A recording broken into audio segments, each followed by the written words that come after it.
The smell hit Gladys first, cutting through the cloying sweetness of the lilacs she'd planted along the fence line 3 summers ago. It wasn't the charcoal briquettes hissing in the Weber kettle, nor the rendered fat of the kosher hot dogs she'd bought special for the O'Malley's across the street, nor even the expensive, floral perfume. Charlie, she thought it was, or maybe Windsong, that Linda Caputo had doused herself in before noon. It was metallic, sharp, the distinct, cold scent of gun oil and hop snow. 9 solvent, clinging to the wool of a sport coat that had no business being worn in the sticky heat of a July afternoon. Gladys didn't flinch. She didn't turn. She simply adjusted her grip on the tongs, flipping a thick-cut sirloin steak. Her steak, the one she'd told the butcher at Waldbaum's to cut 2 inches thick. For the husband, he likes it rare enough to moo, and let the silence stretch. Gladys, the burgers are burning. Linda's voice, nasal and edged with the panic of a woman who measured her worth by the doneness of ground beef, snapped the trance. Gladys blinked, the roar of the crowd. 20-odd neighbors, the hum of a lawnmower 3 houses down, the shriek of a child on the swing set, rushing back in. "Then take them off, Lynn," Gladys said, her voice a low alto, smoothed by cigarettes and Bensonhurst gravel. "They're your husband's burgers." "I'm just the help today." Linda laughed, too loud, a nervous bray. "Oh, stop. You're the queen of the cul-de-sac. We're just the peasants paying tribute." Gladys finally turned, wiping her hands on the floral apron. Kiss the cook, a Mother's Day gift from Diane, purchased with babysitting money and wrapped in the comics section of the Newsday. She smiled, the expression tight at the corners of her eyes, the practiced architecture of a woman who knew exactly how much tooth to show. "Peasants don't drink Chablis out of jelly jars, Linda," Gladys said, nodding toward the folding table groaning under the weight of potato salad, baked beans, and a punch bowl floating with canned fruit cocktail and a block of melting ice. "Get the burgers.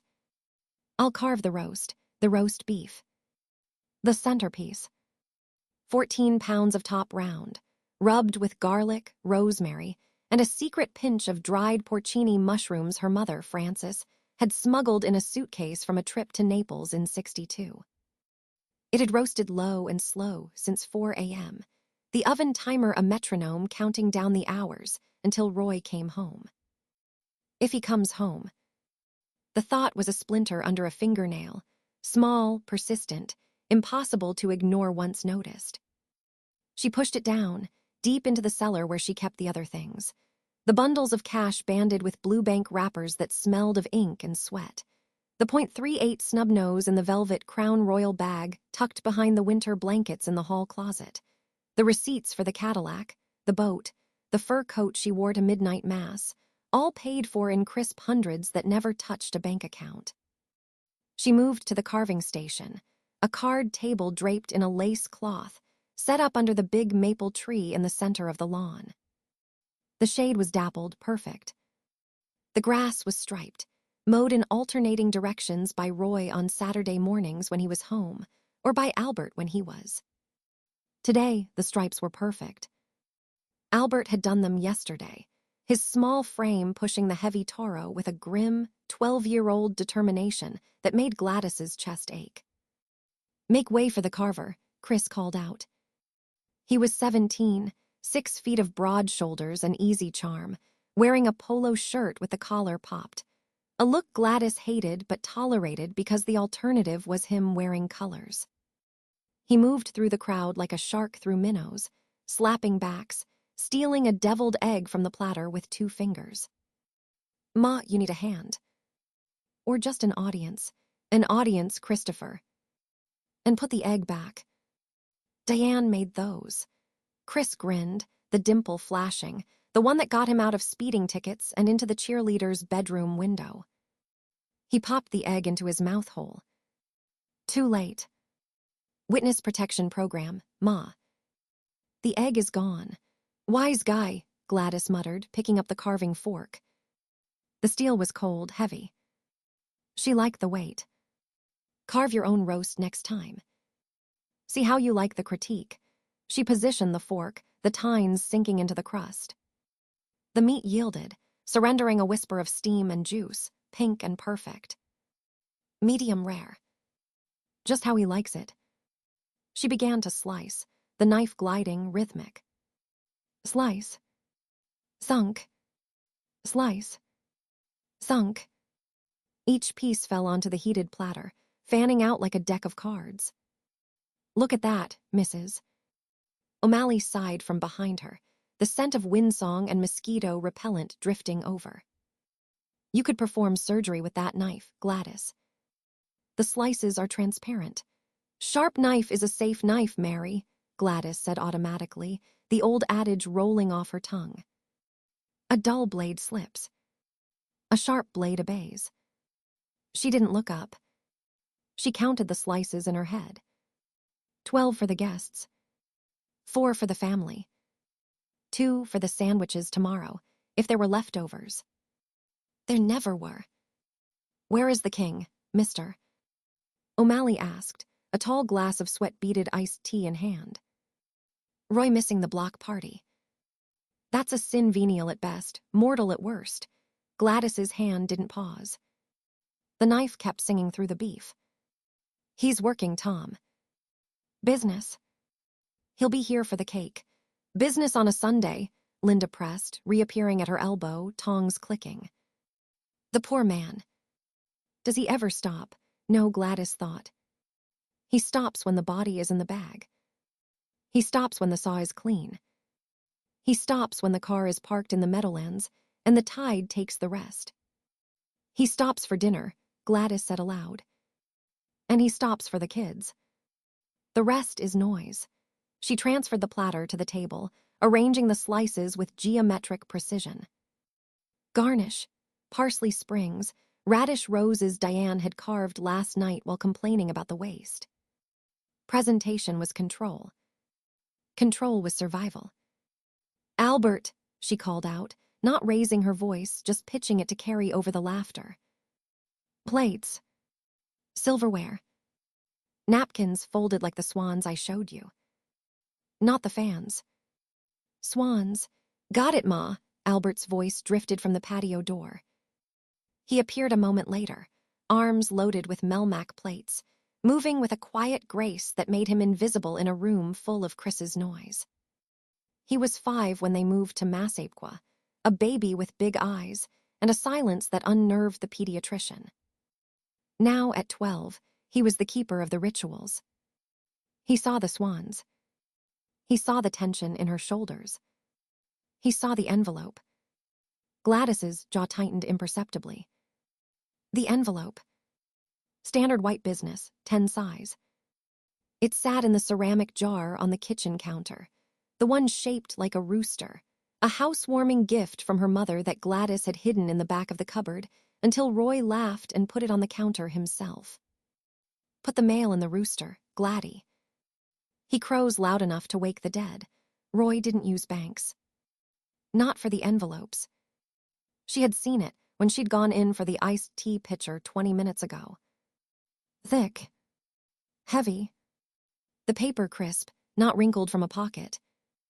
It meant a good week. A clean week. Or a very messy one that paid well. She hadn't touched it. She never touched them until he handed them to her personally, the ritual exchange. Here. For the house. For the kids. Then she would count it in the bedroom, the sound of the bills whispering through her fingers like a rosary.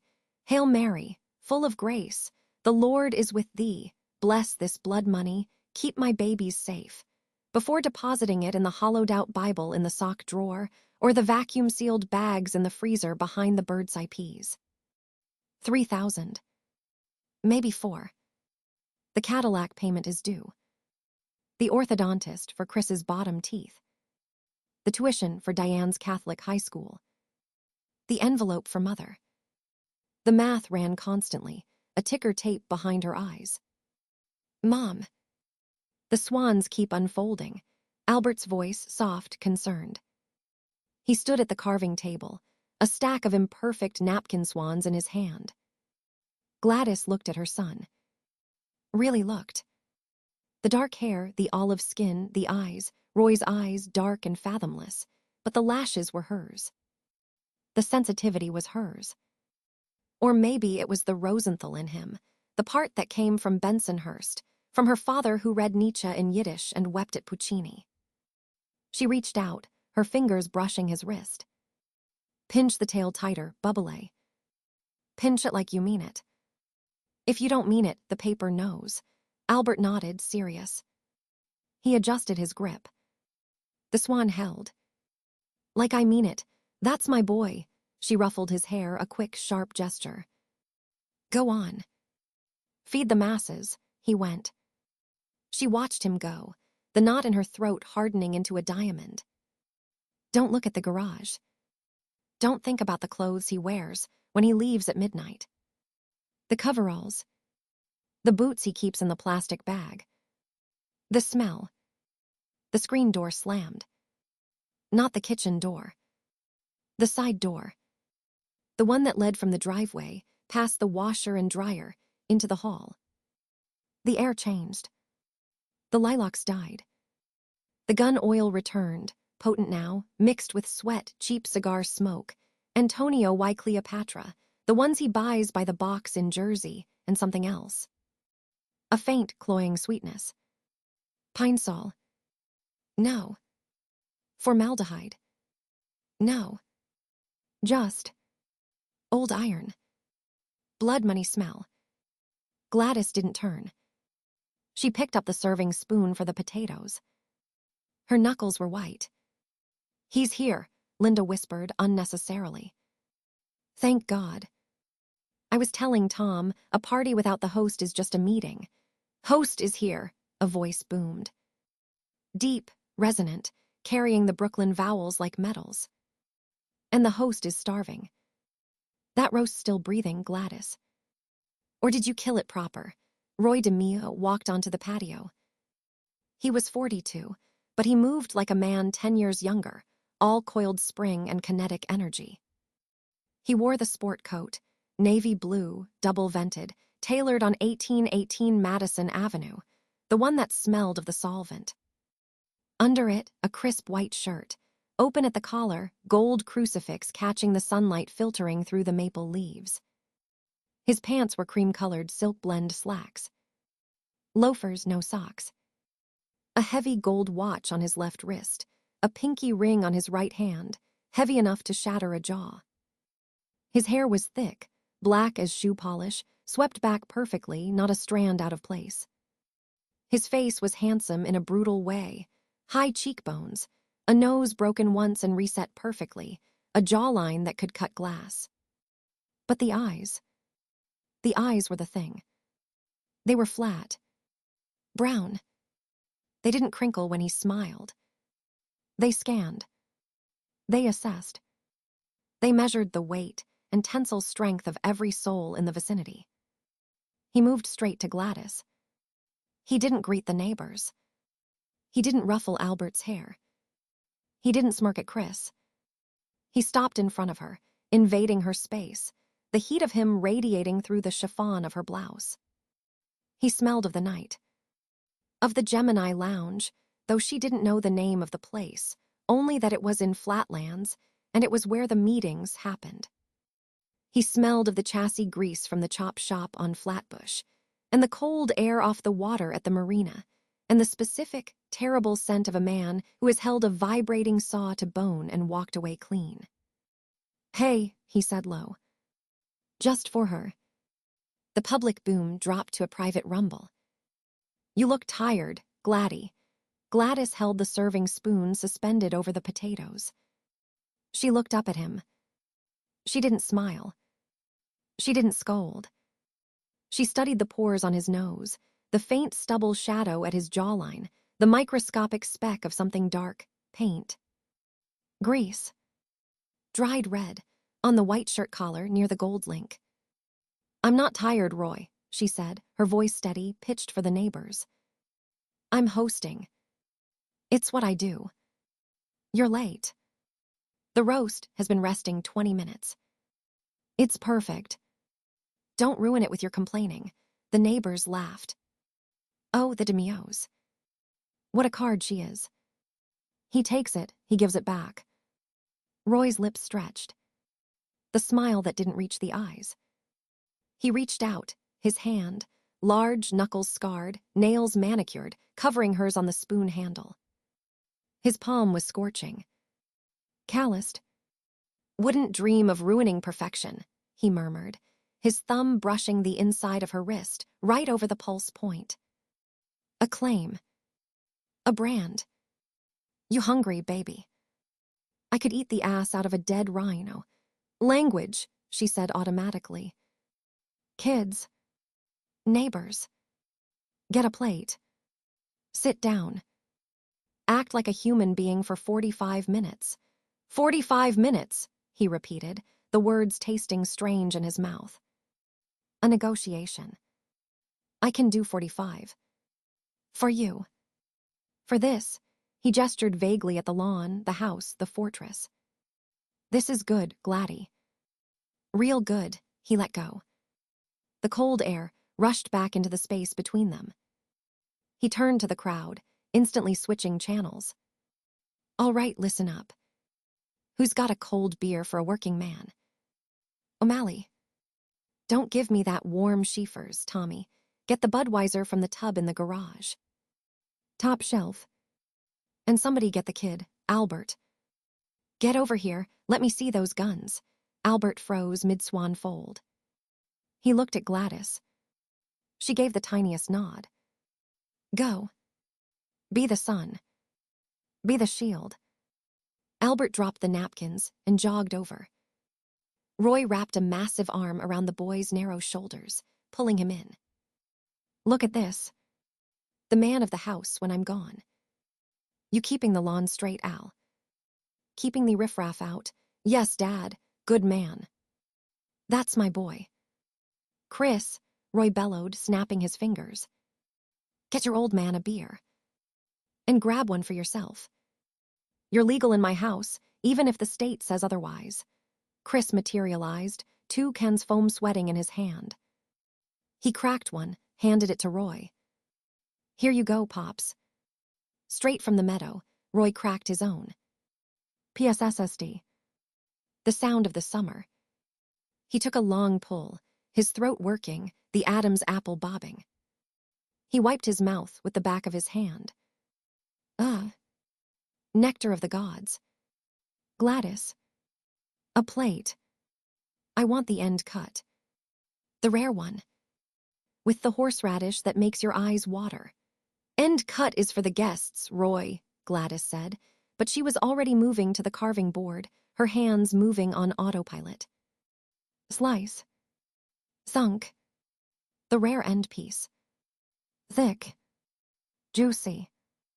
Horseradish cream, heavy on the root, light on the cream. Just how he likes it. But since the guests are eating burgers, I suppose the king gets the crown. She plated it. Potatoes. Green beans almondine. A giant Yorkshire pudding Diane had whipped up. She set it on the patio table, the plastic flowers in the centerpiece shaking slightly from the force of her placement. Roy sat in the captain's chair, the aluminum webbed lawn chair with the higher back, the one he'd claimed the first summer and no one had dared sit in since. He didn't say grace. They never said grace. Not out loud. Gladys said it in her head, a frantic litany. Bless this food. Bless this family. Bless the hands that prepared it and the hands that paid for it. Forgive us our trespasses. Especially his. Especially mine. Eat, Roy commanded, already shoveling a massive forkful into his mouth. They ate. The neighbors chattered. The kids ran through the sprinkler. Chris held court, telling a story about a fender bender on the Southern State Parkway that had the O'Malleys howling. Diane sat on the grass, bare legs crossed, picking at her food, her eyes hidden behind oversized sunglasses, radiating a boredom that was actually a fortress of her own. Gladys ate mechanically. She tasted nothing.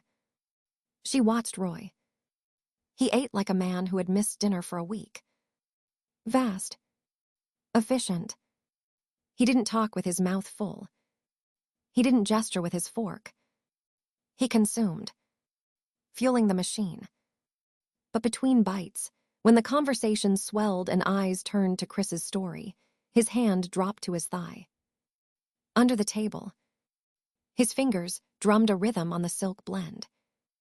Tap, tap, tap, tap. Morse code for nothing. The tick of a clockwork mechanism, winding down. Or winding up. He caught her watching him. He didn't look away. He swallowed a mouthful of rare beef, the juice running down his chin. He didn't wipe it. He held her gaze, the flat brown eyes locking onto hers. You know, the eyes said. You know where I was. You know what I did. You know the envelope is in the rooster. You know the car in the garage has plastic in the trunk. You know. And you will serve the potatoes, and you will fold the napkins, and you will smile at Linda Caputo, and you will never, ever say the words. Because if you say the words, the castle falls. And the kids are inside. Gladys picked up her wine glass. Chablis.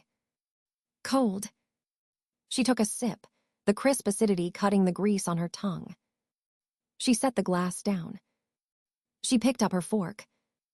She cut a piece of her own steak, well done, the way she liked it, gray and safe. She chewed. She swallowed. Delicious, Gladys, Roy said loudly, standing up abruptly, his plate clean. Absolutely delicious. Who wants seconds? Linda. Tommy. Chris, clear the plates. Albert, get the dessert. Diane, he paused, looking at his daughter. She didn't look up. Diane. Take your sunglasses off at the table. You look like a movie star hiding from the law. Diane slowly lowered the glasses. Her eyes were wet. Red-rimmed. She had been crying. Or swimming. Or both. Yes, Dad. Roy stared at her a beat too long. The mask slipped, just a micron. A flicker of something, guilt. Fear. Recognition, before the shutters slammed down. Good girl. Cake for everyone. Gladys, the coffee. Irish coffee. I'll pour the whiskey.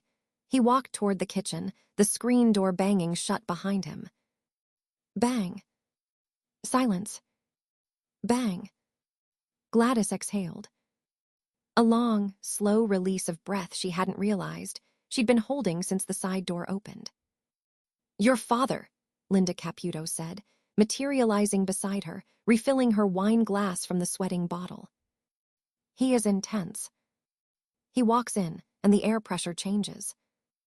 Does he always do that? Gladys looked at her best friend. Linda's husband sold insurance. They had a mortgage. They had a station wagon. They had fights about the thermostat and the in-laws. They had a life built on sand, shifting and ordinary, and Linda thought it was bedrock. Gladys looked at the kitchen door. She smelled the whiskey now, cutting through the lilacs. Jameson. The good stuff. The bottle she kept hidden behind the Kahlua.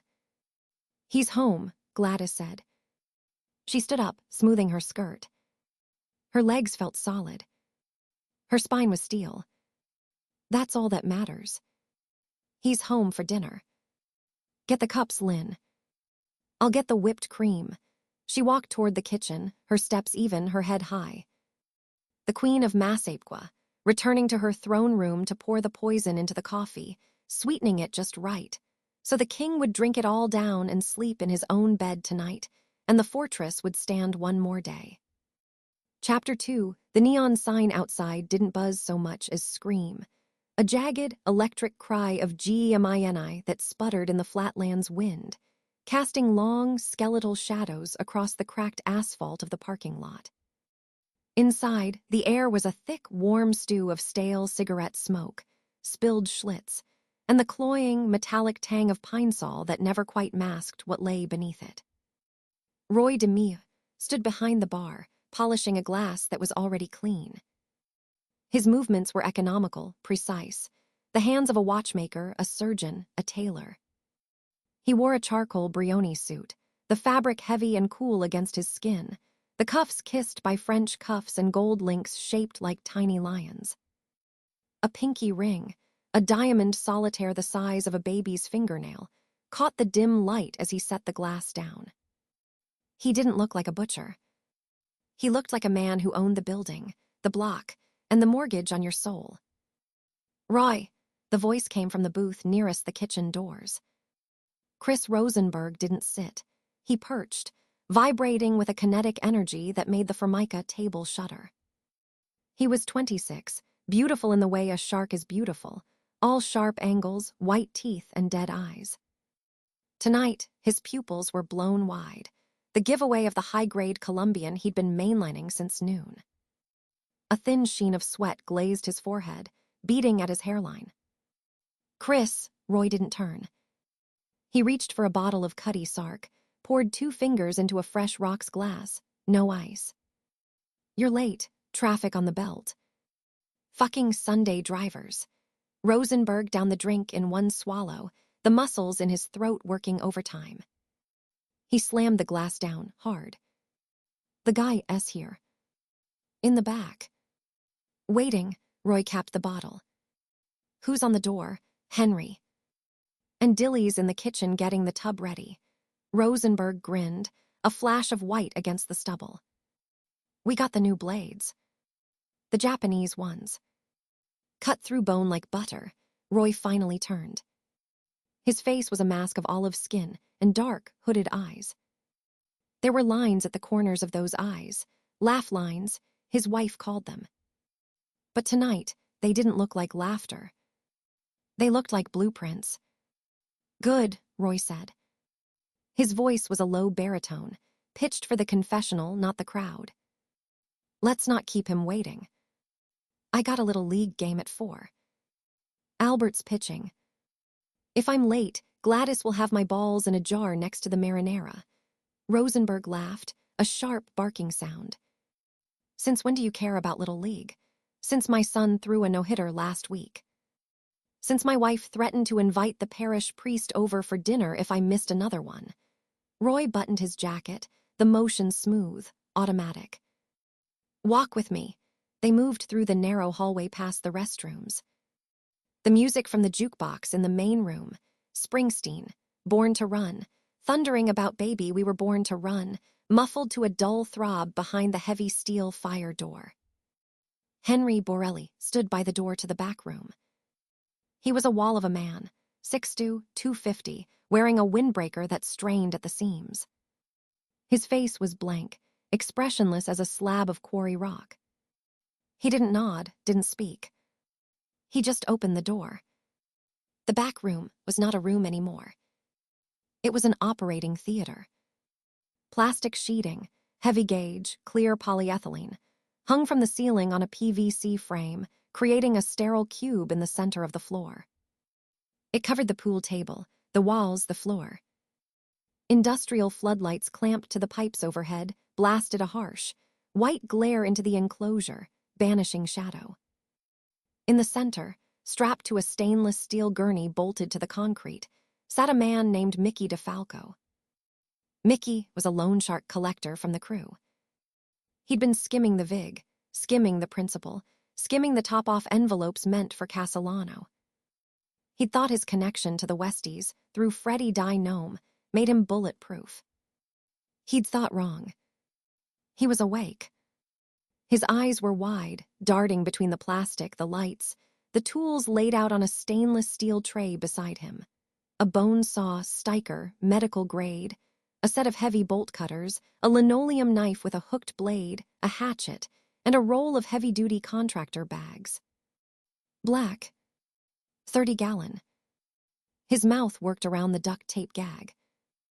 Muffled whimpers escaped, high and thin. "Mickey," Roy said. He didn't shout. He didn't need to. He walked into the plastic cube, the sheeting crinkling softly around his ankles. He picked up the linoleum knife, turning it over in his hand, catching the light on the blade. "You know why you're here." Mickey screamed into the tape, a wet, desperate sound. He bucked against the leather restraints, ankles, wrists, chest, the gurney groaning on its bolts. Roy sighed. A genuine sound of weariness. Henry. The gag. Let him speak his piece. It's only polite. Borelli stepped forward, massive fingers tearing the silver tape away. Mickey gasped, sucking in air that tasted of antiseptic and copper. Roy. Roy, please. It was Freddie. Freddie DeMeo said the Westies would back me. I didn't know. I swear on my mother, I didn't know it was your money. I'll pay it back. Double. Triple. I got a brother in the unions. I can get. Stop! The word was a whip crack. Mickey froze, chest heaving.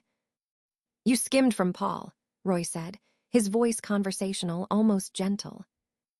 You skimmed from me. And you brought the Irish into my house. That's 3 strikes, Mickey. In this life, you don't even get one. Roy, I got kids. 2 little girls. They live in Canarsie. Please, Roy looked at the man. Really looked. He catalogued the fear, the snot, the tears, the desperate animal calculation of a cornered rat. He filed it away, a data point for the file he kept in the back of his head. I know, Roy said. I saw the pictures. Cute kids. Blonde hair. Look like their mother. He glanced at his watch. A gold Rolex President. 1:17 p.m. That's why this is going to be clean. No pain. No mess for them to find. That's the only mercy the job allows. He nodded to Rosenberg. Chris Rosenberg didn't hesitate. He loved this part. It was the only time the jitters stopped, the only time the noise in his head went quiet. He picked up a length of clothesline rope, nylon, braided, no stretch, and moved behind the gurney with a dancer's grace. Night, night, Mickey, Rosenberg whispered, his lips brushing the man's ear. The garrote bit deep. Mickey's eyes bulged, veins blooming crimson across the whites. His legs kicked, heels drumming a frantic rhythm on the metal frame. It took 90 seconds. Roy timed it in his head. 1 Mississippi. 2 Mississippi. The kicking slowed. The drumming became a drag. The bulging eyes glazed over, the panic replaced by a glassy, hollow peace. Rosenberg held on for 30 seconds past the stop. Just to be sure.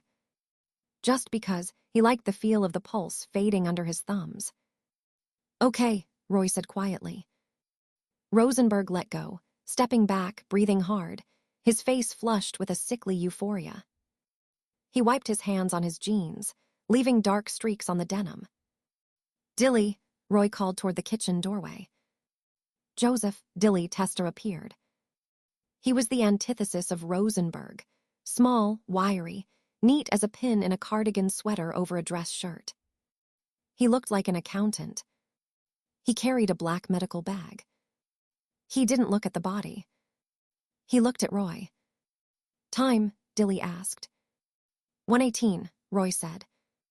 Cause, asphyxiation. Ligature marks consistent with nylon rope. Petechial hemorrhaging. Dilly snapped on latex gloves with a snap that echoed in the plastic tent. Clean. No struggle marks on the wrists beyond the restraints. Good work, Chris. Rosenberg beamed, high on the praise, high on the kill. The Japanese blades, Roy. You gotta see them. Later. Dilly, start the IV. Henry, bring the tub in. The next hour was a symphony of silence and wet sounds. There was no passion here. No rage. The Gemini method was not murder. It was logistics. It was the application of industrial engineering to the problem of human disposal. First, the bleed-out. Dilly hung a bag of saline, useless for the dead, but necessary for the plumbing, and opened the femoral artery with a scalpel slash so precise it looked like a smile. Gravity did the work. The blood, dark and arterial, flowed clear and fast through a length of clear vinyl tubing into the floor drain, installed specifically for this purpose. The smell of iron grew heavy, hot, cloying. While the body drained, Roy stood back.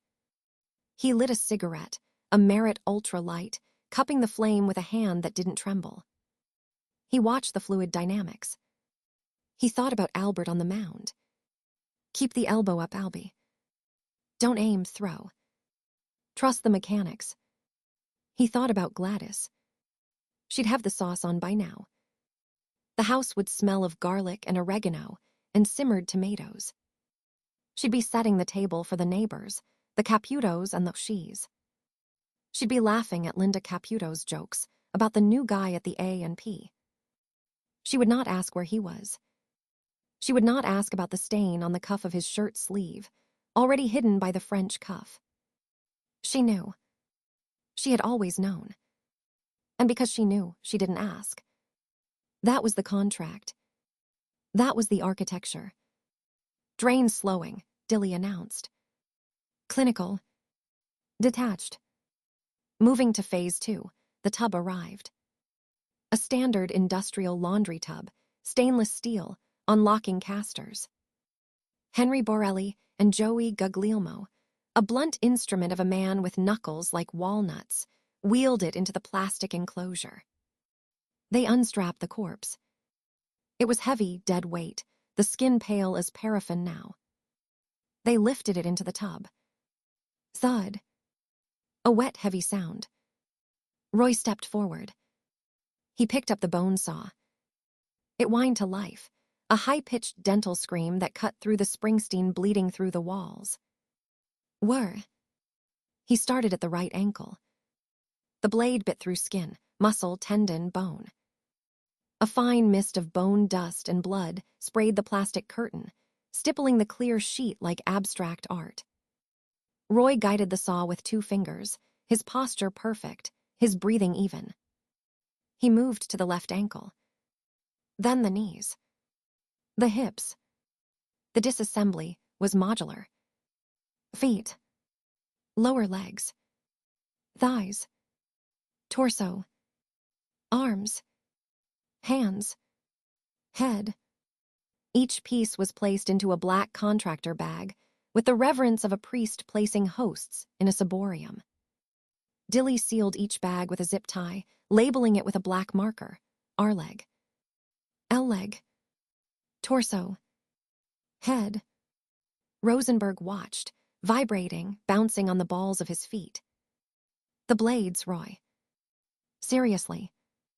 They didn't even heat up. We should order a gross. Supply the whole crew.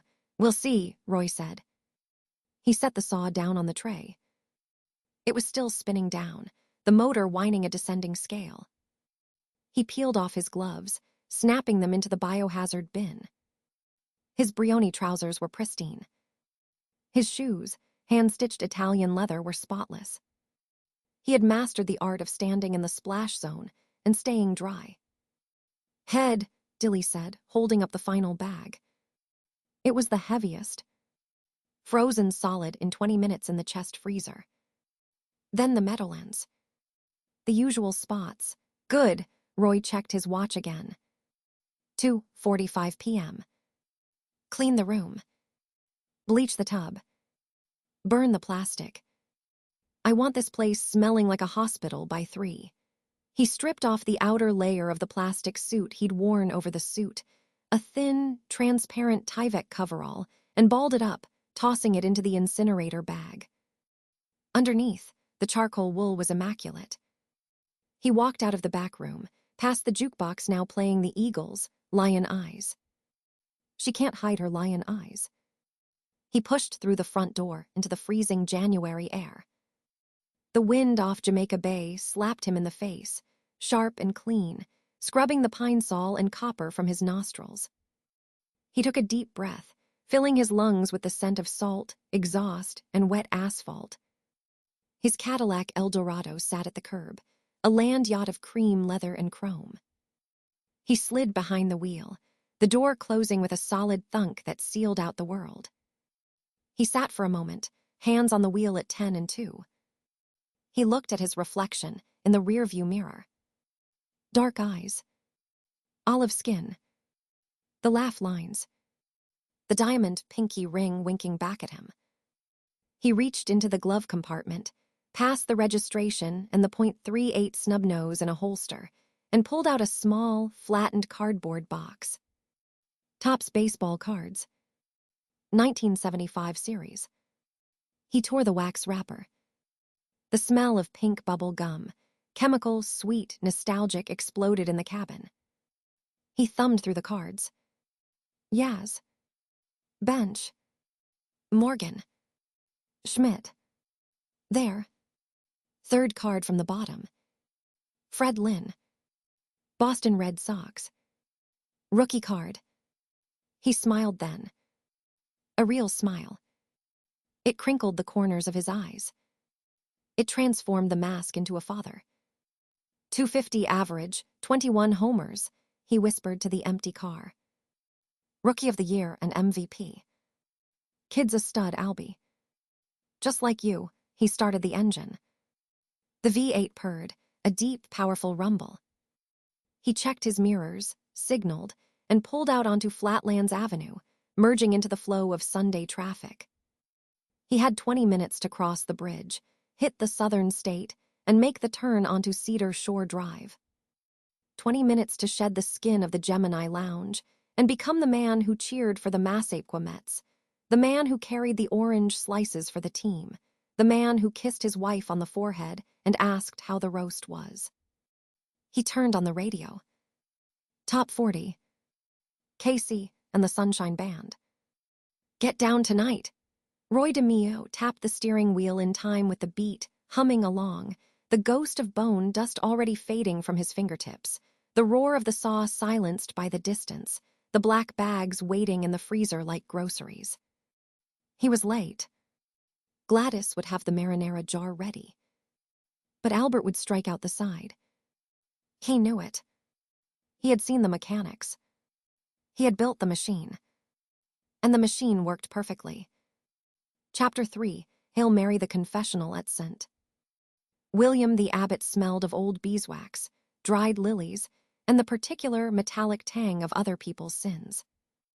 It was a scent Gladys knew as intimately as the smell of her own perfume, youth dew, heavy on the wrists, or the sharp, chemical ghost of gun oil that clung to Roy's collar on Tuesday mornings. She knelt on the padded kneeler, the velvet nap worn thin by generations of Massapequa knees, and folded her hands. Not in prayer. In posture. The grill was a mesh of brass diamonds, gold-painted and chipping, separating the penitent from the priest. Behind it, the silhouette of Father O'Connor was a dark cutout against the filtered amber light from the high stained-glass windows. St. Peter with his keys, St. Michael with his sword. Bless me, Father, for I have sinned, she whispered, the Latin shapes of the words dissolving into the English of her childhood. It has been 3 weeks since my last confession. The screen didn't move. The air didn't stir.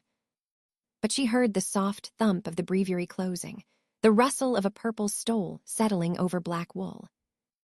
Go on, Gladys, Father O'Connor said. His voice was a low baritone, smoothed by 30 years of hearing the same litany from the same mouths. He didn't use her married name. He never had. In this box, she was still the girl from Bensonhurst who stole communion wafers from the sacristy and blamed the altar boys. She took a breath, tasting the dust motes dancing in the shaft of light. I have sinned in thought, word, and deed, Father. Mostly in thought. Mostly. Omission. Omission is a heavy stone, child. What did you fail to do? I failed to speak. Her fingers tightened around the rosary beads tucked into her purse, the plastic beads clicking against the leather. I failed to ask questions I knew the answers to. I failed to look in the garage. In the trunk. In the envelopes he leaves in the Tupperware jar behind the flour canister. Silence on the other side. The hum of the radiator pipes expanding in the wall. A cough from a pew somewhere in the nave, quickly stifled. And the envelopes, Gladys. What is in them? Cash. Hundreds. Sometimes 50s, banded by the bank. Chemical Bank. Franklin National. Always clean, crisp bands. He brings them home like a paycheck. Like he's a salesman closing a territory. Her voice flattened, the sharp Brooklyn edge she cultivated for the PTA meetings and the butcher counter softening into something flatter. Harder. But salesmen don't come home at 3 in the morning smelling of pine sol and something else. Something copper. Salesmen don't have friends named Nino who call the house and hang up when I answer. Salesmen don't make the sign of the cross before they leave for work, but they don't kiss the crucifix on the wall. They kiss the .38 snub nose they tape under the dashboard of the caddy. The words tumbled out now, a landslide she had been damming for 15 years. She didn't look at the grill. She stared at the grain of the oak door, at the initials carved by a penitent decades ago. J.M. Loves M.K. 1952. I handle the goods, father. The furs. The jewelry. The color TVs that fall off the back of trucks on the Southern State Parkway. I store them in the hall closet. I give them to my mother, God rest her patience, and tell her they're samples from Roy's import-export business. She looks at the mink, feels the weight of the diamonds, and she makes the sign of the cross, too.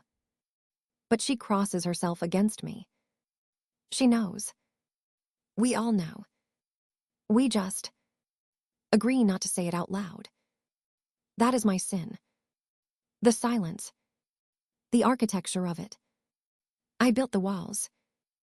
I painted them white. I planted the hydrangeas in front of them so the neighbors see flowers, not a fortress. She stopped.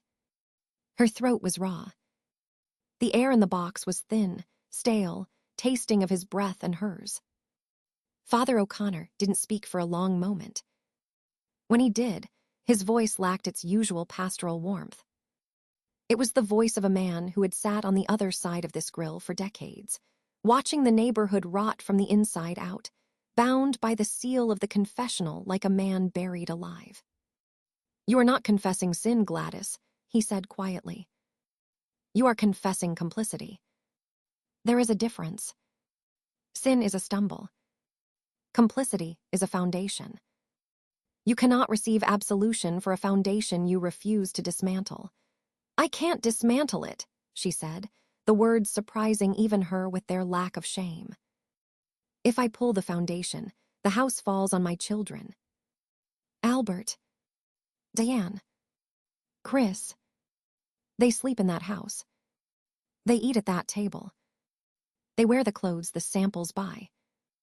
They go to Catholic school on the tuition the envelopes pay. What am I supposed to do? Go to the FBI. Put their father in a cage. Turn my babies into witnesses. Into orphans with a famous name and a target on their backs. That is the calculus of the world, not the calculus of the soul. The soul doesn't pay the mortgage, father. The soul doesn't buy the braces for Diane's teeth or the therapy for Albert's stutter. Roy does. Roy provides. And what he provides for. The cost of it, she trailed off, pressing her forehead against the cool wood. The cost is the silence. I pay it every day. I pay it right now. Then why are you here? The question was not unkind. It was surgical. Because I am terrified, she thought. Because last night, I dreamed of a bathtub.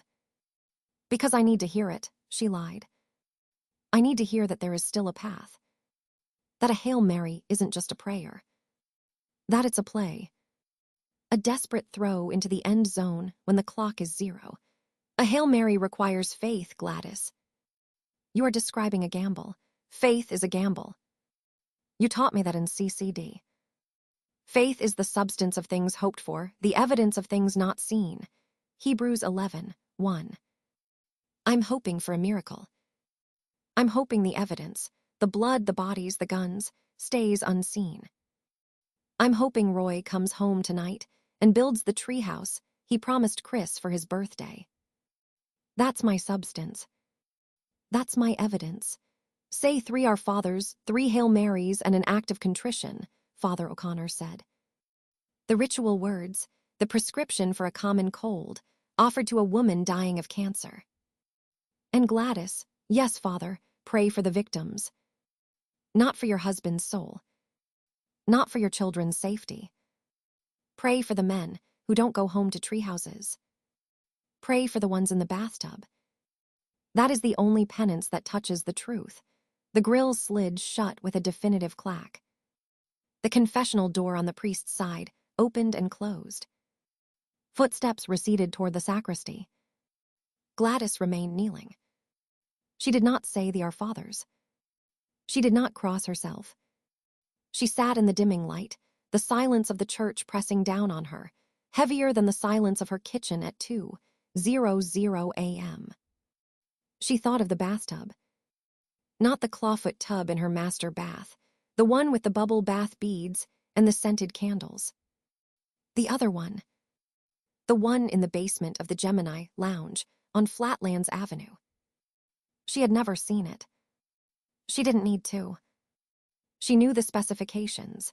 Industrial stainless steel, deep enough to hold a man, plumbed with a special drain that ran not to the sewer but to a chemical vat. She knew because she had paid the plumber. A check from the household account, memo line, renovations, basement bath. That was the architecture. She hadn't just painted the walls. She had installed the plumbing. The flash came unbidden, a reel of film snapping into the projector of the present. Bensonhurst, summer 1960. The air was thick, smelling of tar roofs, frying garlic, and the brine of Gravesend Bay. Gladys Rosenthal was 17, 5'3" of sharp elbows, sharper tongue, and a reputation for reducing boys to stammering wrecks with a single raised eyebrow. She sat on the stoop of her parents' row house on 68th Street, a paperback copy of the group balanced on her knee, pretending to read, actually watching the neighborhood breathe. Roy DeMeo walked up the block like he owned the sidewalk. He was 22, broad-shouldered in a white t-shirt tucked into pressed Levi's, a pack of Luckies rolled into the sleeve. His hair was a helmet of black pomade, not a strand out of place. He didn't swagger. Swagger implied a need to be seen. Roy moved with the quiet certainty of a shark in a tide pool. He knew he was the apex predator. He didn't need to announce it. He stopped at the bottom of her stoop. Didn't sit. Didn't ask permission. Gladys Rosenthal, he said. His voice was a surprise, soft, almost gentle, a tenor that didn't match the slab of his jaw or the broken nose, poorly set. You're reading Mary McCarthy. Intellectual. Dangerous. Gladys didn't look up. She turned a page. Only if you believe what you read, Roy DeMeo. Which I don't. And neither do you. You're just here because my father makes the best cannoli in Brooklyn, and you're too cheap to buy your own. A laugh. Low, genuine. It startled a pigeon off the fire escape opposite. Your father's cannoli are dry, Gladys. Everyone knows it. I come for the company. Such as it is. You come because I'm the only girl on the block who hasn't let you touch her thigh at the drive-in. It offends your ego. It offends my patience, he corrected, taking the steps 2 at a time. He didn't sit beside her. He loomed. I don't chase, Gladys. I acquire. But you. You're the only thing in this neighborhood that feels like it's made of something real. The rest of it, it's all cardboard. The guys, the girls, the jobs, the scores. Cardboard. You're oak, she snapped the book shut. The sound was a gunshot in the humid air. Oak burns, Roy. And you play with matches. I know what you are. I know what your uncles do. I know why you have a new Buick every 6 months and no visible job. I know why the detectives from the 62nd Precinct sit in the unmarked Plymouth across the street every Tuesday. Don't give me oak, give me the truth. Just once, the silence stretched. A siren wailed on the Belt Parkway, rising and falling. A baby cried somewhere in the building next door. Roy didn't flinch, didn't look away. His eyes, flat dark brown, the color of wet bark, held hers. He reached into his pocket. She tensed, her hand instinctively finding the small pair of scissors she kept in her pocketbook for loose threads. He pulled out a velvet box. Small. Blue. He flipped it open. No ring. A single key. Gold. Old-fashioned, the kind for a strongbox or a diary. "What's this?" she asked, her voice stripped of its armor. "The key to the safety deposit box at the bank on 18th Avenue, he said. "Box 412. There's $5,000 in it. Cash. And a deed. A lot in Massapequa. Cul-de-sac. Quiet. Trees. Good schools. It's in your name. Gladys Rosenthal. Not Mrs. DeMeo. You," she stared at the key. The gold caught the streetlight. "You're buying me a house. We've been on 3 dates. You've never even kissed me. I don't kiss girls I intend to marry on the stoop," he said. "I kiss them in the kitchen of the house I bought them, while they're making the gravy. On a Sunday. For the rest of our lives. And the money. The deed. The Buick. What does it cost?" He snapped the box shut. Held it out to her. "It cost you the truth, Gladys. You want the truth. Here it is. I am a criminal. I hurt people for money. I work for men who hurt more people for more money. I am very good at it. I will never stop. I will never go legit. I will never be the guy at the barbecue flipping burgers in an apron unless there's a piece taped to my back. That is the truth. The house, the money, the key, they are the down payment on your silence. On your back turned. On your eyes closed, she took the box. Her fingers were ice. And if I throw the key in the sewer grate, then you walk away. You marry a teacher. You live in a rental in Flatbush. You have 2 kids and a station wagon, and you never, ever know what it feels like to be the queen of anything. You'll be safe. You'll be bored. And you'll hate yourself every time you see a mink coat in a shop window and wonder what it feels like to wear it without asking the price." He stood up. He towered over her, blocking out the stars. "I'm not a good man, Gladys. I'm not even a decent one. But I am a man of my word. I will never lie to you. I will never hit you. I will never cheat on you. I will provide. I will protect. I will die before I let anything touch you or ours. That is the only vow I can make. Take it or leave it." He walked down the steps. He didn't look back. Gladys Rosenthal clutched the blue velvet box until her knuckles turned white, the metal key cutting a half-moon into her palm. She listened to his footsteps fade, swallowed by the noise of the neighborhood, the radios, the arguments, the clatter of dishes. She looked at the box. At the key. She thought of her father, bent over the cannoli shells, his hands flour-dusted and tired. She thought of her mother, counting pennies into a jar for the electric bill. She thought of the station wagon. The rental. The boredom. She put the key in her pocket. She picked up the group. She opened it to the page she hadn't been reading. And she waited for Sunday. The memory faded, leaving the taste of tar and garlic in her mouth, the ghost of that gold key burning a hole in her palm even now, 20 years later. She was still kneeling in the confessional at St.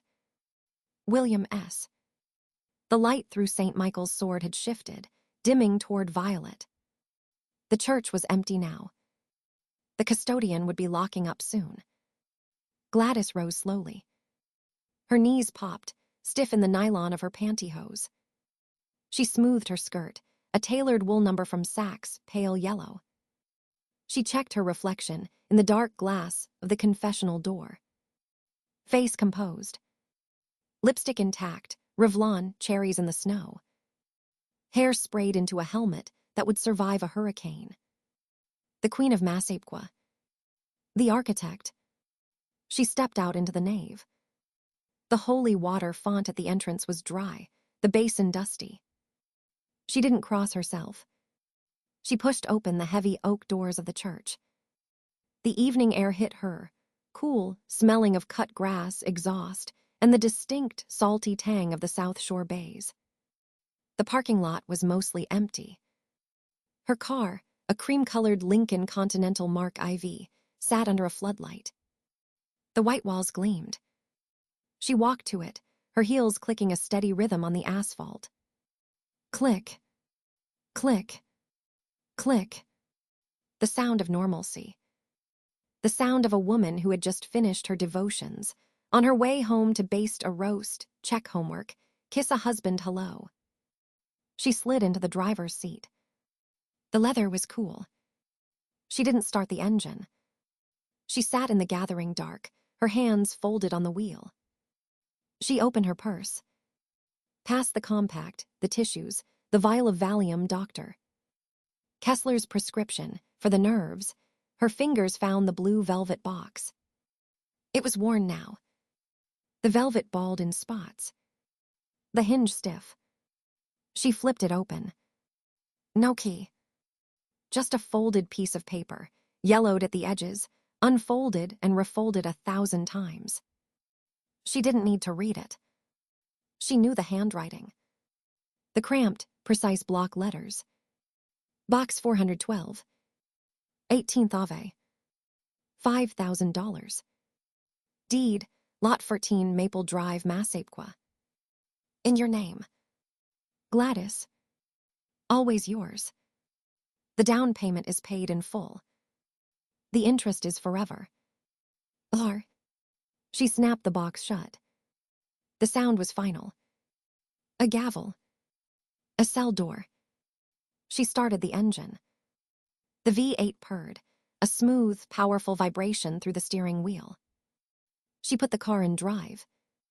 As she pulled out of the lot, turning left toward the Southern State Parkway, the Massapequa exit, she checked the rearview mirror. The church receded. The steeple pierced the twilight. A cross against the darkening sky. She didn't say a Hail Mary. She didn't say an Our Father. She simply drove. The fortress waited. The envelopes waited.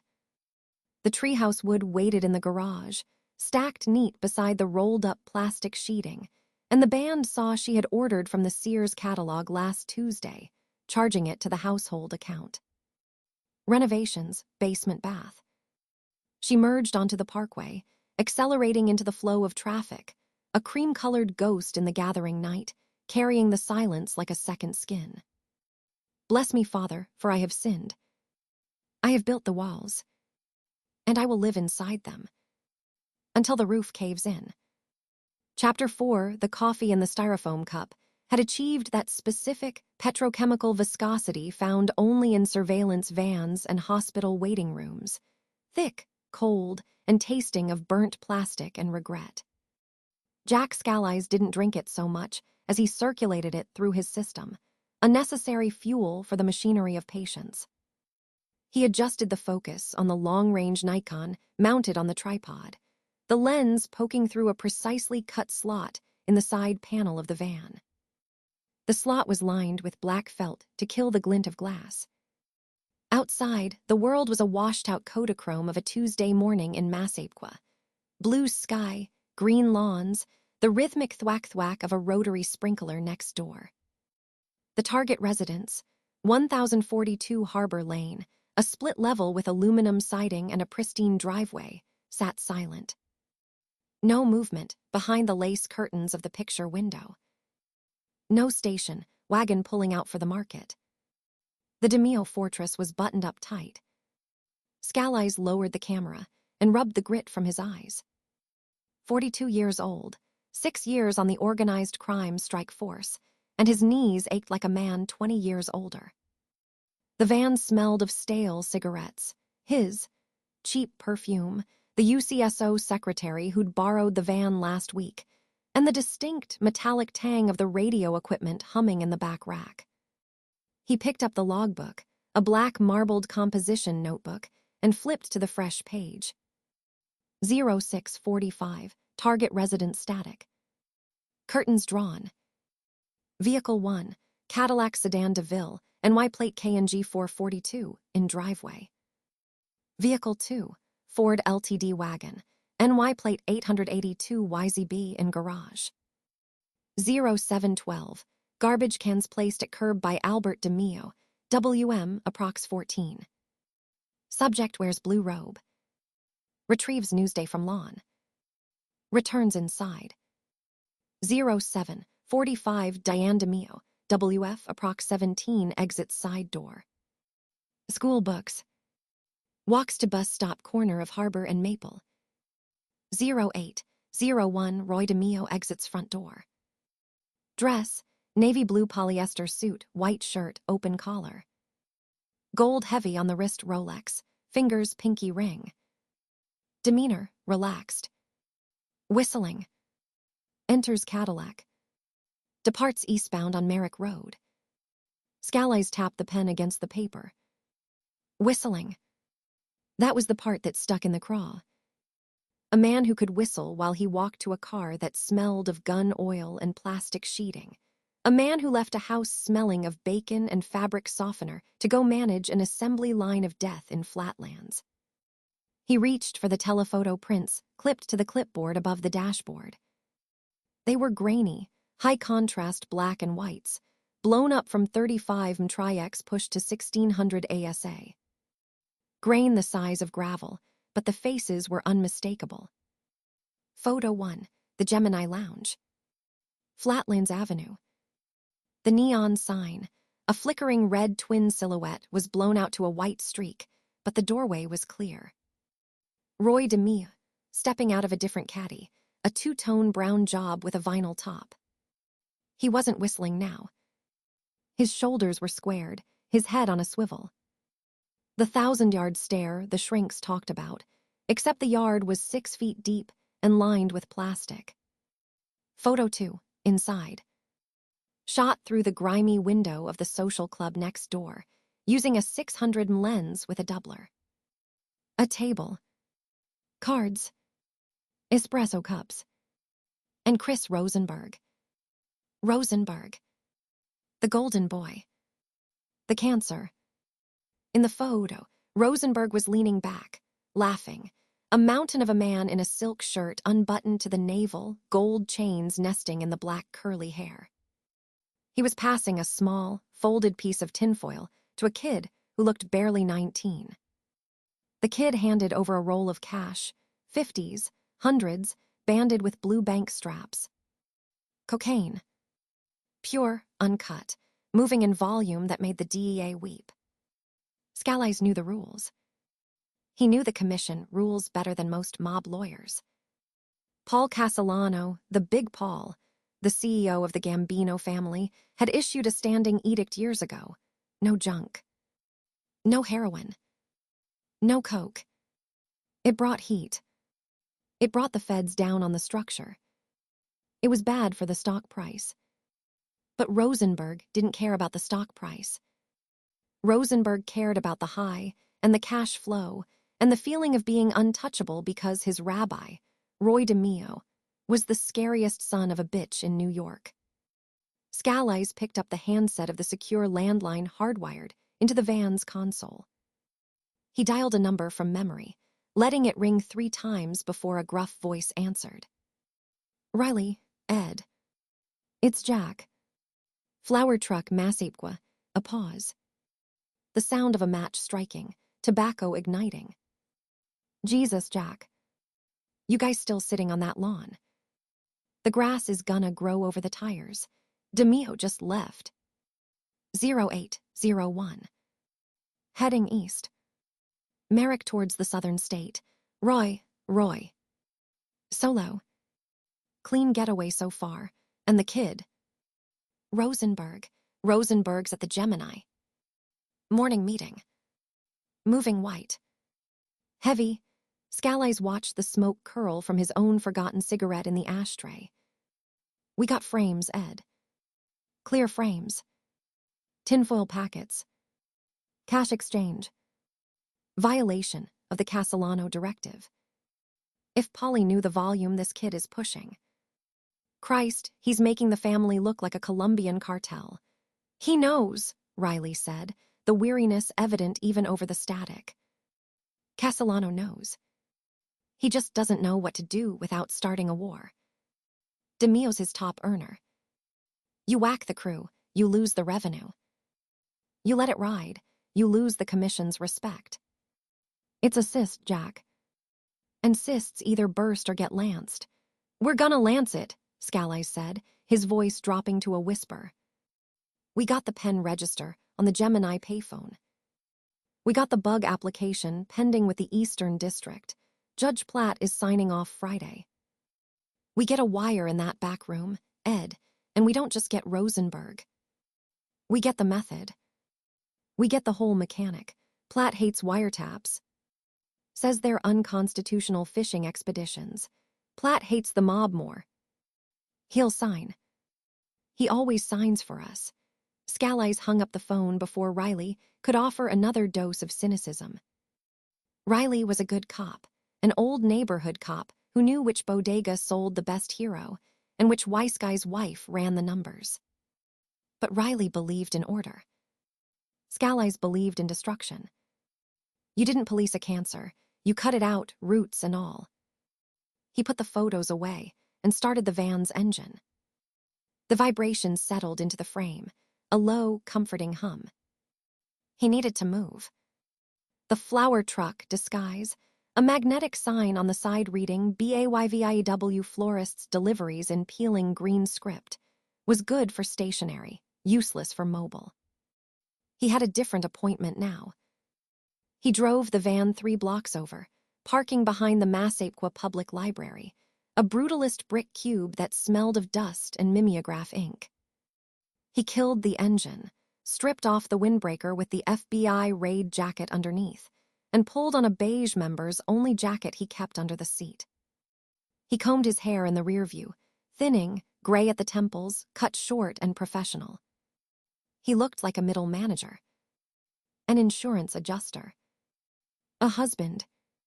He walked 2 blocks to a split level, nearly identical to the DeMeo place, but softer. Flower boxes under the windows. A swing set in the back with a canopy. A Volvo wagon in the drive. 1048 Harbor Lane. Linda Caputo's house. Scalise didn't knock. He walked up the driveway to the side door, the service entrance every Long Island housewife used, and let himself in. The kitchen smelled of lemon pledge and simmering tomato sauce. It was a smell that meant home, safety, civilization. It was the exact opposite of the smell in the Gemini Lounge: pine sol, copper, and the sweet, cloying rot of lie-eating bone. Linda Caputo stood at the sink, peeling carrots into a stainless steel colander. She was 40, same as Gladys, but where Gladys wore her beauty like armor, sharp cheekbones, eyes that missed nothing, mouth painted a perfect, challenging red, Linda wore hers like a comfortable cardigan. Soft curls, an apron over a floral house dress, reading glasses pushed up on her head. She didn't scream. She didn't drop the peeler. She just froze, the carrot suspended in midair, her spine going rigid. She knew that gait. She knew that silence. "Jack," she said, her voice tight. "You're tracking mud on my linoleum." Scalise wiped his feet ostentatiously on the mat. "Sorry, Lynn." "Nice sauce. Get out of my kitchen. I need 5 minutes." "4 if you talk fast." She turned slowly, drying her hands on a towel. Her eyes were wet, bright with a fear she had been carrying for years, tucked away behind the Tupperware and the PTA schedules. "I told your partner. I told the other one. I don't know anything. I'm a housewife. I make meatloaf. I carpool. I don't know business. Nobody's asking about business, Linda. I'm asking about your best friend. Linda flinched. A microscopic movement, a tightening around the eyes. Gladys isn't. She's not involved. She's a mother. She's a wife. She worries about the mortgage and the orthodontist and whether Chris is smoking pot in the basement. That's her life. Scalise leaned against the counter, crossing his arms. He pulled a folded 8x10 from his jacket pocket, not a surveillance photo, but a crime scene shot. He didn't show it to her. He just held it, the white border crisped between his fingers. 3 weeks ago, Scalise said, his voice conversational. A sanitation worker at the Fountain Avenue landfill in Starrett City drove his bulldozer over a hefty bag. It burst. What came out wasn't garbage, Linda. It was a torso. No head. No hands. No legs. Just a torso, wrapped in a blue tarp, weighted with a cinder block. Linda's face went the color of the parchment paper she used for cookies. Oh God, the ME said the cuts were surgical. Bone saw. Professional. The victim was a loan shark collector named Andrei Vlasov. Russian. He worked for a guy named Riznikov. Vladdy. Runs guns out of Brighton Beach. Scalise took a step closer. We found the head 2 days later. In a separate bag. 5 miles away. The hands. Never found. Probably fed to the fish in Jamaica Bay. Jack. Please. This is the Gemini method, Linda. It's a system. An assembly line. Lure the target to the lounge. Rope or shot. Bathtub for the bleed-out. Bandsaw for the quartering. Industrial bags. Dumpling grounds. Clean, fast, efficient. No mess. No witnesses. No bodies for the DA to parade in front of a jury. He unfolded the photo and laid it face down on the counter between them. Didn't turn it over. Just let the white square sit there like a dare. Roy DeMeo runs that crew, Scalise said. Your best friend's husband. The father of her children. The man who builds treehouses in the backyard and brings you zucchini bread at Christmas. Linda's hand flew to her throat, her fingers pressing against the gold cross she wore. Gladys. She doesn't. She can't. She knows, Scalise said softly. The kindness in his voice was a scalpel. She has to know. The envelopes of cash in the kitchen jar. The furs and jewelry that appear in the closet with the tags ripped off. The nights he doesn't come home, or comes home smelling of industrial cleaner and Vicks Vapo Rub, to mask the smell of death, Linda. Vicks. Under the nose. Like a coroner, that's not. He's in construction. Sanitation. Carding. He has unions. He has a crew of butchers, Scalise cut in. Chris Rosenberg. Henry Borelli. Joey Testa. Anthony Center. Freddie Dynome. They call themselves the Gemini Crew. We call them the murder machine. And Roy is the engineer. Linda grabbed the edge of the counter, her knuckles white. Why are you telling me this? Why are you here? Why not arrest him? Why not arrest her? Because we want the head, not the tail. We want DeMeo. We want Castellano. We want the whole structure. Scalise reached into his pocket again and pulled out a smaller envelope. He slid it across the formica. And we need a way in. The wiretap on the Gemini phone is thin. The bug is pending. But the best microphone in the world is a woman who shares coffee and complaints over the backyard fence every Tuesday at 10 a.m. Linda stared at the envelope. Money. You think I'd wear a wire. On Gladys, I think you're terrified, Scalise said, his voice devoid of judgment. I think you lie awake at night listening for the garage door, wondering if the man pulling in is the father of your godson or the monster who dismembers people for a living. I think you're terrified that one day the knock on the door won't be me. It'll be two guys in ski masks here for your husband, your kids, because Roy brought a war to your cul-de-sac. He tapped the envelope. There's 5,000 in there. Untraceable. Hazard pay. And there's a guarantee, witness protection. New names. New lives. Florida. Arizona. Anywhere. For you, Frank, the boys. You walk away. Today, Linda's breath hitched. She looked at the envelope, then at the face-down photo, then at Scally's. Her eyes were raw, stripped of the suburban varnish. She's my best friend. Since we were 12, we shared a locker at Lafayette High. She held my hand when I got my period. I held hers when she married him. She chose him. She chooses him every day. Does she? Scally's asked. Or does she just survive him? There's a difference, Linda. And right now, survival is the only play on the board. For her. For the kids. For you. He leaned in, invading her space, the scent of lemon furniture polish and fear mixing in the air. You think Castellano is going to let this coke thing slide? You think Paul Castellano, a man who runs a billion-dollar corporation from a mansion on Tot Hill, is going to let a cokehead like Rosenberg and a butcher like DeMeo expose his family to a RICO indictment? He's going to cut the tumor out. And when he does, the chemo is going to kill everyone in the room. Gladys included. The kids included. Linda made a small, wounded sound in the back of her throat. Your friend is sleeping with a butcher, Linda, Scally's said, the words landing like hammer blows. And butchers eventually slip on the blood. You want to be standing next to her when he falls. Or do you want to be the one who pulls her out of the way? He stood up straight, the professional mask sliding back into place. The envelope stays. The offer stands. Friday. The Gemini Lounge. We're planting the bug. If she's there, if she knows. You get her out. You get yourself out. You call the number on the card inside. Ask for Hawk. He turned to leave, his hand on the screen door. Jack, he paused, half-turned.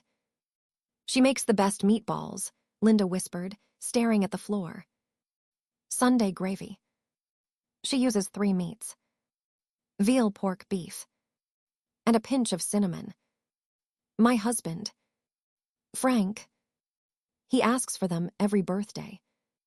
She brings them over in a Tupperware bowl. She writes DeMeo special on the lid in Sharpie. Scally's nodded once, a stiff acknowledgement of a humanity he couldn't afford to share. I'll bet they're good. He stepped out into the bright, cruel sunlight, the screen door slamming shut behind him with a metallic clack. He walked back to the library, the vanilla jacket blending into the beige landscape of Massapequa. He felt the weight of the photos in his pocket, the weight of the $5,000 in Linda's kitchen, the weight of the RICO statutes sitting in a briefcase in the van. He got into the driver's seat of the flower truck and started the engine. The radio crackled to life. Flower truck, this is base. Surveillance reports target vehicle 1 just turned onto Flatlands Avenue. Heading for the Gemini Lounge. ETA 10 minutes. Scally's picked up the mic. Copy base. Eyes on the prize. He put the van in gear and pulled into traffic, just another commuter in the morning rush. But in his rearview mirror, the lawns of Harbor Lane didn't look green anymore. They looked like freshly turned earth. And every house on the block looked like a mausoleum waiting for a tenant. He lit a cigarette, cracked the window, and drove toward the slaughterhouse. Chapter 5. Irish blood. The neon sign of the Gemini Lounge didn't flicker tonight. It burned with a steady, malevolent constancy, a crimson anchor in the Flatlands dark. Inside, the air was a thick, expensive perfume. Cuban tobacco, spilled Seagram's VO, the sharp chemical ghost of cocaine, and underneath it all, the faint, sweet rot of the basement drain. A smell Roy DeMeo no longer noticed, the way a butcher stops smelling blood. It was 1975, late October. The World Series was on the television above the bar, Cincinnati versus Boston, the volume muted. Nobody was watching. The crew wasn't here for baseball. Roy sat in the back booth, the vinyl cracked and cold against his neck. He wore a charcoal Brioni suit, the jacket unbuttoned, a gold piegat heavy on his wrist. He looked less like a captain of industry and more like a coroner waiting for the body to cool. To his right, Chris Rosenberg leaned forward, vibrating with a kinetic energy that made the ice in his glass rattle. Chris was 25, beautiful in a way that attracted bullets. Thick black hair swept back, diamond pinky ring catching the neon, a grin that promised violence and delivered it with a wink. To Roy's left, Henry Borelli sat statue, still, a slab of marble in a polyester blend suit. Henry didn't vibrate. Henry didn't grin. He drank his 7-Up with a straw, his eyes flat and tracking, missing nothing. Next to Henry, Joseph Dilly Testa polished a fingernail against his lapel, the picture of bored bureaucratic efficiency. Anthony Center, the youngest, just 20, sat on the end, trying to mimic Henry's stillness but failing. His leg bounced, a sewing machine needle stitching anxiety into the floorboards. The door buzzed. The heavy steel frame shuddered. Roy didn't look up. He checked his piegat. 10:15. Right on time. The Irish are nothing if not punctual when the money's good. Frederick DeMeo walked in like he owned the borough, which in his mind he did. He was a big man, 6'2", 220, built like a linebacker who'd skipped the steroids for pure mean. He wore a leather coat that cost more than the Gemini's mortgage, collar turned up against a chill that didn't exist inside. Behind him drifted two shadows, Billy Beep's Barnacle, a wiry nerve ending of a man, and James Jimmy McElroy, who looked like a choir boy until he opened his mouth. The Westies. Hell's Kitchen's finest export. Chaos wrapped in shamrocks.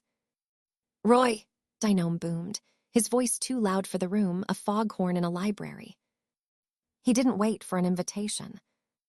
He slapped a massive hand on the table, rattling the ashtrays. My favorite guinea. You look like shit. You been sleeping, Roy smiled. It didn't reach his eyes. Freddie, you look like you slept in that coat. Did the horses run good tonight? Fuck the horses, DeMeo laughed, sliding into the booth opposite Roy, squeezing the vinyl until it screamed. He snapped his fingers at the bar. 4 cutties. Rocks. And a milk for the baby. He jerked a thumb at Center. Anthony didn't move. Didn't blink. DeMeo's grin widened, revealing a gold incisor. Right. The baby don't drink. I heard. Very disciplined. Very.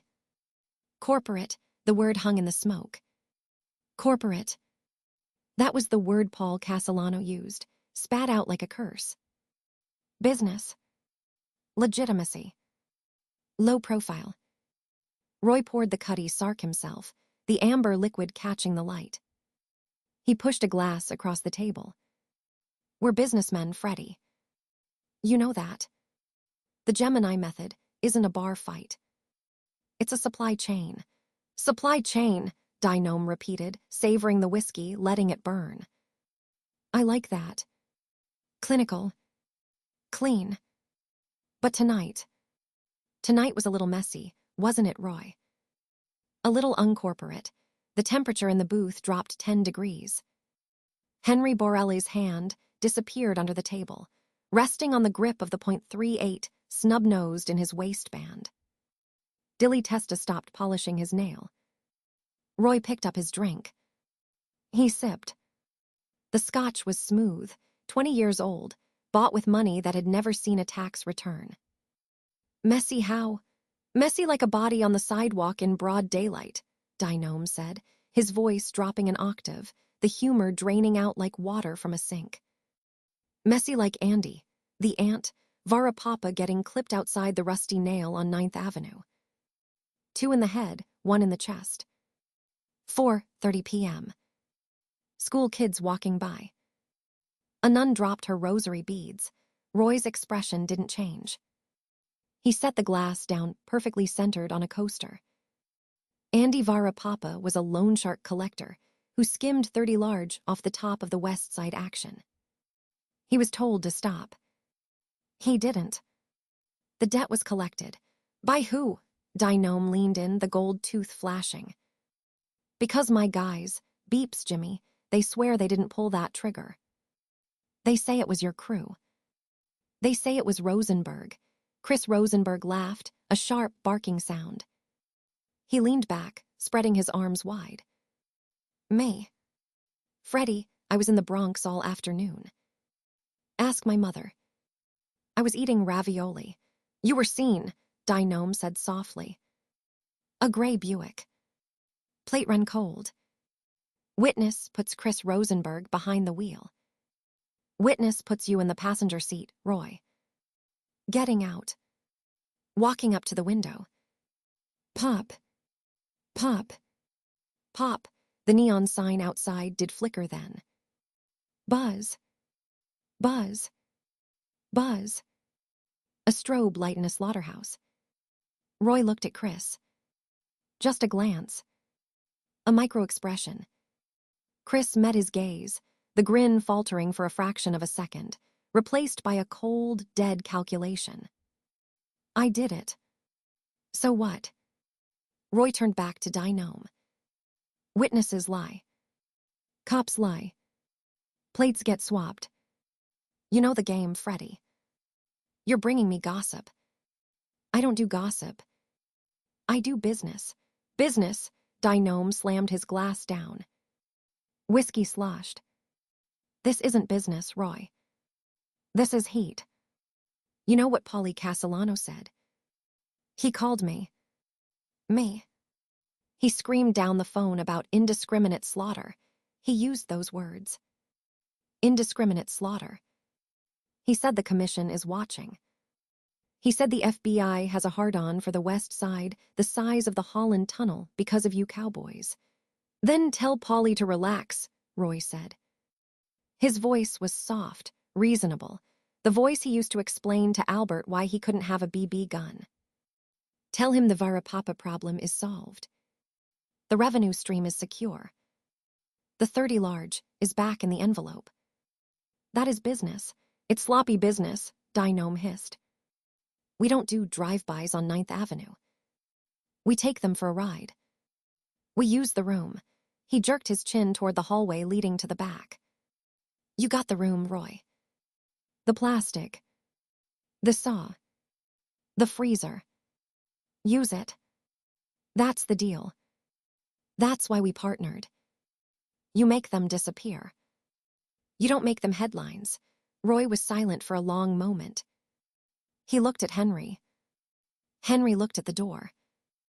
Dilly checked his watch. The Gemini method. Lure.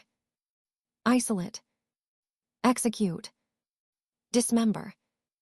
Bag. Dump. 0 forensic footprint. 0 witnesses. 0 bodies.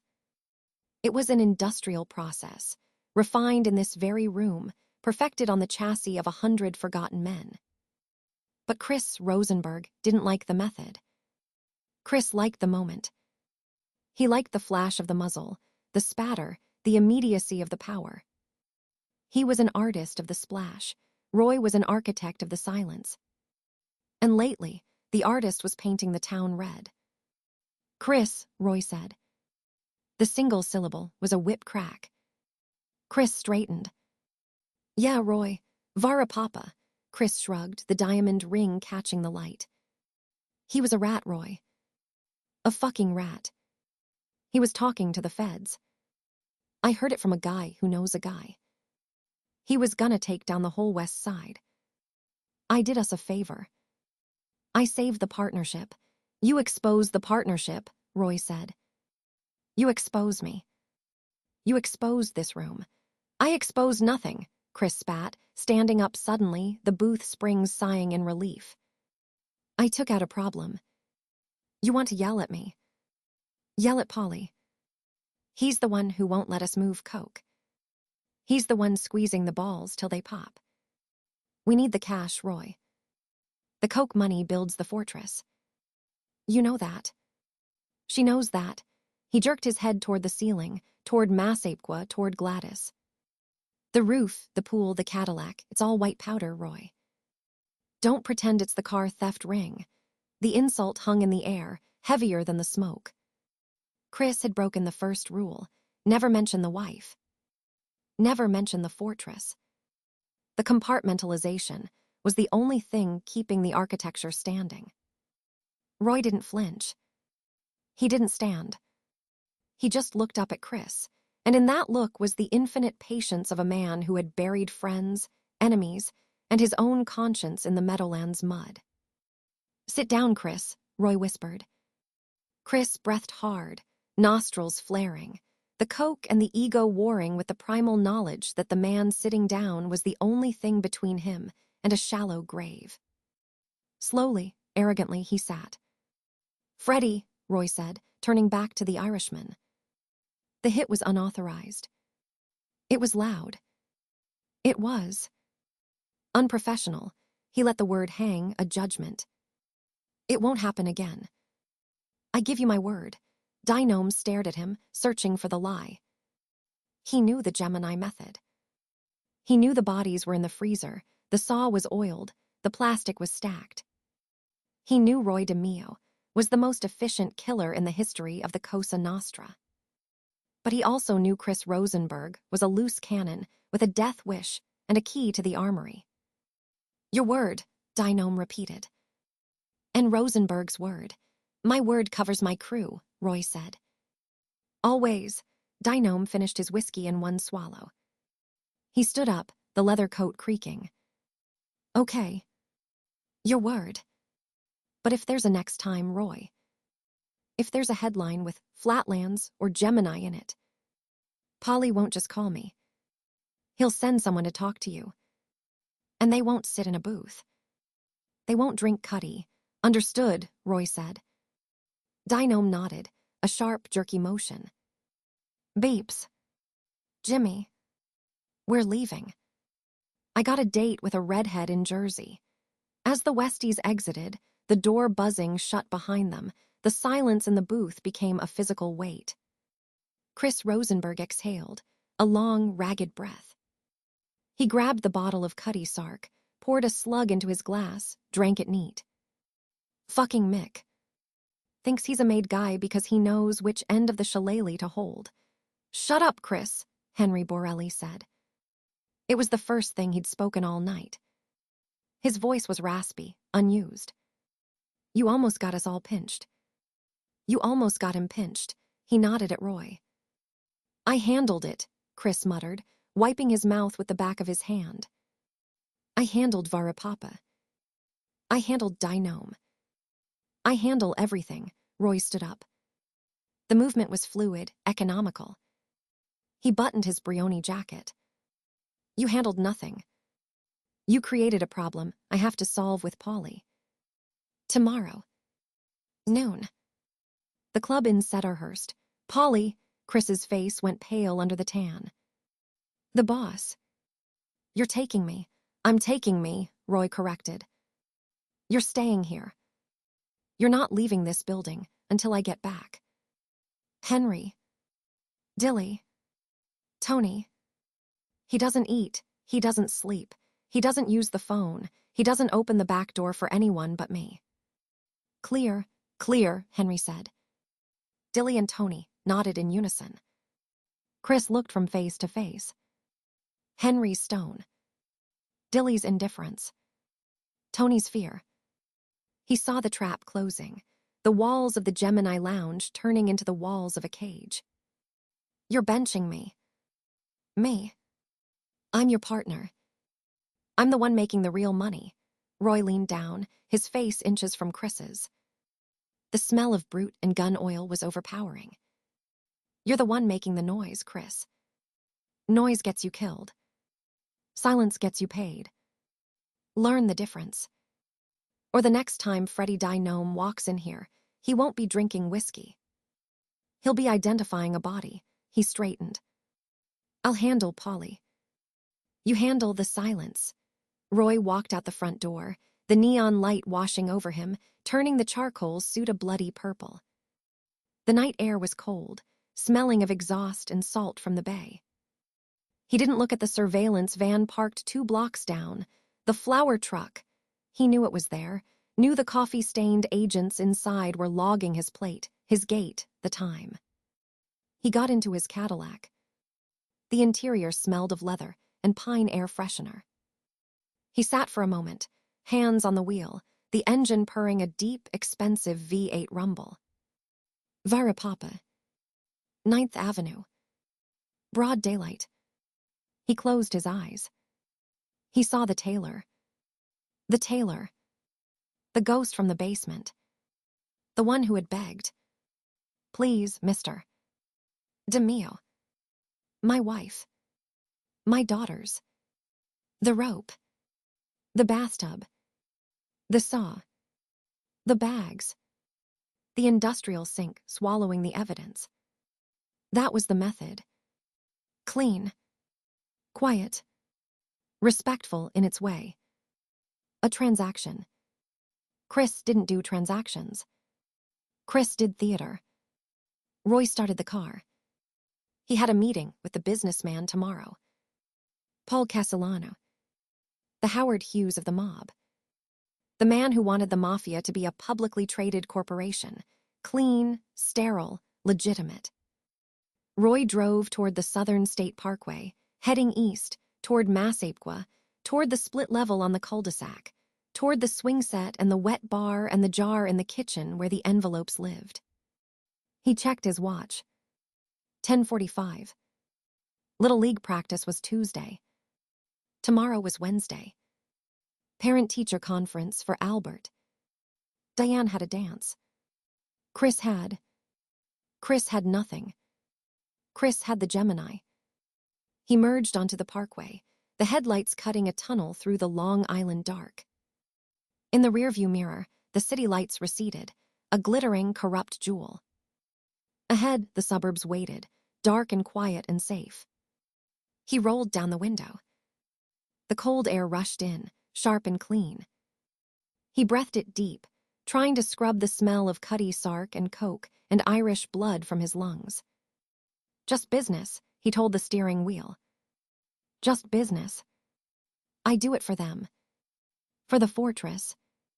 The Cadillac ate the miles, a shark moving through dark water, leaving no wake. Chapter 6. The leak the methane vents at Fountain Avenue didn't hiss. They screamed. It was a low, geological sound, the earth burping up its rotting guts in great, invisible belches of sulfur and sweet rot. But to Agent Jack Scalise, standing ankle-deep in the slurry of the Starrett City landfill, it sounded like a verdict. The wind off Jamaica Bay cut through his wool topcoat, biting at the skin of his face, but he didn't move. He didn't light the cigarette trembling between his fingers. He just watched the backhoe's steel teeth peel back another layer of the mountain. 20 years of New York's refuse rose in stratified archaeology. Rusted refrigerators, shattered porcelain toilets, the plastic skeletons of Christmas trees, diapers fossilized into gray clay, and now, the newer strata. The black industrial hefty bags. Heavy. Dense. They didn't compress like household trash. They held their shape, swollen and glossy under the halogen lights the emergency service unit had rigged. Scalise, Detective Eddie Riley called out, his voice thin in the gale. He stood by the idling unmarked sedan, the heater blasting, a thermos in his gloved hand. We got a torso in bag 3. No head. No hands.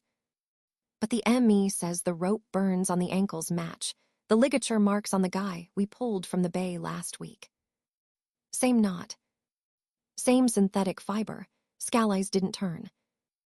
The Gemini method. Yeah. The Gemini method. Riley spat into the mud. Only the method sprang a leak, Jack. Someone forgot to weight the bags. Or the currents shifted. Either way, the assembly line just barfed up the product on the front lawn. A uniformed officer approached, holding a clear evidence bag. Inside, a sodden wallet, the leather bloated. ID in this one, Agent Scalise. Andrei, the tailor, Kuznetsov. Russian. Garment district. Missing 3 weeks. Scalise took the bag, the plastic crackling loud in the quiet between the wind gusts. Kuznetsov. The Russian connection. Vladdy Riznikov's orbit. This wasn't just a loan shark collection, gone sideways anymore. This was international. This was heat that melted badges. Bag it deep, Scalise said, his voice rough. And get the CAD team on the landfill topography. I want to know exactly which cell these were dumped in, which truck hauled them, which driver. I want the route traced back to the garage. I want the mechanic who services the truck. I want the paper trail on the plastic sheeting. I want the manufacturer of the rope. Turn the mountain inside out, Eddie. I don't care if it takes 10 years. We build the pyramid from the base up. 10 years, Riley muttered, rubbing his neck. Paul Castellano doesn't have 10 minutes. If the bodies are surfacing, the commission knows the heat is nuclear. They'll put a lid on DeMeo before the week is out. You know that. Let them put a lid on him, Scalise said, finally turning, his eyes pale and cold in the floodlights. A lid traps the heat. Makes the pressure build. Makes mistakes. Makes rats. I don't want DeMeo stopped, Eddie. I want him crushed. And for that, I need him to keep working while the walls close in. He climbed into the passenger seat of the sedan, the warmth hitting him like a physical blow. As they pulled away, the backhoe bit down again, and the mountain exhaled another cloud of ghost breath.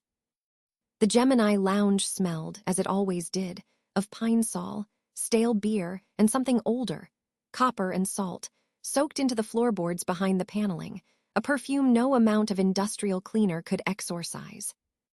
But tonight, the smell was sharper.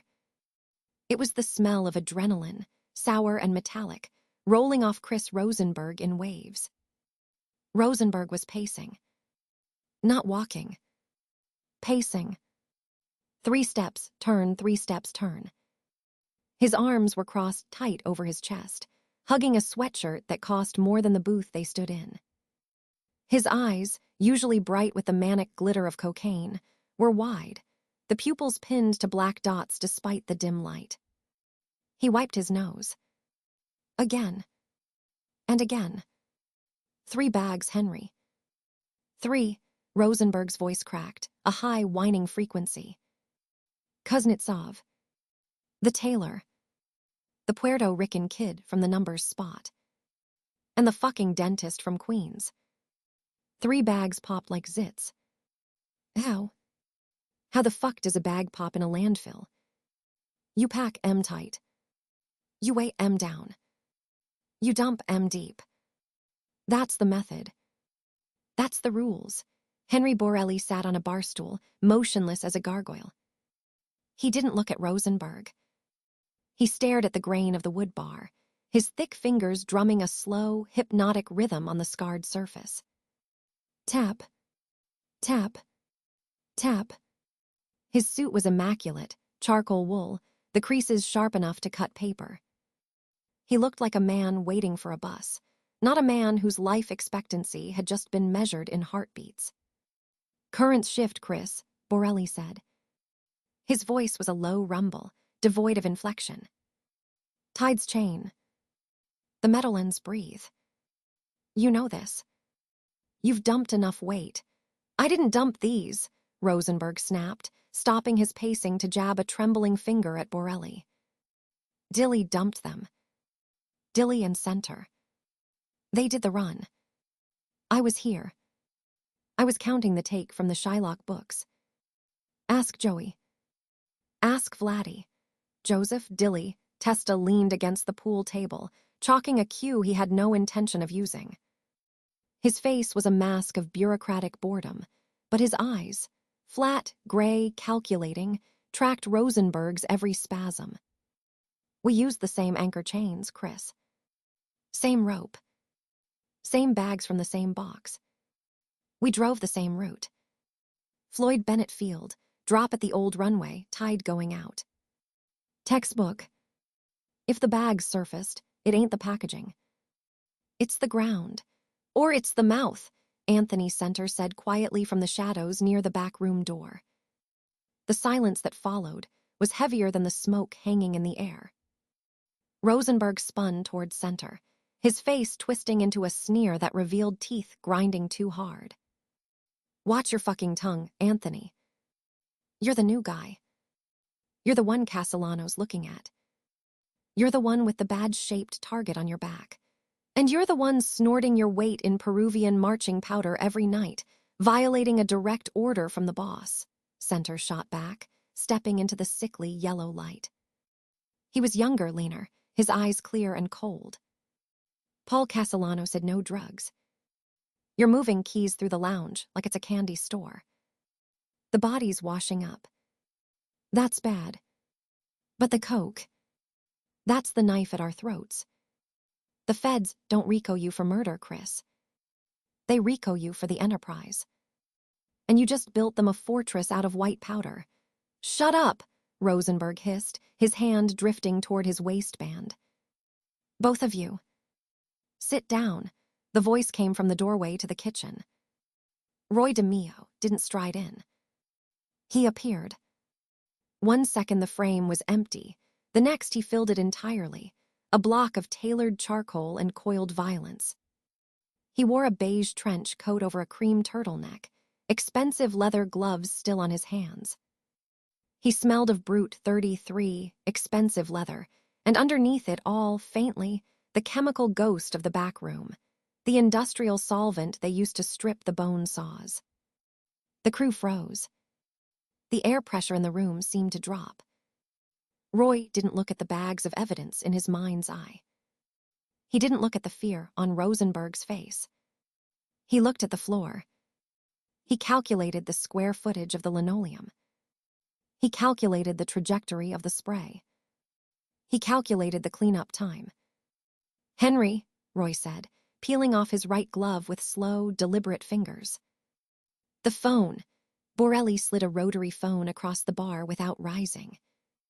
The cord stretched taut. Roy picked up the receiver. He didn't dial. He just held it to his ear, listening to the dial tone, a pure electronic hum.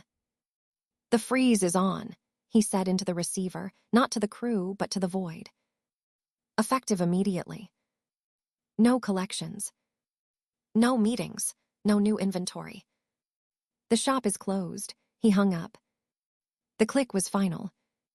He turned then, his gaze sweeping the room. It landed on Rosenberg last. Chris, Roy said. The name wasn't a question. It was a verdict. Roy, Rosenberg started, stepping forward, hands outstretched. I can fix this. I got connections in the sanitation union. I can find the driver. I can. You can shut up, Roy said. The words were soft, conversational. You're glowing in the dark, Chris. You're a beacon. Every time you hit that pipe, you light a flare for the FBI. For the boss. For every rat looking for a deal. I'm earning, Roy. I'm putting envelopes in your hand. I'm putting food on your table. Desperation made Rosenberg loud, ugly. Without me, this crew is nothing. I made the method work. Roy took a step forward. The distance closed instantly. He reached out, not with a gun, not with a fist, but with a gloved hand. He rested it on Rosenberg's shoulder, heavy, warm, fatherly. I know, Chris, Roy whispered, his face inches from the younger man's sweating, pockmarked cheek. You're my golden boy. My partner. My brother in blood. That's why this hurts, he squeezed. Not hard. Just enough to feel the bird bones of the clavicle shift under the sweatshirt. But the freeze comes from him, Roy murmured, nodding toward the ceiling, toward the invisible throne in Tot Hill. Polly wants quiet. He wants the heat to die down before the commission meets. So we go dark. You go dark. You go to Florida. You go to the Keys. You sit on a beach. You don't touch a phone. You don't touch a gram. You don't breathe without my permission. Do you understand? Rosenberg's jaw worked. The manic energy collided with the immovable object of Roy's will. For a second, Scalise's surveillance photos flashed in Roy's mind. Rosenberg handing off a kilo in the parking lot of a diner, laughing, invincible. The liability was no longer theoretical. It was biological. Yeah, Rosenberg choked out, the fight draining out of him, replaced by a sullen, terrified obedience. Yeah. Florida. Okay, good, Roy said, releasing him. He turned to the others. Henry. Dilly. Joey. Anthony. You know the drill. Maintenance only. Keep the books clean. Keep the lounge open for show. No cars in the back lot after midnight. If the flower truck across the street so much as sneezes, I want to know the pollen count. He pulled his glove back on, the leather creaking. I'm going home. I have a little league game at 4 tomorrow. Albert's pitching. I don't miss his games.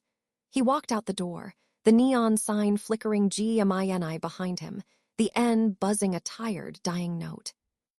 The drive from Flatlands to Massapequa was 34 miles of parkway ribbon, a transition from the jagged, industrial teeth of Brooklyn to the soft, manicured gums of Nassau County. Roy drove the Cadillac Eldorado, the engine a silent purr beneath the hood. He didn't speed. He signaled every lane change. He obeyed the limit. He was a ghost in a machine, a man who had just shut down a multi-million-dollar enterprise on a word from a boss he despised, to protect a crew that was rotting from the inside out. But his hands on the steering wheel, they were shaking. Not a tremor. A vibration. A high-frequency oscillation that started in his shoulders and traveled down the bones of his arms, making the leather creak. It wasn't fear. Fear was a cold knot in the stomach, a narrowing of vision. This was heat. Pure nuclear rage. 3 bags. 3 fucking bags in 20 years. The method was perfect. The method was math. Lure. Subdue. Bathtub. Dismember. Bag. Weigh. Dump. Variables controlled. Witnesses eliminated. Evidence vaporized. And now, because some junky sanitation worker cut a corner, because the tide decided to be a whore itself differently this month, because Castellano couldn't keep his own house in order, now the whole architecture was trembling. He gripped the wheel until his knuckles turned white, the gloves squeaking. Pack a bag. Just in case. The words formed in his mouth, tasting of iron. He had said them to himself 1,000 times in the mirror of the master bathroom, practicing the tone. Casual. Protective. Just in case. But the rage. The rage was for her. For Gladys. For the life he built brick by bloody brick so she could have the split level on the cul-de-sac, the swing set, the station wagon, the diamond bracelets. So she could be the queen of Massapequa, hosting block parties where the other wives whispered about her roast beef and never, ever asked where the money came from. And now the FBI was digging in a garbage mountain, pulling up the roots of that life. He took the Southern State Parkway exit. The streets widened. The trees arched overhead, forming a cathedral of leaves. The houses grew larger, set back on lawns striped by professional mowers. He turned onto Maple Drive. The cul-de-sac was a perfect circle of asphalt, an island of civilization. His house sat at the apex. Split level. Brick and aluminum siding. Colonial shutters. A Japanese maple in the front yard, blazing red against the green. The station, wagon in the driveway. Bikes on the lawn. A basketball hoop over the garage door. Normalcy. Fortress. Lie. He killed the engine. The silence rushed in, loud as a scream. The shaking hadn't stopped. If anything, it had intensified, vibrating in his chest now, rattling his ribs. He stared at the front door. The brass knocker. The wreath, dried hydrangeas, Gladys's touch. Just in case.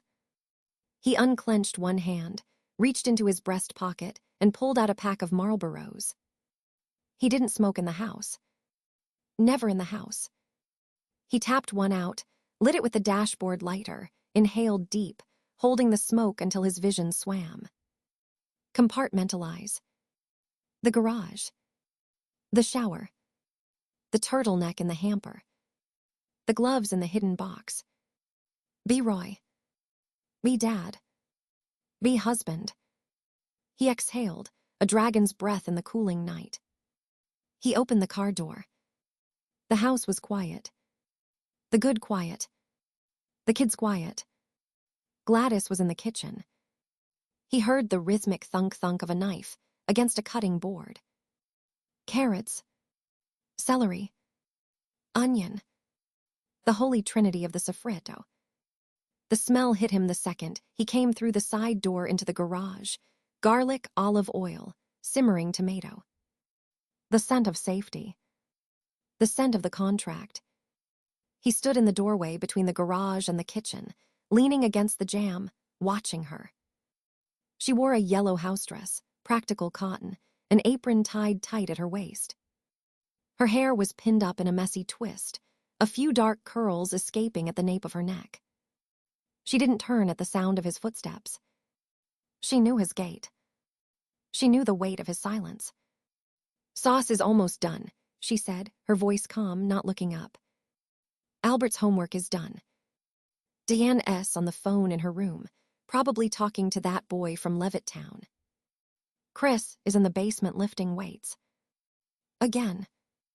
"I told him he'll stunt his growth, but try telling a 16-year-old boy he's not Hercules." She scraped the vegetables into the pot with the flat of the knife. Scrape. Sizzle. "Late night," she said. The meeting run long. Roy didn't answer. He walked to the counter, to the ceramic jar by the stove, the envelope jar. He didn't put an envelope in it tonight. He just touched the lid. Cold ceramic. "Gladys," he said. The knife stopped. The sizzle became a roar in the sudden silence. She turned slowly, wiping her hands on the apron. She looked at his face, really looked. She saw the veins standing faintly at his temples. She saw the muscle jumping in his jaw. She saw the eyes, flat and dead as a shark's, devoid of the warmth he reserved for the children. She didn't gasp. She didn't drop a plate. She didn't ask what's wrong. Or what did you do? She had stopped asking those questions years ago. She knew the answers were measured in body bags and federal indictments. She simply crossed her arms, her posture shifting from domestic to defensive, the general assessing the battlefield. "Bad?" she asked. "Catastrophic," he said. The honesty was a weapon. Bodies washed up. Fountain Avenue. 3 of them. The tailor. 2 others. The method failed. Gladys's face didn't change. But her eyes, dark, sharp, ancient, narrowed fractionally. The freeze, on. Total. Castellano's orders. No business. The crew is radioactive. The FBI has the landfill surrounded. Scalise is camping in the mud. And Rosenberg is. Rosenberg, a humorless twist of the mouth. He's glowing. He's going to Florida. For his health, Gladys nodded once. A single, sharp jerk of the chin. Understood. Filed. Acted upon. Okay, she said. So we wait. We go dark. We write it out. We always write it out. No, Roy said. The word cracked like a whip. Not this time. This time the heat isn't external, Gladys. It's internal. The crew is fracturing. Center. Testa. They're looking at life without parole. Scallies will flip one of them. Maybe both. And when they flip, they don't just give up the crew. They give up the captain.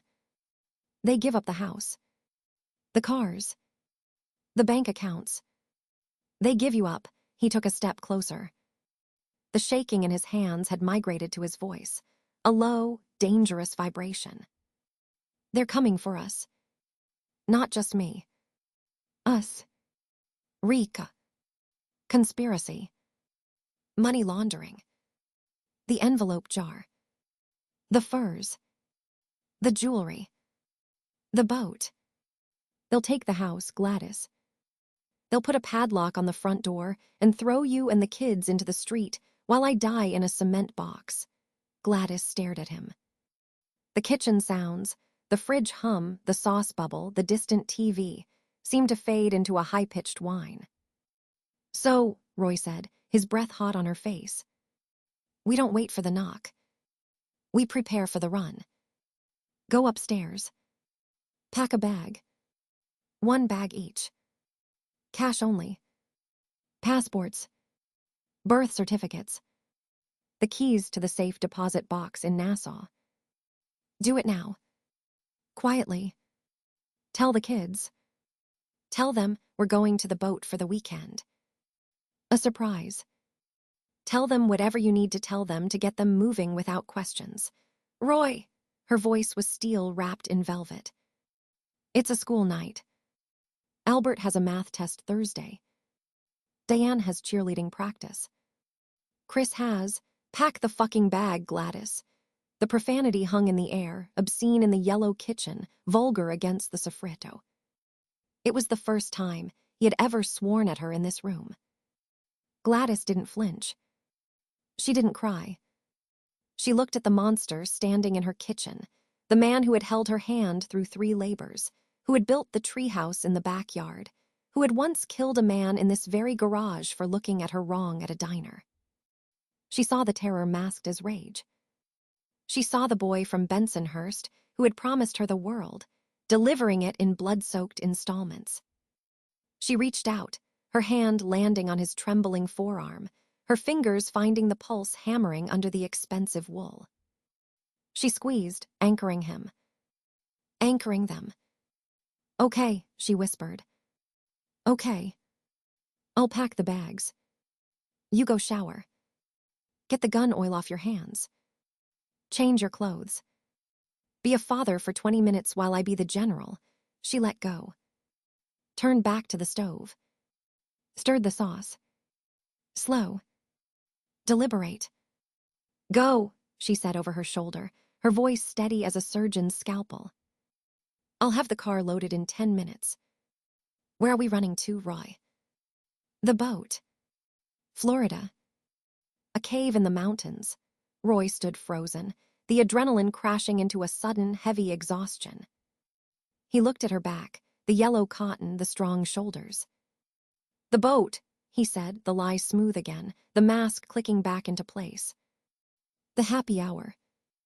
We anchor in the bay. Wait for the signal. Wait for the all clear. Right, Gladys said. The boat. The happy hour. She didn't turn around. Go wash up, Roy.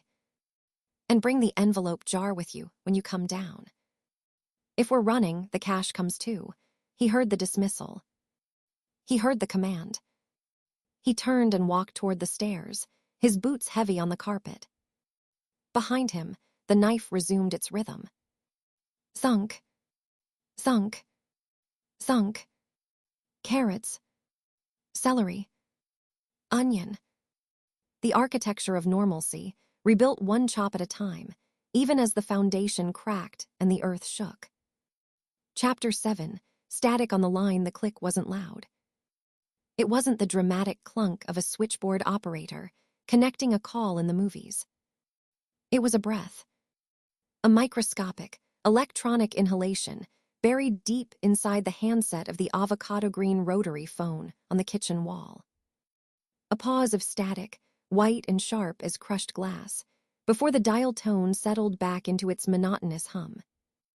Gladys DeMeo froze, her fingers curled around the receiver, the plastic warm from her grip.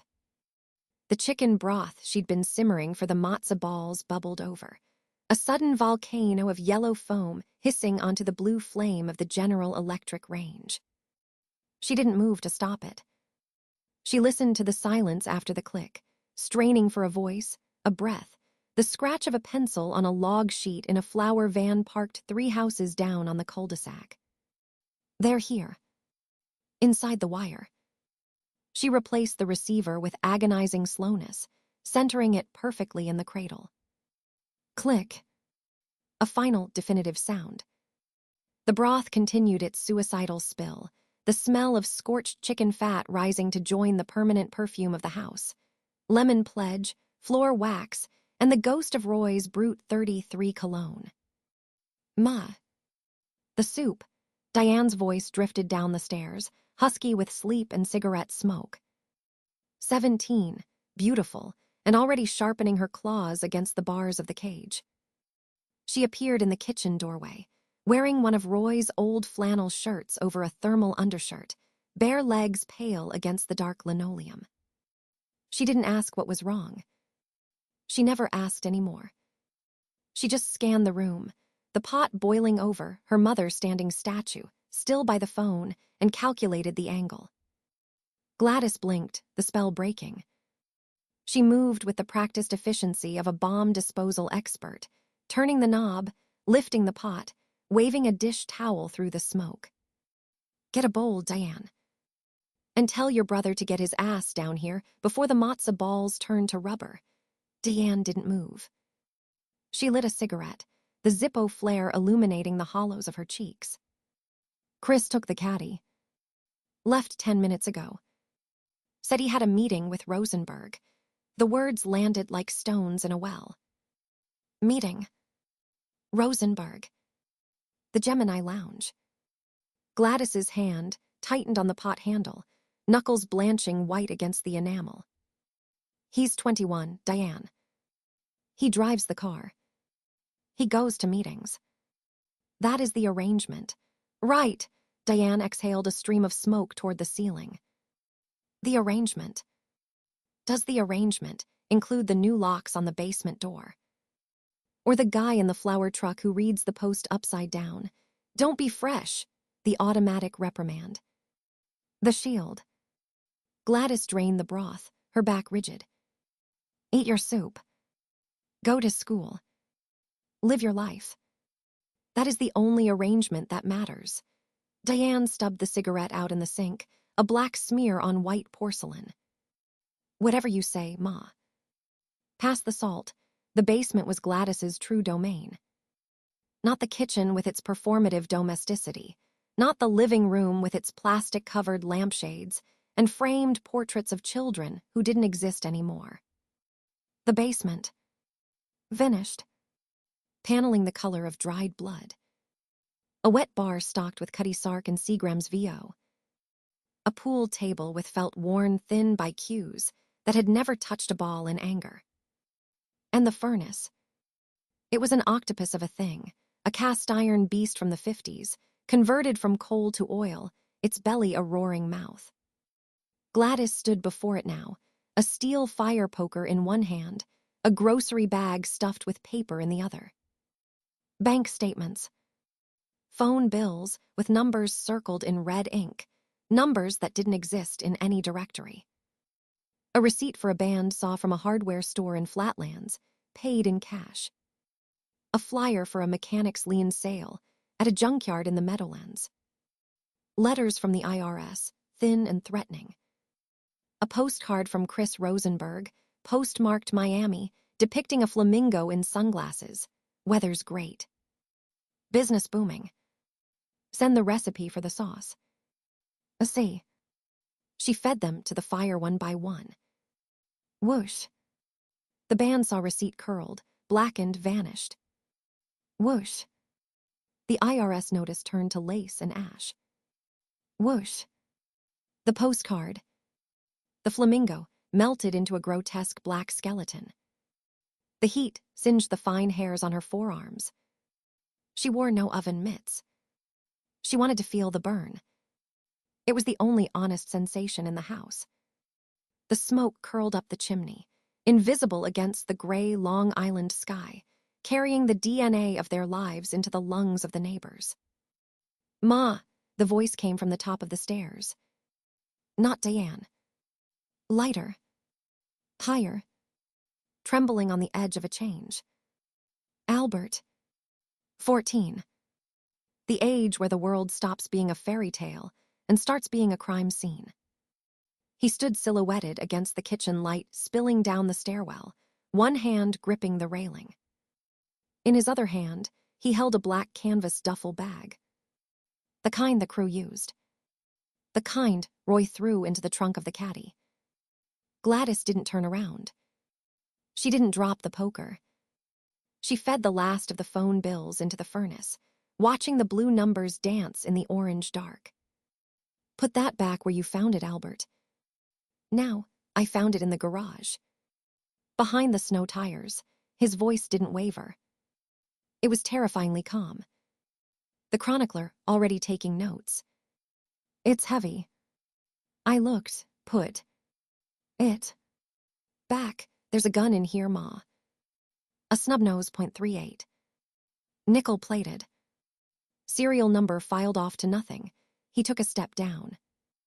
The creak of the tread was a gunshot in the quiet. And a ski mask. "Well, it smells like gasoline. And something else. Copper. Old pennies," the furnace roared. Gladys finally turned. Her face was a mask of high-cheekboned indifference, the same face she wore for the PTA, for Father O'Connor, for the FBI agents who knocked with warrants and smiles. "Your father is a businessman, Albert. A collector. He deals in cash. Large amounts. Dangerous neighborhoods. He carries a license. He carries protection. The mask is for the wind. The smell is the garage. Oil. Grease. You know this. It's not the wind, Ma." Albert descended another step. The duffel bag swung from his fingers, a pendulum marking the death of his childhood. The mask has eye holes cut wide. The mouth is cut open. You don't cut a mouth hole for the wind. You cut it so you can breathe when you're running. Or so someone can't bite you. Gladys walked toward him. Not retreating. Advancing. She moved like a shark in a tank, all silent, lethal purpose. She stopped at the bottom step, looking up at him. She smelled of burnt paper and Chanel no. 5. You are a smart boy, Albert. The smartest of the three. That is why you will go to college. That is why you will be a doctor, or a lawyer, or a professor. You will live in a house with a lawn this green, she gestured vaguely upward, and you will never, ever confuse a business trip with a horror movie. He has a freezer in the back of the Gemini Lounge, Albert said. The words hung in the air, toxic gas. Chris Rosenberg told Chris, my brother, that they keep the meat there before the grind. He laughed. He said the band saw makes quick work. The poker was still in Gladys's hand. She didn't raise it. She didn't need to. Her voice dropped, losing the suburban cadence, dropping into the register of the Bensonhurst streets, the voice of the girl who grew up with plastic on the lamps and a father who broke knees for the syndicate. You listen to me, Bubel. You listen to me very carefully. Your brother, Chris, your brother, is a mouthy, coke-addled idiot who thinks he is a gangster because his father lets him sit at the big table. He tells stories to scare you, to make you feel small, to make himself feel big. She stepped close, invading his space, forcing him to crane his neck up. Your father builds treehouses. Your father pays the mortgage on this house, the tuition at Chaminade, the braces on Diane's teeth, the surgery on your father's heart. He brings home the bacon, Albert. He does not bring home the pig. Do you understand the difference? Albert didn't blink. His eyes, Roy's eyes, dark and fathomless, held hers. If he brings home the bacon, Ma. Why does the duffel bag smell like the butcher shop? The silence stretched, taut as a piano wire. Gladys reached out. Her hand, the one not holding the poker, came up. For a second, Albert flinched, expecting a strike.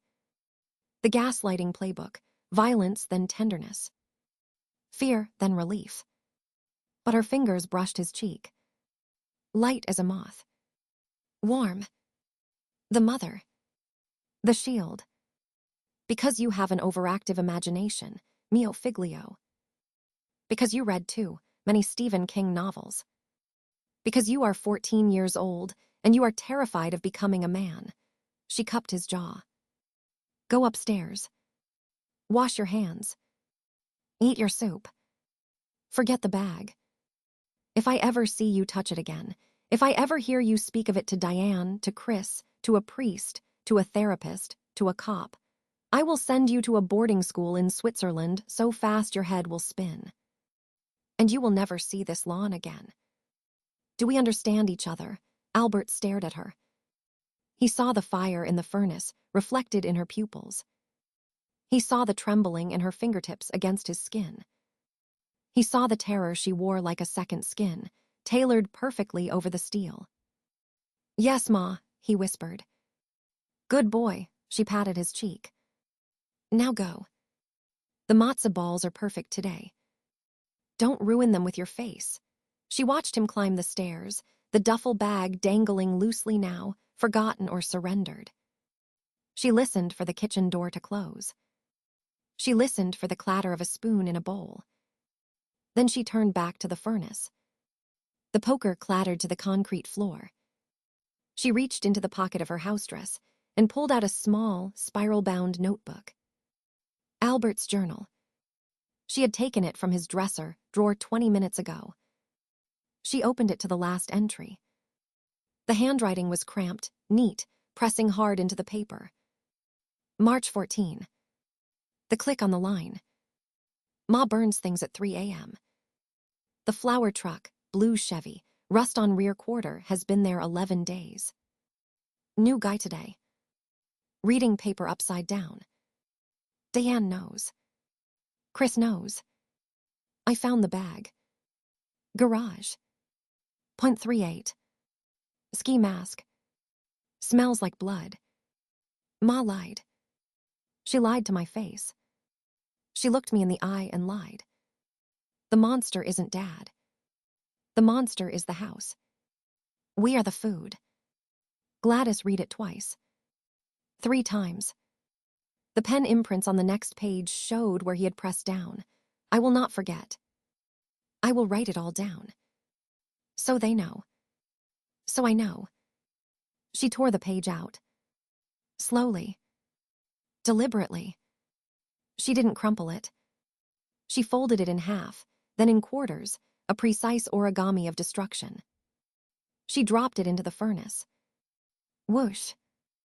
The paper caught instantly. The ink ran, black tears in the orange light. I will not forget curled and vanished.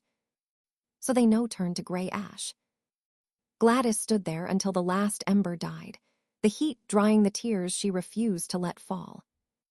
She straightened her house dress. She wiped her hands on her apron, though they were clean. Upstairs, the phone rang. Once. Twice. She let it ring 3 times. The machine, the new cassette answering machine Roy had installed last week. For business, Gladys, so we don't miss a beat, clicked on. Beep. Gladys. It's Jack. Scallies. FBI. The voice was smooth, polite, the voice of a man asking for a donation to the Policemen's Benevolent Association. I know you're screening. That's smart. Smart is good. Look, we got a ping on the wire at the Gemini Lounge. Rosenberg talking to a guy in Jersey about a kilo. Heavy breathing. We also got a hit on the pen register at your house.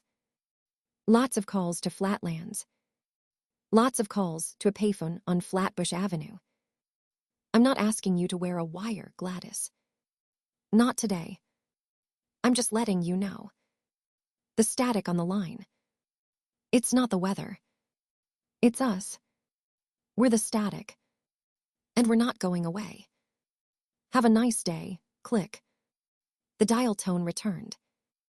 A flat, monotonous scream. Gladys walked to the phone. She lifted the receiver. She didn't dial. She just held it to her ear, listening to the hum of the connection, the vast, humming network of copper and switches, and listening ears stretching from Massapequa to Manhattan to Quantico. She opened her mouth. She didn't scream. She didn't cry. She whispered, a single word into the dead line, a prayer to a god she stopped believing in the day she married the devil. Checkmate, she hung up the phone. She went upstairs. She sat at the head of the table. She picked up her spoon. Ma, Deanne asked, mouth full of matzo ball. You look like you saw a ghost. Gladys scooped broth, the golden liquid clear and perfect. Just the wind, Diane. Just the wind off the water. Eat your soup. Outside, the flour truck's engine turned over. A cough, a sputter, a low rumble. It pulled away from the curb, tires crunching on the gravel shoulder, disappearing into the mist that clung to the hedges of the cul-de-sac. The siege had officially begun. And the Queen of Massapequa took her first bite. Chapter 8, The Golden Boy, the neon sign of the Gemini Lounge, didn't buzz so much as scream. A jagged pink wound in the Flatlands night that read Gemini in letters, where the N had been flickering since the Carter administration. Inside, the air was a thick, pressurized soup of cigarette smoke, spilled beer, and the cloying, chemical sweetness of high-grade cocaine. The specific, metallic tang of hydrochloride that coated the back of the throat and made the heart hammer a frantic, joyous rhythm against the ribs. Chris Rosenberg didn't walk into a room.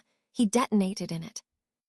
He was 26, 6 feet of coiled springs and expensive tailoring, wearing a cream-colored silk shirt unbuttoned to the sternum, revealing a thicket of dark hair and a gold Star of David that bounced against his chest like a metronome. His eyes, a startling, pale blue, were dilated to black pins, the whites red raw from the 3-day run. He moved through the crowd, bookmakers, hijackers, fences, the lost boys of Canarsie, with the proprietary swagger of a man who knows the exits are welded shut and he holds the only torch. Chrissy. My boy, a voice cut through the din, gravel and vinyl. It was Henry Borelli, sitting in the corner booth, the office. Henry didn't move much.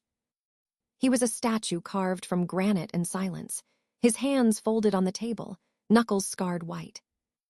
Next to him, Joseph Dilly Testa picked at a cuticle with a penknife, the snick-snick of the blade the only sound he contributed to the universe.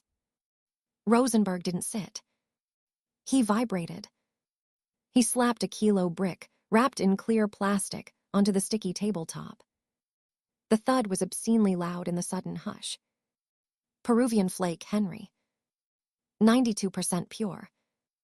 I tasted it myself, numbed the fillings right out of a horse's mouth. Chris laughed, a sharp, barking sound that held no mirth. He raked a hand through his thick, curly hair, leaving a white residue on the black curls. 200 a gram wholesale. We move this by Tuesday. We're buying the building next door. Fuck the social club. Fuck Castellanos, no drugs memo.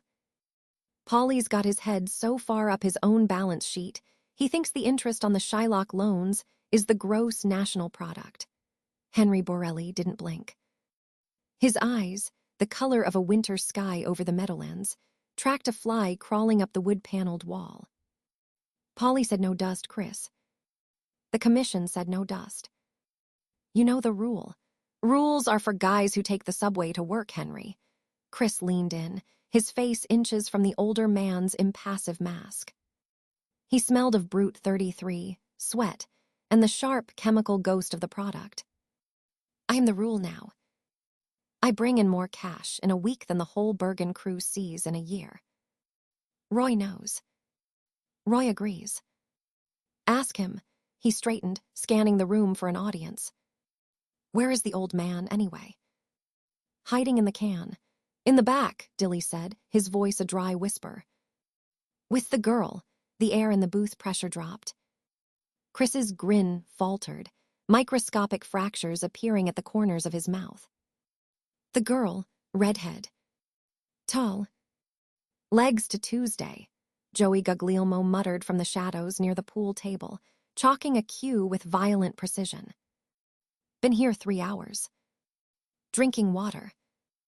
Watching. Chris's hand went to the waistband of his trousers, resting on the cold steel of the .38 snub nose tucked there. It was a gesture, as unconscious as breathing. Who is she? Don't know, Henry said. Roy brought her in the side door. Said she's company, told us to keep the volume down. Company! The word curdled in Chris's mouth.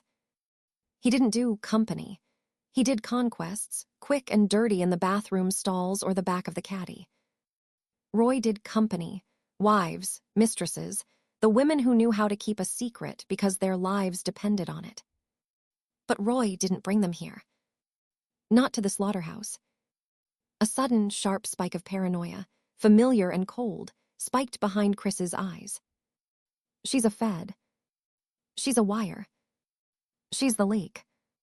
He didn't walk to the back hallway. He stalked, his boots heavy on the linoleum, pushing past the restrooms, past the storage room where the industrial sink lived. Stainless steel, deep as a grave, plumbed with a garbage disposal unit that could swallow a femur in seconds. The smell back here was different.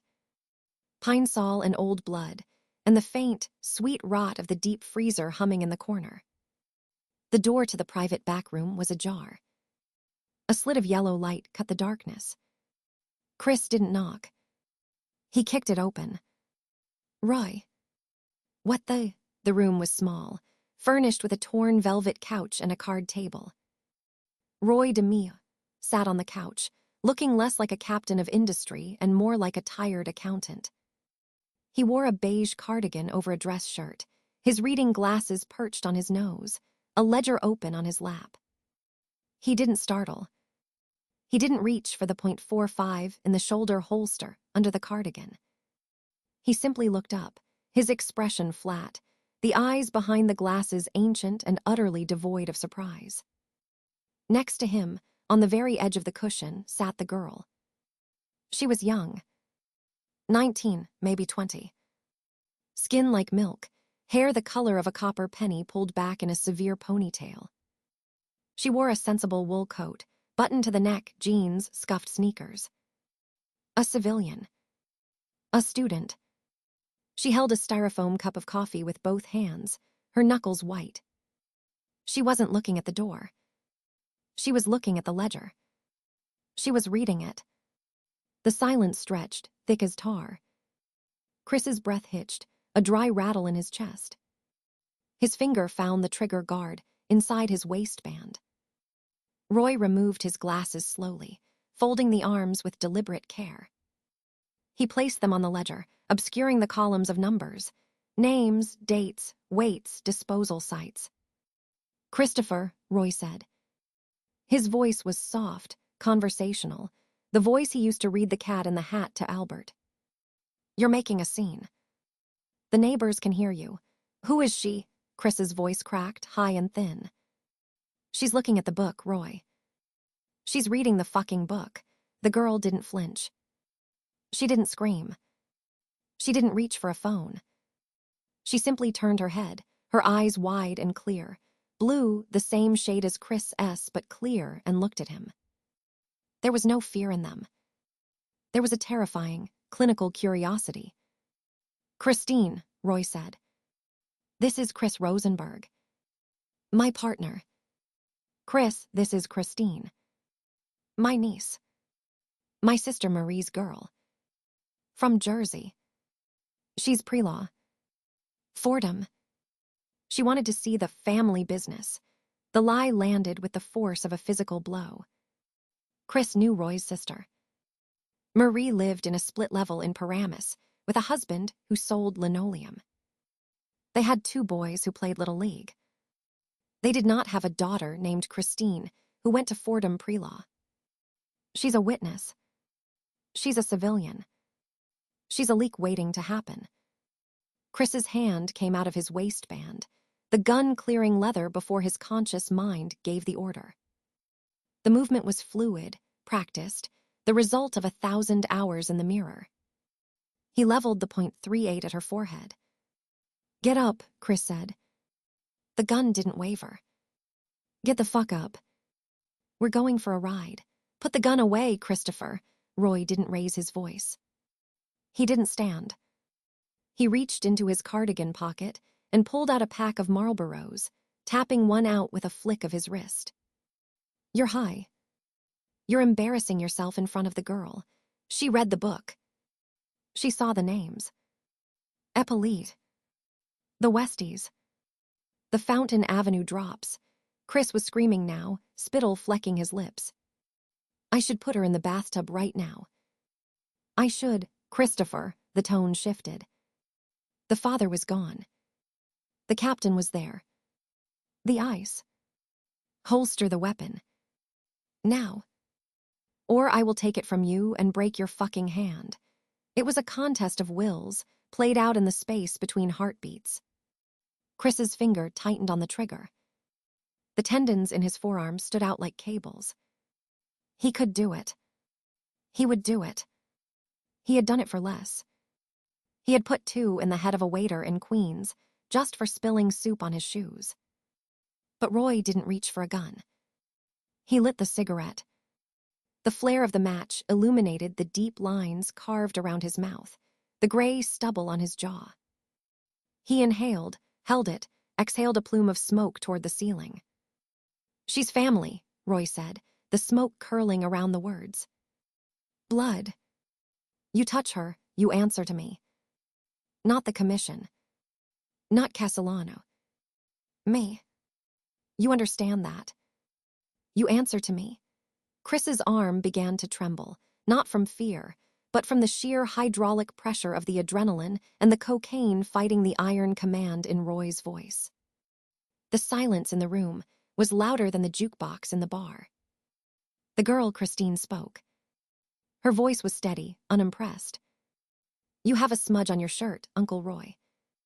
Right there. Looks like grease." Roy looked down at his cardigan. A small, dark smudge near the cuff. He rubbed it with his thumb. "Oil. From the caddy. The gasket's leaking. Should get that fixed," she said. "Before it blows." Roy smiled then. A genuine, warm expression that transformed his face from a mask into a human being. "I'll tell the mechanic. You want a sandwich. Dilly makes a decent hero." "I'm fine," she said. She stood up, smoothing her coat. She walked past Chris, close enough that he smelled her shampoo, apples, green apples, and the faint scent of fierce sweat beneath it. She didn't look at the gun. She looked at Chris's face. "You have very shaky hands," she whispered. "You should lay off the caffeine." She walked out the door. Chris stood frozen, the gun aimed at the empty space where her head had been. The adrenaline crash hit him like a sledgehammer. His knees buckled. He lowered the weapon, his hands shaking violently now, the metal clattering against the zipper of his fly as he jammed it back into the waistband. "She's not your niece," Chris whispered, staring at the closed door. "She's not pre-law. She's a cop. Or a reporter. Or a junkie you're fucking." She saw the book, Roy. She read it. Roy stood up. He was shorter than Chris, thicker, softer around the middle, but he filled the doorway. He placed a heavy hand on Chris's trembling shoulder. The grip was painful, anchoring. She saw a ledger of numbers, Christopher. She doesn't know what the numbers mean. She thinks I run a vending machine route. I told her the weights were candy bars. The drops were delivery routes. Roy squeezed, his fingers digging into the trapezius muscle. You, on the other hand, you just pulled a piece on a blood relative in front of Henry and Dilly. You just showed the crew that the golden boy is cracking. Chris jerked away, stumbling back against the card table. I'm not cracking. I'm the only one who sees it. The heat is coming down. The FBI has photos of us at the lounge. They got the bug in the lamp. Scalise is jerking off to our conversations right now. And you bring a girl in here. A witness? Scalise doesn't have a bug in the lamp, Roy said calmly. I had the lamp checked yesterday. And the girl is my niece. Her name is Christine. She is pre-law. Fordham. She graduates in May. She wants to be a prosecutor. He let that sit in the poisoned air. She wants to put people like us in cages. So I brought her here. To show her the cages are empty. To show her the monster is just a man in a cardigan with a leaky gasket. Chris stared at him, his chest heaving. The madness receded, replaced by a cold, sick admiration. He's crazy. He's absolutely fucking insane. He brought the enemy into the kitchen to prove he owns the stove. You're a sick fuck, Roy, Chris breathed, a grin returning, brittle and sharp. A sick, brilliant fuck. I'm a practical man, Roy corrected. He picked up the ledger, snapped it shut. Clean yourself up. Wash your face. You look like a ghost. We have a sit-down with the Westies at the marina tomorrow. Frederick DeMeo is bringing the guns. I need you sharp. Not high. Sharp, DeMeo, Chris spat. That McBastard. He thinks he's partners. He's a subcontractor. Then treat him like one, Roy said. He opened the door, the noise of the bar rushing in, the clatter of balls, the laughter, the jukebox playing Hotel California. And Christopher, Chris paused, his hand on the doorframe. Next time you point a gun at someone in this crew, Roy said, his voice dropping to a whisper that cut through the noise like a scalpel. Make sure you intend to pull the trigger. Hesitation gets you killed. Or worse, gets me killed. And if I go down, the money stops. The lawyers stop. The house in Massapequa stops. Your mother stops. You understand, the threat wasn't to Chris's life. It was to his lifestyle. To the engine that powered the dream. Chris's face went slack, the humor draining away, leaving only the raw, naked need. I understand. Good. Roy patted his cheek, a gesture of grotesque tenderness. Now go home. Sleep it off. I'll handle the Westies. I'll handle the girl. I'll handle everything. I always do. Chris walked out of the back room, past Henry and Dilly and Joey. He didn't look at them. He knew what they saw. The golden boy, the prince of the Gemini, walking tall. He knew what they didn't see. The sweat soaking the silk shirt, the tremor in his fingers, the voice in his head screaming that the walls were closing in, that the method was eating them alive, one loose end at a time. He pushed through the front door into the freezing Brooklyn night. The air slapped him, cold and clean, tasting of salt and exhaust. He fumbled for his keys, the metal slippery in his grasp. His Cadillac Eldorado sat under the flickering neon, a land yacht of white leather and chrome. He yanked the door open, slid behind the wheel and locked it. Click. Safety. He leaned his head back against the headrest, closing his eyes. The engine roared to life, a deep, comforting rumble. He gripped the steering wheel until his knuckles matched Henry's, white, bloodless. She read the book, he thought, the loop playing on repeat. She saw the names. She knows. He reached into the glove compartment, his fingers finding the small, leather-bound vial. He tapped a key, snorted a line off the leather dashboard. The burn was instantaneous, a white-hot wire up the nose, clearing the fog, sharpening the world into high-definition edges. Okay, he thought, his heart settling into a jackhammer rhythm. Okay. I can fix this. I fix everything. He put the car in drive and peeled out, the tires screaming on the wet asphalt, the neon sign reflecting in the rearview mirror. Gemini. The N flickered, died, sputtered back to life. Gemii. Half a name. Half a life. He floored it, heading for the Belt Parkway, the open water, the only place the noise stopped. Back in the back room of the Gemini Lounge, the silence returned, heavier now. Henry Borelli stood by the industrial sink, running water over his hands. He hadn't washed them in the sink in years. He used the basement bathroom, but tonight he needed the sound of the water. Rush. Rush. Rush. The sound of the disposal grinding bones was louder in his memory than the water ever was. Dilly Testa sat at the card table, sharpening a boning knife on a steel. SHHK. SHHK. SHHK. A rhythmic meditation. Joey Guglielmo leaned against the door jamb, a toothpick dancing in his mouth. He's gonna get us all clipped, Joey said, the words muffled. The kid's a loose cannon. He's gonna pull a piece on the wrong guy. A Fed. A made guy from another family. Himself, Henry turned off the tap. He dried his hands on a paper towel, slow, deliberate. He brings in the money, Joey. 200 large a month. Cash. Clean. That buys a lot of forgiveness. Castellano don't care about the money, Dilly said, not looking up from the blade. He cares about the heat. The commission cares about the heat. The newspapers care about the heat. The kid is heat. Walking, talking, coke-snorting heat. He's Roy's heat, Henry said. He crumpled the towel, tossed it in the waste basket. Swish. Roy handles his heat. Joey laughed, a harsh, barking sound. Roy handles his heat. He don't handle Chris's. Chris thinks he is Roy. That's the problem. He thinks the method is his. He thinks the crew is his. He thinks he's immortal, a voice said from the doorway. They all turned. Roy DeMeo stood there. He hadn't left. He had just moved into the shadows of the hallway, listening. He wore the cardigan, the glasses back on his nose. He looked small. Tired.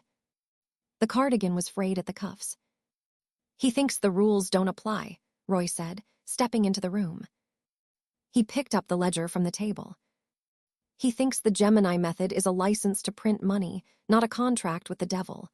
He's your guy, Roy, Henry said. It wasn't a question. It was a statement of fact. You made him. You break him, Roy looked at the ledger. He ran a thumb over the cover. I can't break him, Henry. He's the only one who can keep up.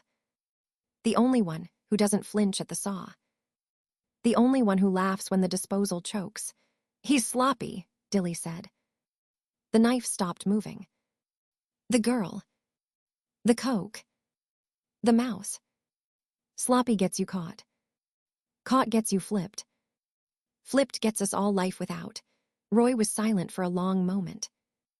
The hum of the freezer was the only sound. Thrum. Thrum.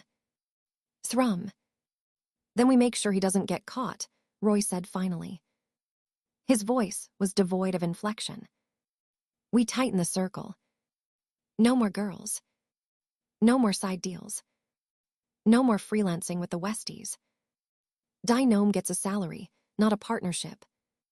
Chris gets a leash, and if he bites the leash, Joey asked. Roy looked up. The glasses caught the light, hiding his eyes. But the mouth, thin, pale, set in a line of absolute resolve, told them everything. Then we put him down, Roy said. Same as anyone else. The method doesn't care about gold stars. The method only cares about the result. He opened the ledger. Found a blank page. Uncapped a pen. Christopher Rosenberg, he wrote. January 14, 1979. Warning issued. Leash applied. He capped the pen. Closed the book. Clean up, he said to the room at large.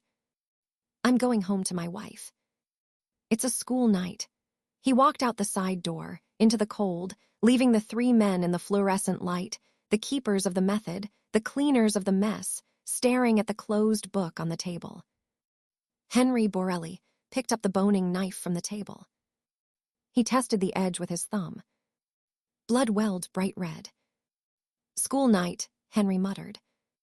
He put the knife in his pocket. Yeah. Tomorrow's a school day.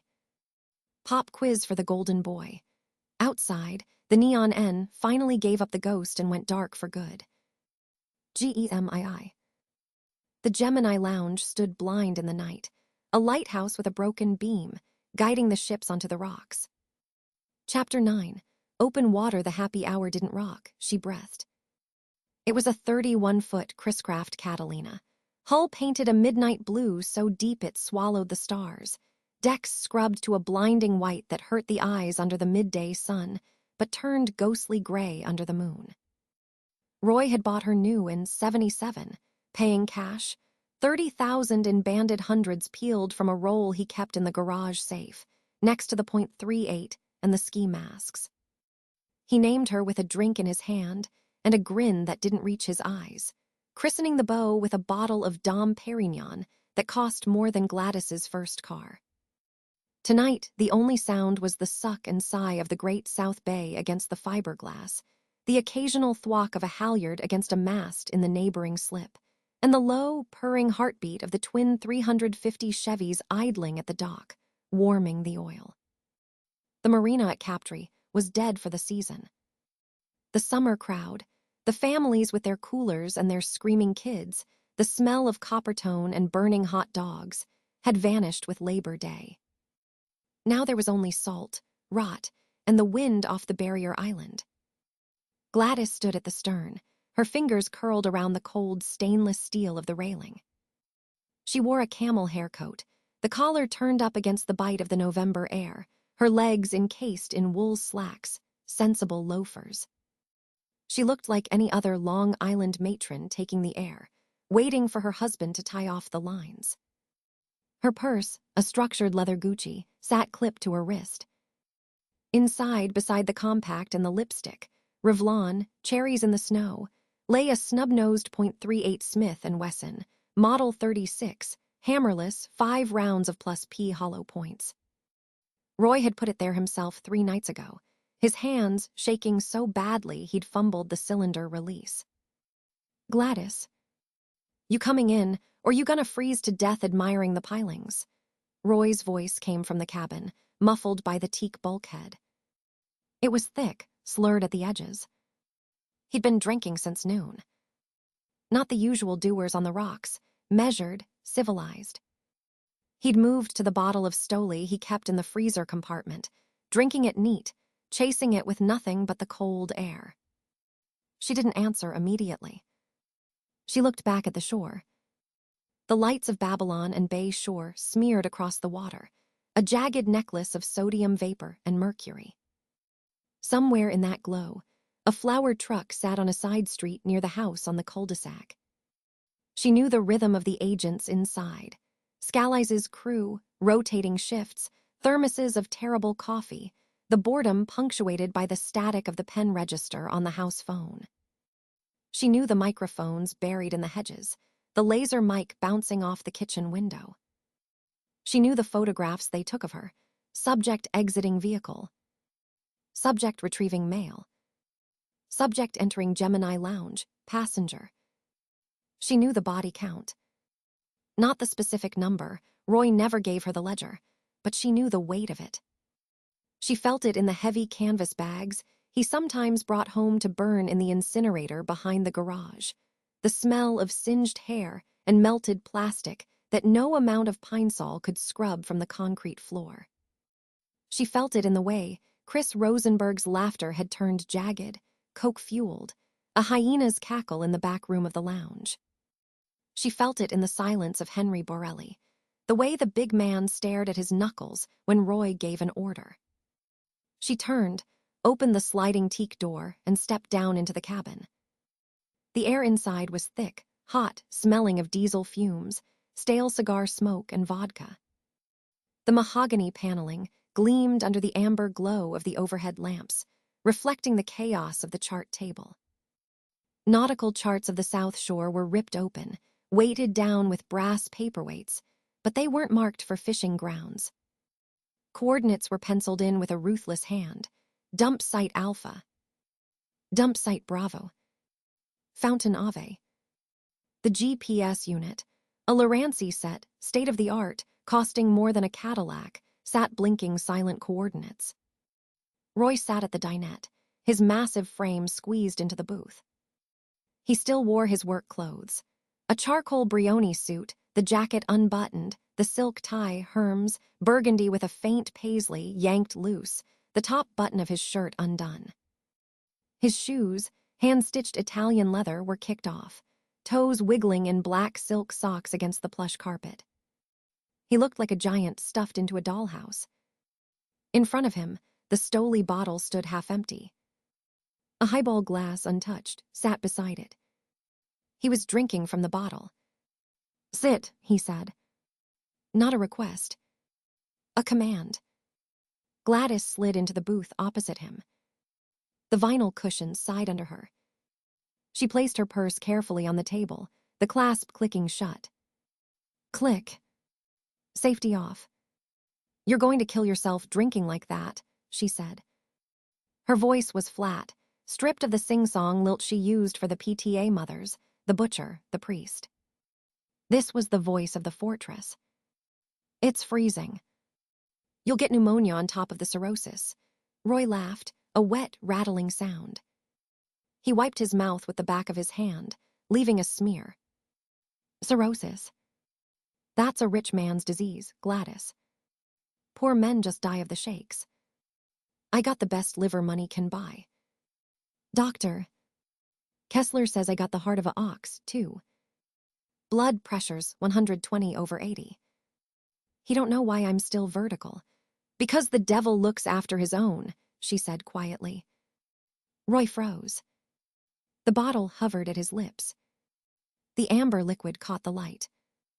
For a second, the mask slipped, the charming buffoon, the doting father, the captain of industry, and she saw the thing underneath. The cold, flat calculation. The shark eyes. Then he laughed again, louder this time, performative. "The devil? Yeah, maybe. But the devil don't build treehouses, Gladys. The devil don't stay up all night with Chris when he got the croup. The devil don't carry you up the stairs when your ankles swell up like balloons with Diane." He put the bottle down. Hard. The sound cracked like a gunshot in the small cabin. "I'm tired, Gladys." The admission hung in the heated air, heavier than the anchor chain. "You don't get to be tired," she said. "You get to be careful." "There's a difference." "Careful," he spat the word. "I've been careful 20 years. I built the cleanest machine this city ever saw. The Gemini method. You know what they call it in the journals? Industrial efficiency. A fucking assembly line. In and out. No mess. No witnesses. No bodies. Just vapor." He tapped his temple. "Up here. It's math. It's physics. It's control." "Control," she repeated. "Is that what you call it?" Chris Rosenberg is snorting his weight in Bolivia's finest and shooting his mouth off at the wax museum. The Westies are carving people up in Hell's Kitchen and leaving parts in trash bags on 10th Avenue. The FBI has a microphone inside your office, Roy. Inside the lounge. Scalise knows what you eat for lunch before you swallow it. Where is the control? Roy flinched. A microscopic tightening at the corner of his jaw. The only tell he had. "Rosenberg," he said, the name tasting of ash. "The golden boy. My brother. Not blood, but closer. I made him. I handed him the keys. And he's driving the car off a cliff with a kilo up his nose and a badge in his pocket. He's your responsibility. I know he's my responsibility. The roar exploded from him, vibrating the glasses in the cabinet. You think I don't know? You think I don't wake up at 3 in the morning hearing the saw? Hearing the pop of the bone, saw hitting the femur. Whir. Thunk. Whir. Thunk. Over and over. 200 times, Gladys. 200 souls. And for what? He leaned across the table, invading her space, his breath hot and alcoholic. His eyes were wet, red-rimmed, terrifying in their vulnerability. For this, he hissed, gesturing wildly at the cabin, the boat, the invisible house on the cul-de-sac, the invisible children in their beds. For the split level. For the Cadillac. For the braces on Albert's teeth. For Diane's debutante dress. For Chris's tuition at Pace. For you. So you never have to stand in line at the butcher and count pennies. So your mother can die in a bed with clean sheets and not a hospital ward. I did it for us, the word hung between them. Us. The sacred dyad. The conspiracy of two. Gladys didn't move. She didn't recoil. She reached out, her hand covering his fist where it clenched on the table. Her fingers were cold, his were fever-hot. She felt the knuckles, the tendons, the mechanics of a hand that had signed death warrants and tied shoelaces with equal dexterity. You didn't do it for us, Roy, she said, her voice devoid of pity, devoid of judgment. Just truth. You did it because you're good at it. Because it makes you a king. Because without it, you're just a kid from Crown Heights with a bad leg and a father who drank himself to death. The money. The house. That's the exhaust. That's the smoke. Don't confuse the smoke with the fire. Roy stared at her. The silence stretched, filled only by the slap, slap, slap of water on the hull. Nobody spoke to him like that. Not Castellano. Not Delacroix. Not Rosenberg. Not the cops. Only her. She was the only mirror that didn't lie. I'm scared, he whispered. The admission cracked the granite. I'm not scared of dying. I've been ready to die since I was 19. I'm scared of losing it. Losing the plot. Losing you. Losing the boys. Polly wants Chris's head. He sent the word down through Frank.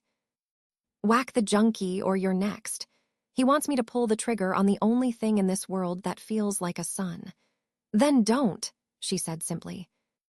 Don't, he laughed, a jagged tear of sound. You don't say no to Paul Castellano. You don't say no to the commission. You say no. You end up in the trunk of a caddy at the bottom of the bay. Right where we put the others. You know that. You know the method better than anyone. Lure. Secure. Execute. Process. Dispose. I wrote the book. Now I'm the chapter. He slumped back, the fight draining out of him, leaving a husk. He looked suddenly ancient, the lines around his mouth deep as canyons, the gray in his temples spreading like mold. He covered his face with his hands, large, capable, lethal hands. I can't kill him, Gladys. I can't put him in the tub. I see his face. I see Chris at 5 years old, breaking his arm falling out of the treehouse I built. I see him making his first communion. I see him kissing your cheek. If I do it, if I put him down, the machine eats itself. The method eats the master. Gladys withdrew her hand. She reached for her purse, unclasped it. The sound was loud in the quiet. She didn't pull the gun. She pulled out a pack of Virginia Slims, silver cellophane crinkling. She tapped one out, placed it between her lips. Her hands were steady as she lit it, the flare of the lighter illuminating her face. High cheekbones, the faint lines at the eyes, the set of her jaw. She inhaled deep, held it, exhaled a plume of blue smoke toward the overhead vent. "Then you change the method," she said. Roy lowered his hands. His eyes were wet, tracking the smoke. "Change it. It's physics. You can't change physics. Physics is gravity. Physics is thermodynamics. This," she gestured with the cigarette, the cherry glowing. "This is architecture. And architecture can be renovated. You built the machine, Roy. You own the blueprints. If the machine demands a sacrifice that breaks you, you don't feed it the sacrifice. You break the machine, and the commission. The boss. The FBI. Let them come," she said, her voice dropping to a whisper that carried more weight than his shout. "Let them come to the fortress. We survive sieges. That's what we do. We survive. You survive the street, I survive the home. But if you kill that boy, if you put Chris Rosenberg in the ground, you don't survive yourself. And if you don't survive yourself, the fortress falls. I can't hold it alone. The boys can't hold it. Only you." She leaned forward, mirroring his earlier posture, but where he had brought violence, she brought anchor. "Look at me," he looked. "I didn't marry a butcher, Roy. I married a man who told me he'd move mountains. So move the mountain. Don't become the mountain. Don't become the thing you built to protect us. Because that thing, that monster in the basement, it doesn't love us. It eats us. You love us. Be the man. Not the method." Roy stared at her, the vodka and the fear and the exhaustion warring in the depths. The boat groaned, a deep structural shudder as a wake from a passing Coast Guard cutter rocked them gently. He reached out, his hand trembling, and caught her wrist. Not the gun hand. The cigarette hand. His fingers closed around her pulse point, feeling the beat of her heart. Hot. Strong. Alive. "You're the only thing that's real," he breathed. "The only thing that isn't smoke. I'm the only thing that matters," she corrected. "Remember that. When the phone rings at 3 a.m. When Scalise smiles at you in court. When Polly kisses your cheek. You remember who holds the deed to the fortress." He pulled her hand to his mouth, pressing his lips to her knuckles, tasting the salt of her skin, the tobacco, the cold metal of her wedding band. It was a benediction. It was a surrender. It was the most violent tenderness she had ever felt.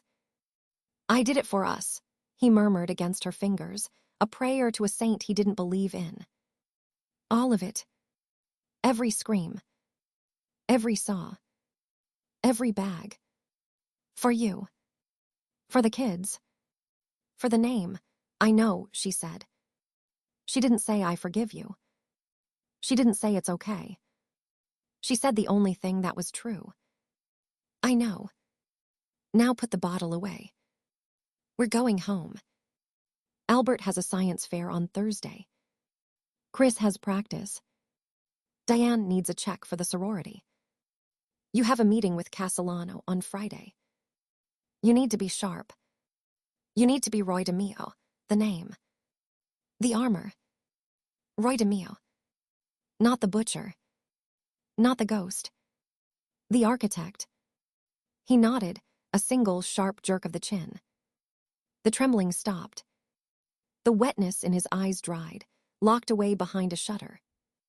He released her wrist. "Friday," he said, his voice rasping back into the familiar gravel. "I'll handle Castellano. I'll handle Rosenberg. I'll handle the Westies. I'll handle the FBI. Handle it," she said. "Quietly. Cleanly. Like you taught them." She stood up, smoothing the camel hair coat. She clipped her purse back onto her wrist. Click. Safety on. "Come on," she said, moving toward the companionway steps. "The tide turns in an hour. I didn't spend $3,000 on bottom paint to have you ground the hull on the shoals because you're weeping into a Russian bottle. She climbed the steps, her loafers sure on the teak. She didn't look back. She didn't need to. She heard the clink of the glass as he finally poured a drink, measured, civilized. Heard the glug-glug of the Stoli returning to the freezer. Heard the heavy sigh of a man putting the monster back in the box, locking it, hiding the key. On deck, the wind hit her full force, cold and clean, smelling of iodine and kelp. The stars were brutal points of light, indifferent to the bay, the boat, the bodies, the ledgers. She walked to the bow, leaning against the pulpit, looking back at the shore. The lights of Massapequa were a distant smudge. The flower truck would be there. The microphones would be live. The indictments were drafting themselves in a federal building in Foley Square. She lit another cigarette, cupping the flame against the wind. Let them come, she thought, watching the ember bloom. We are the fortress. And the fortress holds.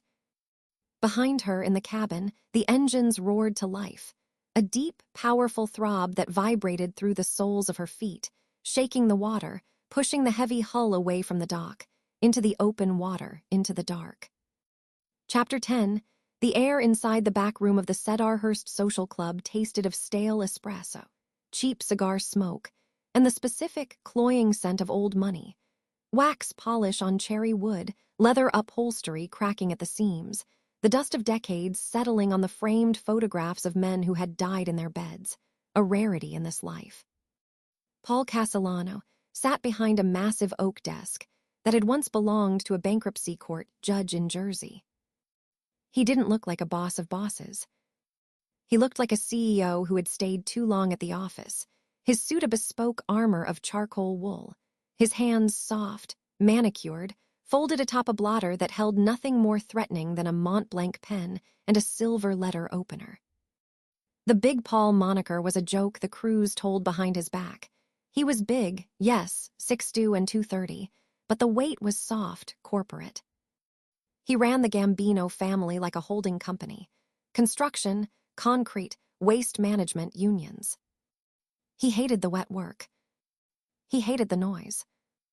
He hated Roy DeMeo with a quiet, administrative fury. Roy stood before the desk. He wasn't sitting.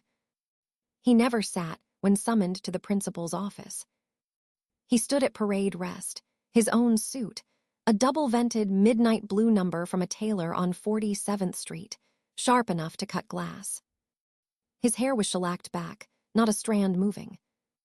His face was the mask he wore for the world. Pleasant, open, the face of a man selling you a used car or a life insurance policy. The face that hid the mechanic underneath. "You're bleeding on my rug, Roy," Castellano said. His voice was a rasp, damaged by decades of unfiltered Camels, amplified by the acoustics of the room. Metaphorically. For now, Roy didn't flinch. "I don't bleed, Paul. I make other people bleed. That's the arrangement. That's why the envelopes are heavy. Envelopes!" Castellano picked up the pen, rolled it between thumb and forefinger. A nervous tick in a man who didn't believe in nerves. The envelopes are the problem. The envelopes are loud.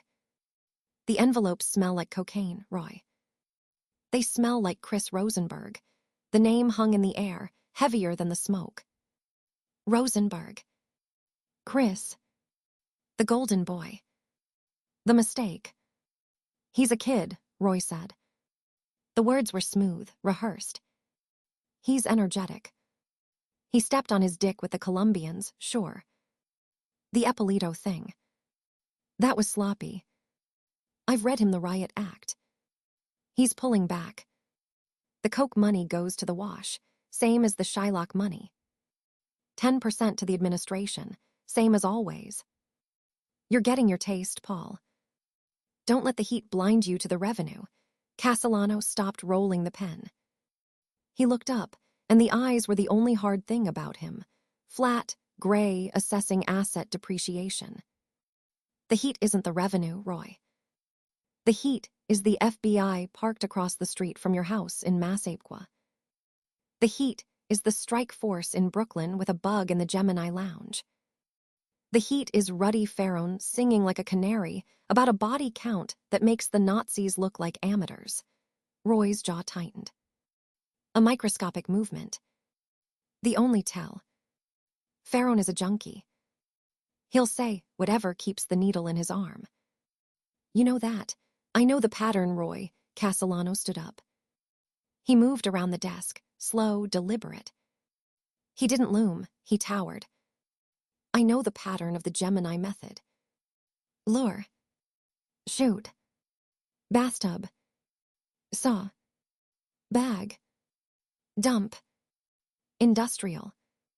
Efficient. Too efficient. 200 bodies. 300. Nobody knows. That's the problem. In my father's day, a body was a message. A body in a trunk, a body in a dumpster. It said we are here. Your bodies say nothing. They vanish. And vanishing attracts the kind of attention that doesn't go away with a payoff. It attracts RICO statutes. It attracts the death penalty statutes they're writing in Albany right now because of you. We keep the streets quiet, Roy argued, his voice dropping an octave, the reasonable businessman. We keep the other crews in line. The Westies. DeMeo. I'm the only one who can talk to them. I'm the bridge. Without me, you got a war in Hell's Kitchen spilling over into the unions. You want that headache. I want the headache to stop being you, Castellano said softly. He stopped right in front of Roy, close enough to smell the brute cologne, the underneath scent of gun oil and wintergreen lifesavers. The commission met. Yesterday. In the city. The Genovese are screaming. The Lukis are nervous. They see the Gemini crew not as a crew, but as a cancer. They want it excised. Excised, Roy tasted the word. You mean you gave them permission to whack me? I mean I gave the order to solve the Rosenberg problem, Castellano corrected. Chris Rosenberg is the leak. He's the noise. He's the coke head who brings detectives to the social club. He's the one bragging about the bodies at the bars. You control him, or I control him. That was the deal when I let you make him. You said he was family. He is family. Then you do it. The silence stretched, thin and brittle as the ice on Massapequa ponds in January. Roy's eyes didn't move. They stayed locked on Castellano's gray irises. I brought him up. He was 14 when I met him. He ate at my table. He slept in my son's room when his old man threw him out. He's the closest thing to a brother I got left. Then you understand the position, Castellano said. The kindness in his voice was the cruelest cut. You're a soldier, Roy. A captain. You take the order. You whack the golden boy. You prove the crew belongs to this family, not to its own madness. You do it clean. You do it in the house. The Gemini Lounge. Make it look like a sit-down. Make it look like business. Then you bring me the books, you bring me the keys, and you go back to being a very wealthy earner who knows when to shut the fuck up.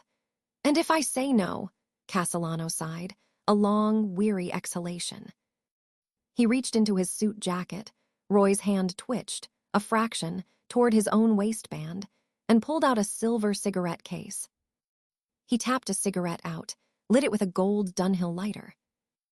Click. Hiss. Flame. Then you're not a captain anymore, Roy, Castellano said, exhaling a plume of blue smoke toward the drop ceiling. You're a loose cannon. And loose cannons get spiked. You know the history.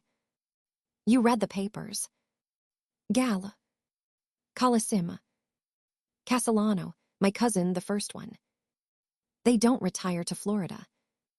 They get dead.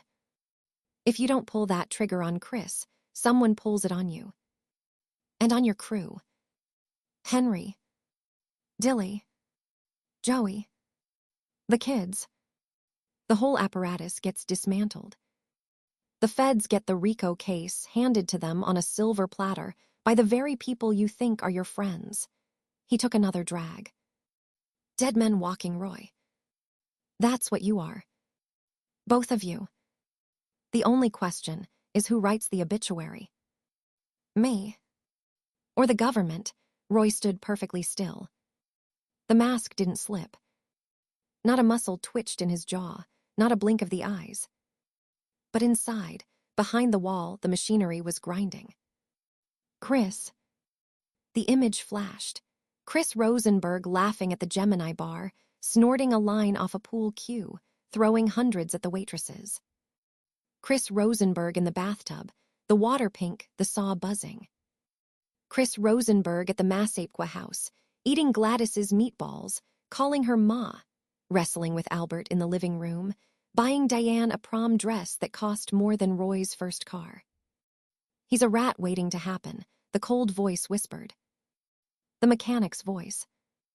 He's high 24/7. He talks. He talks to girls. He talks to the Westies. He talks to the feds. He's already talked. Pharaoh knows the method because Chris showed him the freezer. He's family, the other voice answered.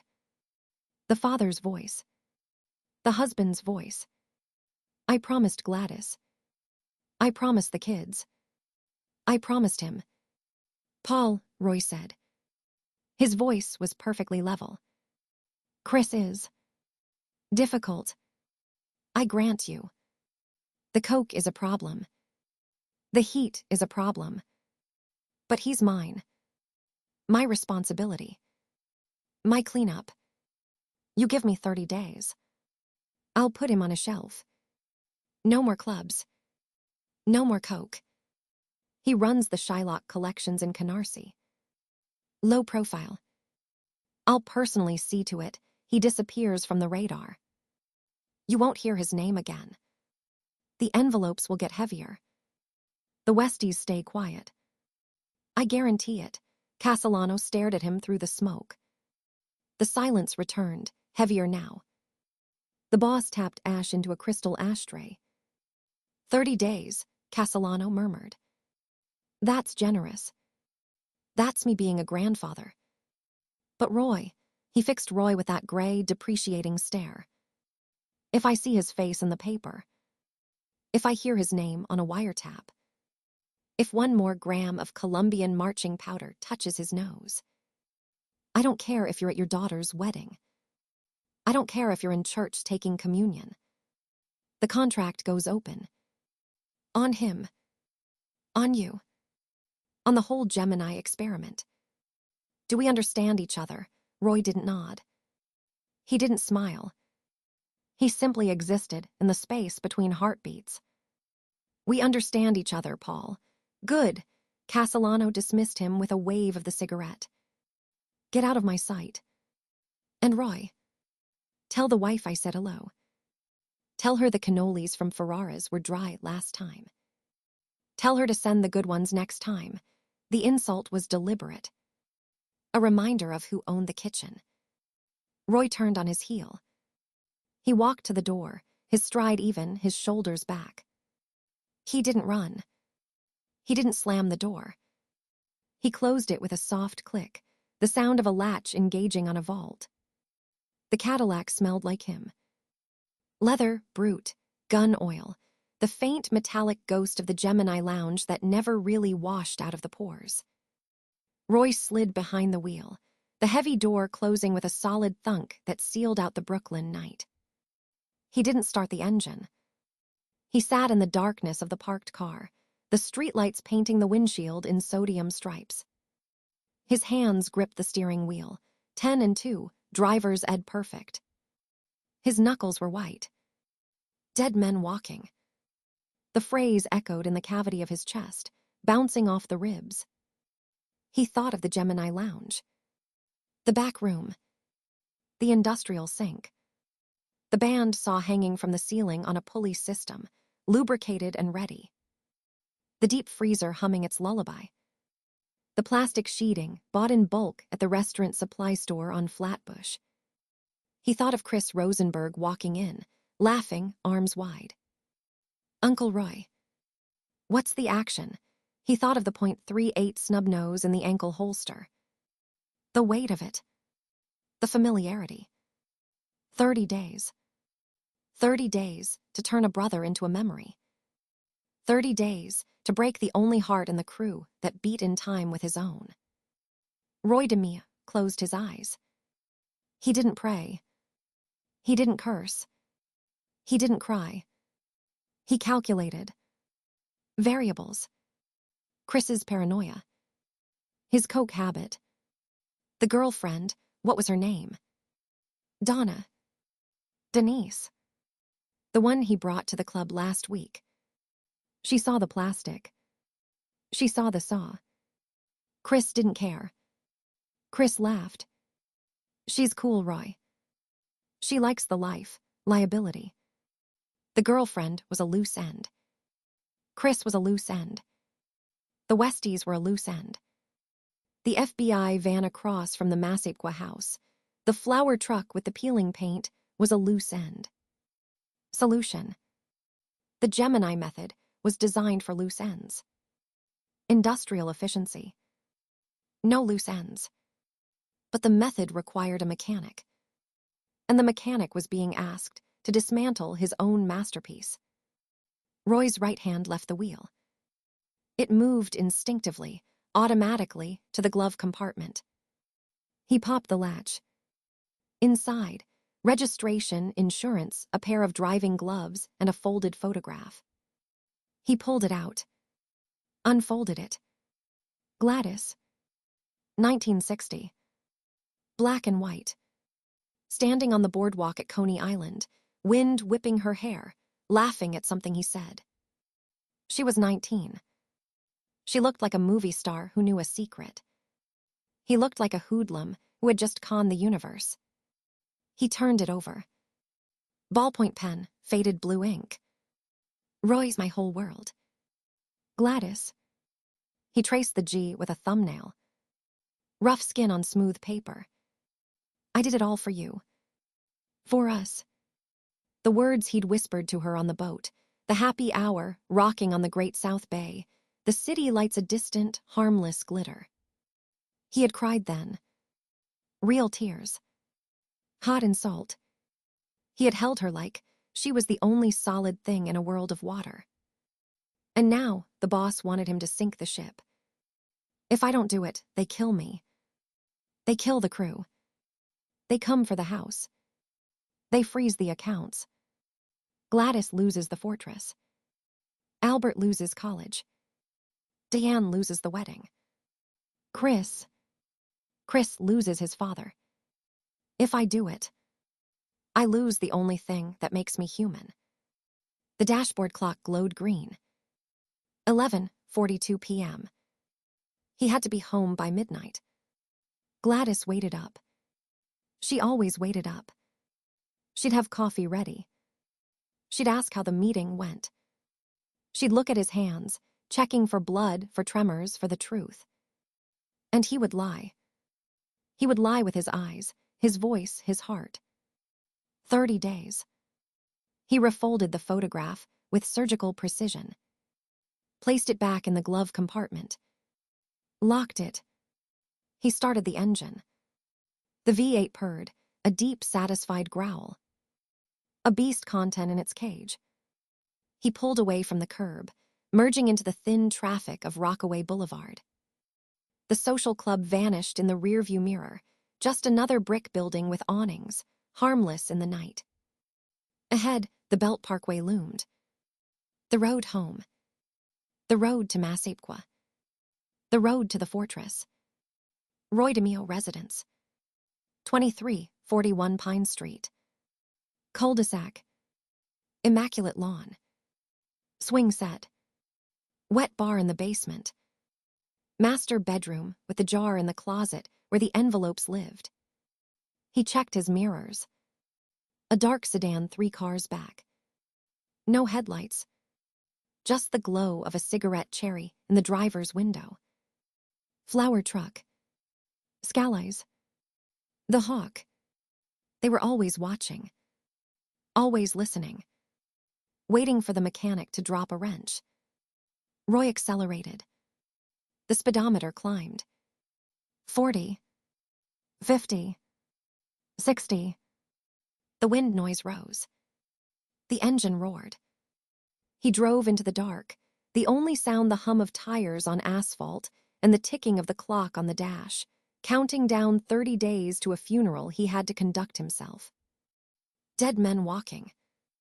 He adjusted the rearview mirror, centering it perfectly on the empty back seat. "Okay, Chris," he whispered to the darkness, to the ghost in the passenger seat, to the boy who wasn't there yet. "Let's go to work." Chapter 11. Brothers' blood. The neon sign sputtered, a dying heartbeat of pink and blue against the flatlands night. Gemini. The end had been out for weeks, leaving Gemini, a typo glowing in the damp Brooklyn air. Roy DeMeo stared at it from the driver's seat of the Cadillac, the engine idling low, a soft purr that vibrated through the steering wheel into his fingertips. He didn't smoke, not anymore, but his fingers mimicked the motion, tapping a phantom cigarette against the door panel. Tap. Tap. Tap. Inside the lounge, the air was thick, a palpable stratum of cigarette smoke, spilled beer, and the lemon-scented industrial cleaner, Lestel, heavy on the pine, that never quite masked the copper undertone clinging to the back room's walls. It was a smell Roy knew better than his own cologne. It was the smell of his trade. Henry Borelli sat at the bar, polishing a glass that was already clean. His movements were economical, precise. He didn't look at the door. He didn't need to. He knew the rhythm of the night. Joe Dilly Testa was in the booth by the window, a newspaper folded to the racing form, a pen frozen over a horse named Midnight Runner. He hadn't moved in 20 minutes.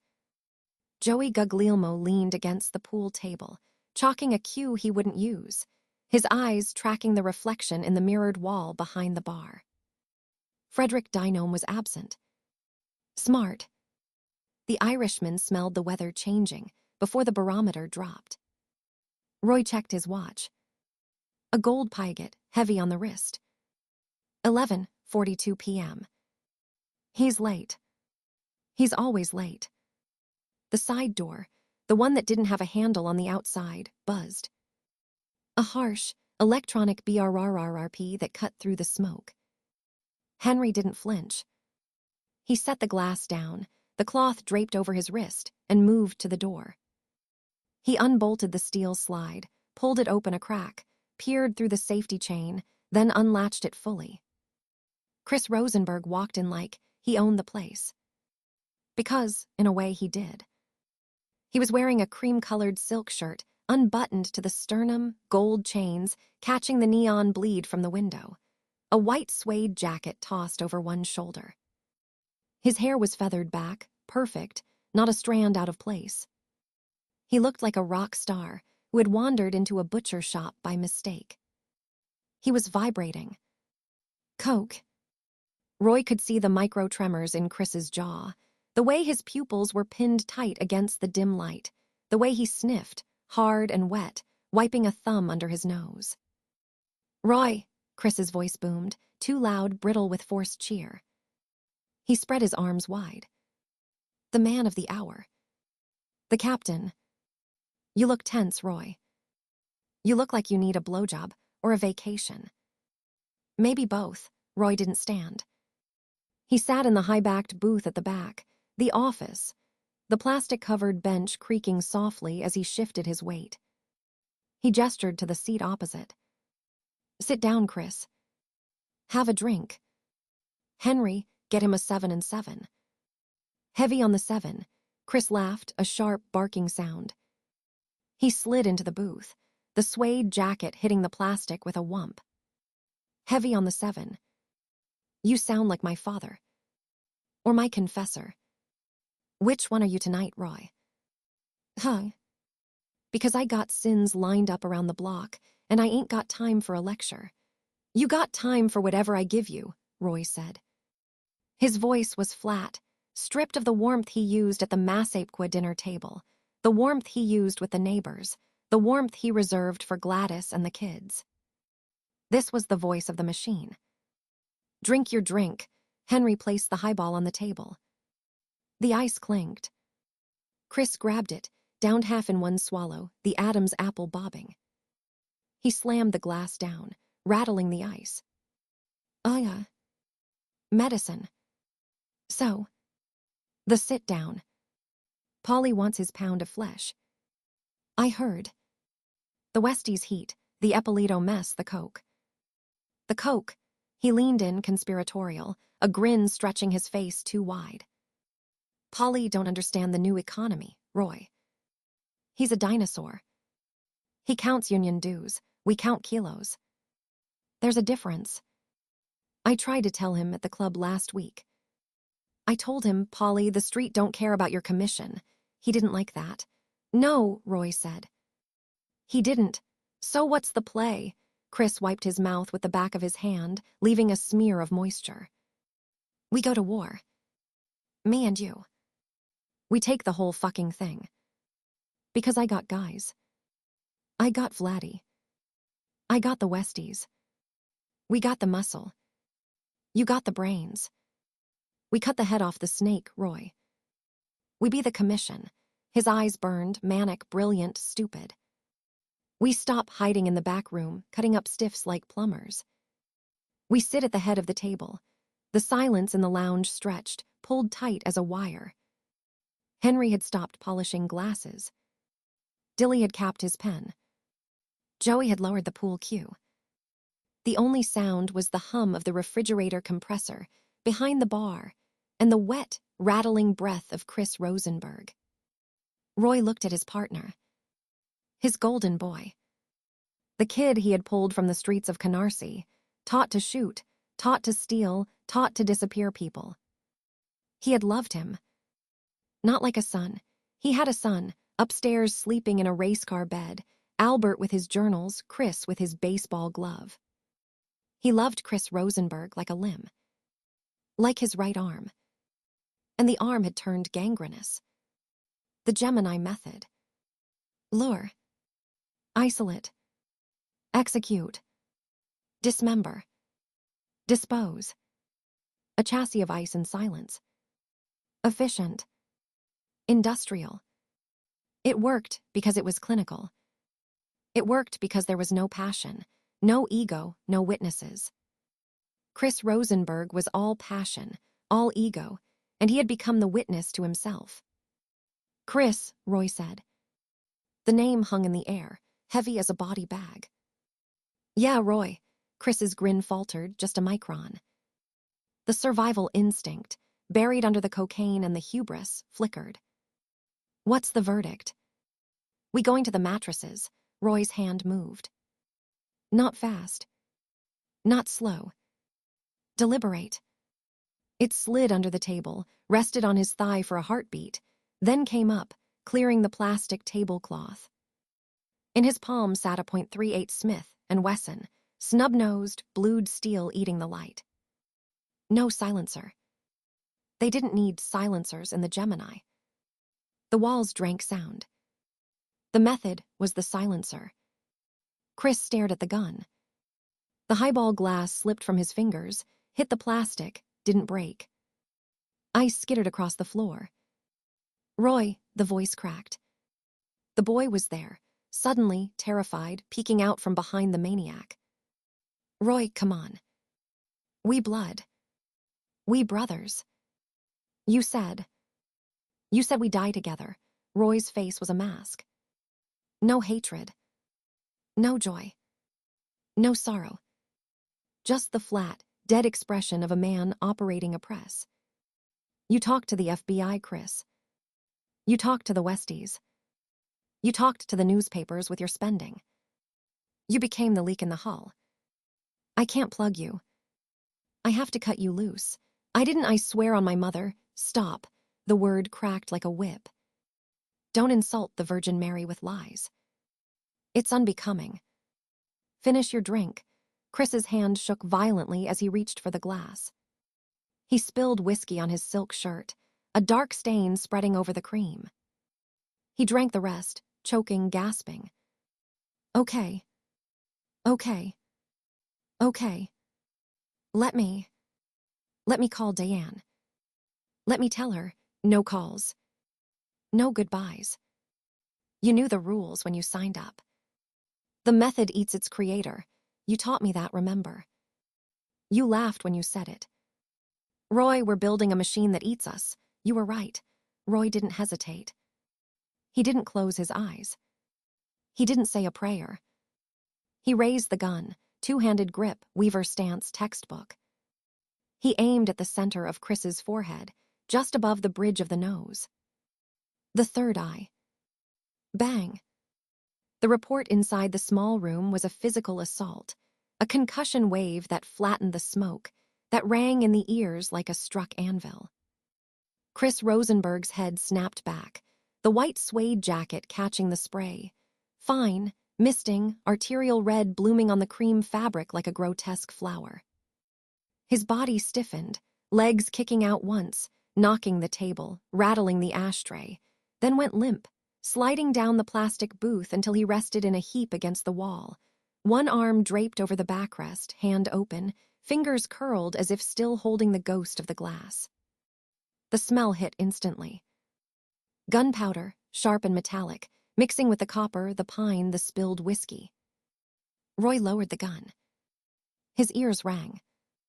He ejected the spent casing, caught it in his palm before it hit the floor. Habit, always habit, and pocketed it. He reholstered the weapon inside his waistband, the cold steel kissing his skin. He exhaled. A long, shuddering breath that fogged the air. Henry, Roy said. His voice sounded distant to his own ears, underwater. The plastic. The tub. The saw, Henry Borelli nodded once. A single, sharp jerk of the chin.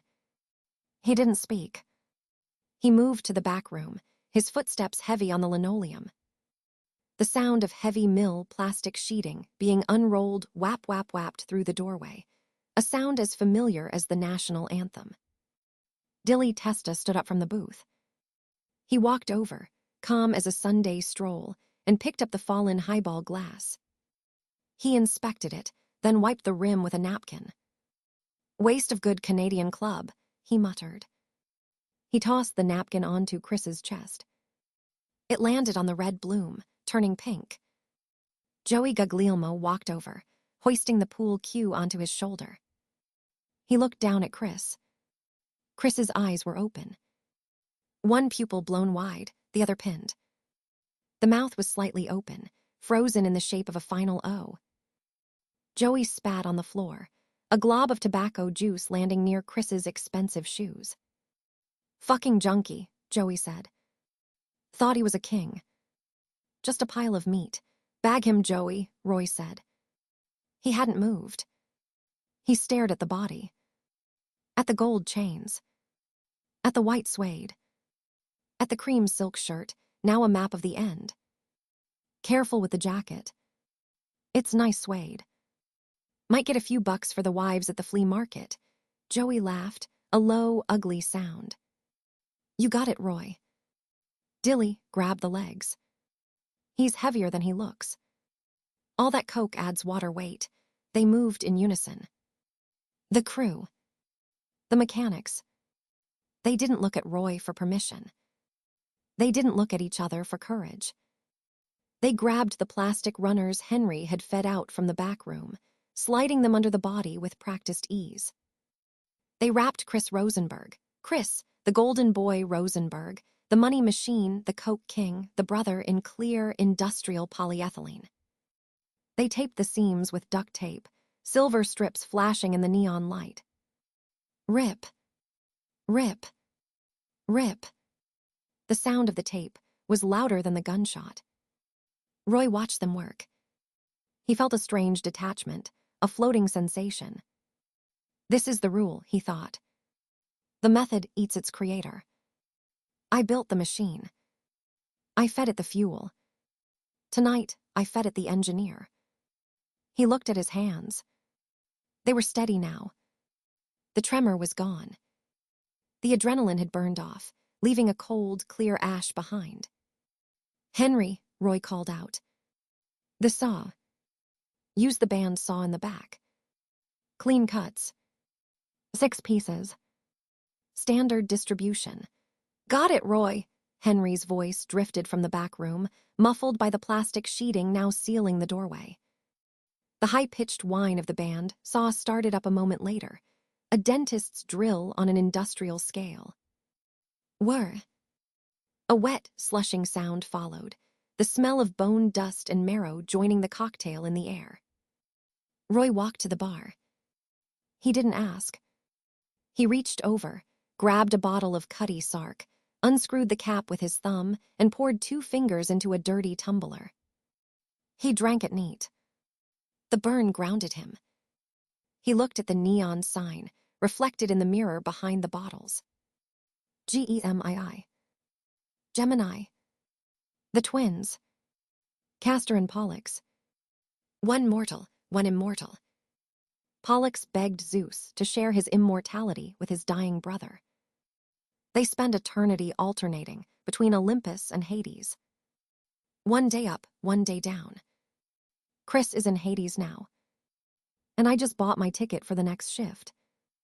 He poured another drink. He didn't look at the back room. He didn't look at the red stain on the plastic booth, already being scrubbed by Dilly with a stiff brush and a bucket of ammonia water. Scrub. Scrub. Scrub. The front door buzzed again. BRRRRP. Roy didn't turn. He knew who it was. The cleanup crew. The disposal team. The Meadowlands run. "Take the bags," Roy said to the mirror. "Fountain Avenue. Deep. Make sure the methane pockets don't float them. Weigh them down with rebar. 3 separate drops. No shortcuts. Done," a voice said from the shadows near the entrance. 2 silhouettes, faceless, featureless. They moved toward the back room, efficient as ants carrying a crumb. Roy finished the second drink. He set the glass down gently on the bar mat.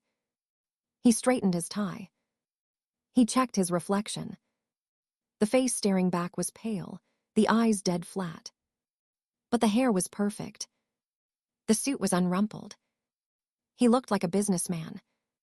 He looked like a father. He checked his watch again. 12:17 a.m. Little League game at 4.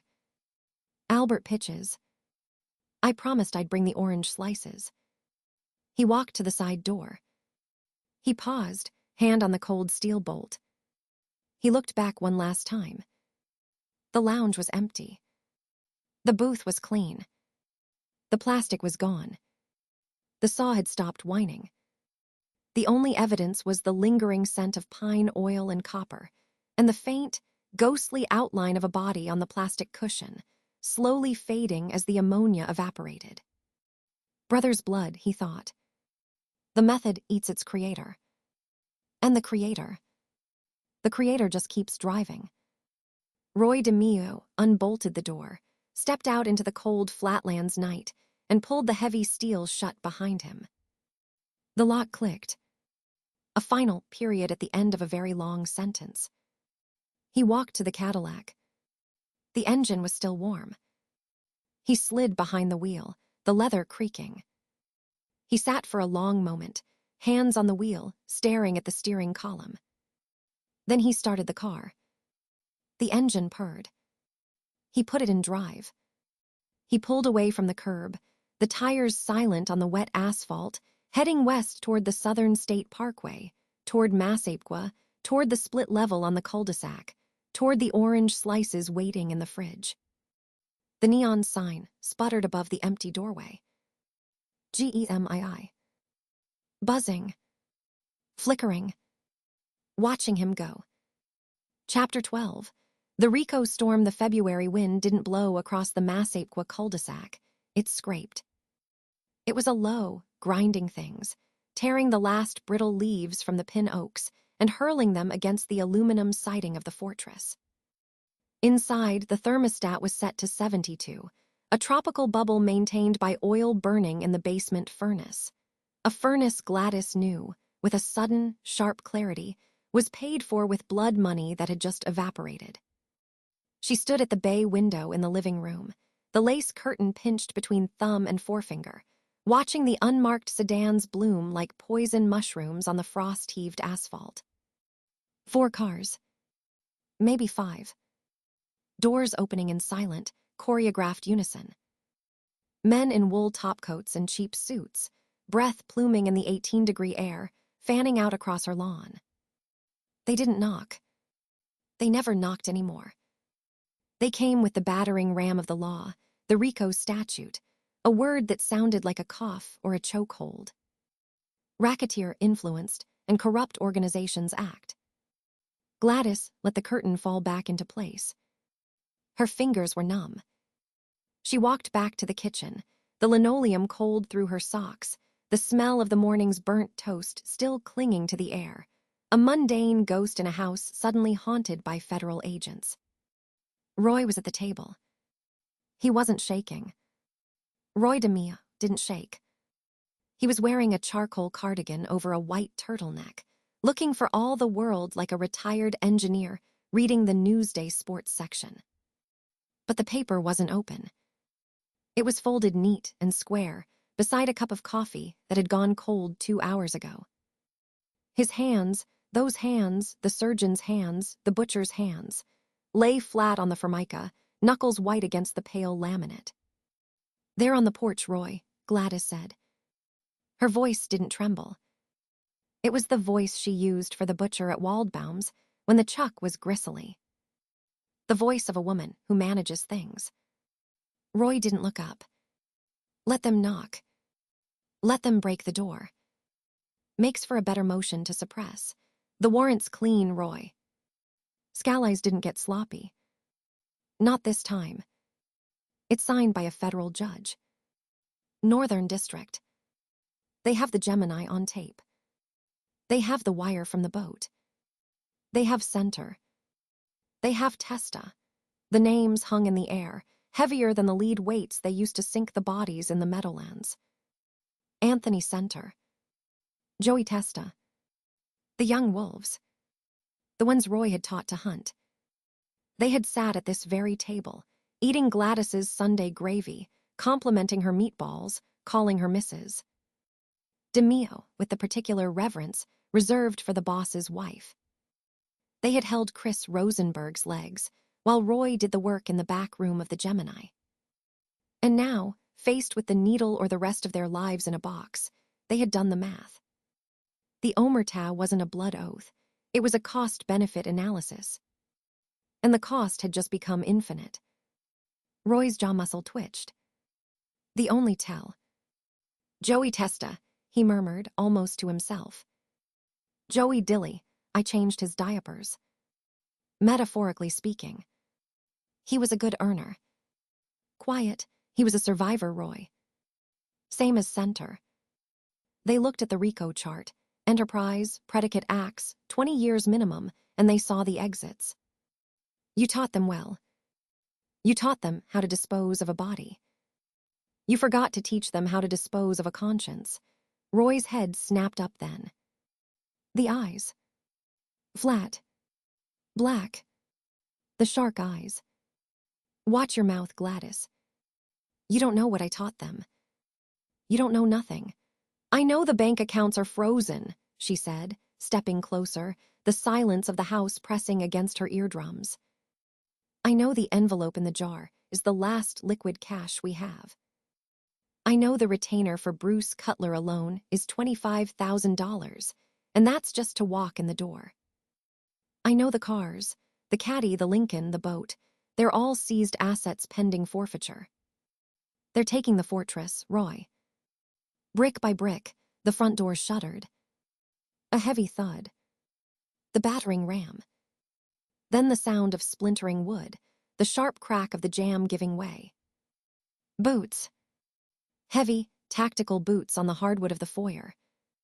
Shouts. FBI. Search warrant. Hands where we can see them. Roy didn't move. He didn't reach for the .38 in the garage duffel bag. Albert had found it, moved it, the little traitor. He didn't reach for the piece taped under the table. He just picked up his cold coffee and took a sip, grimacing at the taste. "Gladys," he said, his voice low, intimate. "Go to the bedroom. Get the jewelry box. The furs. The loose stones in the safe behind the boiler. Put them in the black overnight bag. The one under the sink. I'm not running, Roy. Not running. Preserving. They can seize the house, the cars, the bank accounts. They can't seize what they don't know exists. Not yet. Go. Now." Before they inventory the bedroom, she stared at him. The monster. The provider. The man who had once held her hand in the delivery room and held a knife to a man's throat in the same hour. The romance was dead, curdled into something harder, sharper. A partnership of survival. Albert is at school. Diane is at the mall with Linda. Chris is God knows where. Chris is with his Uncle Nino. He's safe. Go. The bag. Now, she went. Not because he ordered her, but because the logic of the siege demanded it. She moved up the stairs, the agents' voices rising behind her, a cacophony of legalese and destruction. Clear left, kitchen clear, basement stairs. In the master bedroom, the agents were already there. 2 of them. Young. One looked like he should be carrying a backpack, not a badge. They were pulling drawers out of the dresser, dumping Gladys's silk underwear onto the bedspread, rifling through Roy's socks with latex-gloved fingers. "Ma'am, step back," the younger one said, not unkindly. "We have a warrant." "I know the warrant," Gladys said, walking past them to the walk-in closet. "It lists currency, jewelry, precious metals, records of indebtedness, narcotics, firearms. It does not list my grandmother's cameo or my confirmation cross. Pocket those, and I'll have your badges before lunch." The older agent, a guy with a crew cut and a tie that had seen better decades, glanced at the younger one. "Inventory everything, Miller. Photograph it. Bag it. Mrs. DeMeo, you can observe from the doorway." "I'll observe from the closet," she said, stepping into the cedar-scented dark. She knelt by the boiler access panel, her fingers finding the combination dial by touch. Left 14. Right 22. Left 8. The heavy steel door swung open. Inside, stacks of $100 bills, rubber-banded in bricks of 10,000. A velvet pouch heavy with uncut diamonds, Roy's retirement fund or his escape fund. A .357 Magnum, snub-nosed, pearl-handled. The furs were in the main closet, but the stones and the cash were here. The lifeblood. She heard the agents behind her. "Jackpot," Miller whispered. "Don't touch it," the senior agent barked. "Evidence team." Photograph in situ. Gladys grabbed the black overnight bag from the shelf. She didn't look at the money. She didn't count it. She swept the bricks into the bag, the diamonds, the gun. Heavy. Dead weight. She zipped it, stood up, her knees popping. "Ma'am, that's evidence," Miller said, stepping forward, hand outstretched. Gladys swung the bag up, catching him square in the solar plexus with the heavy canvas. He doubled over with a wet oof, stumbling back into the doorframe. "Assaulting a federal officer," the senior agent shouted, reaching for his cuffs. "Put the bag down. Hands on your head." "Try it," Gladys said, her voice dropping an octave, the Bensonhurst steel cutting through the suburban air. "Try putting cuffs on me, while your partner pukes on the Persian rug. Explain to the judge why the chain of custody on the murder weapon.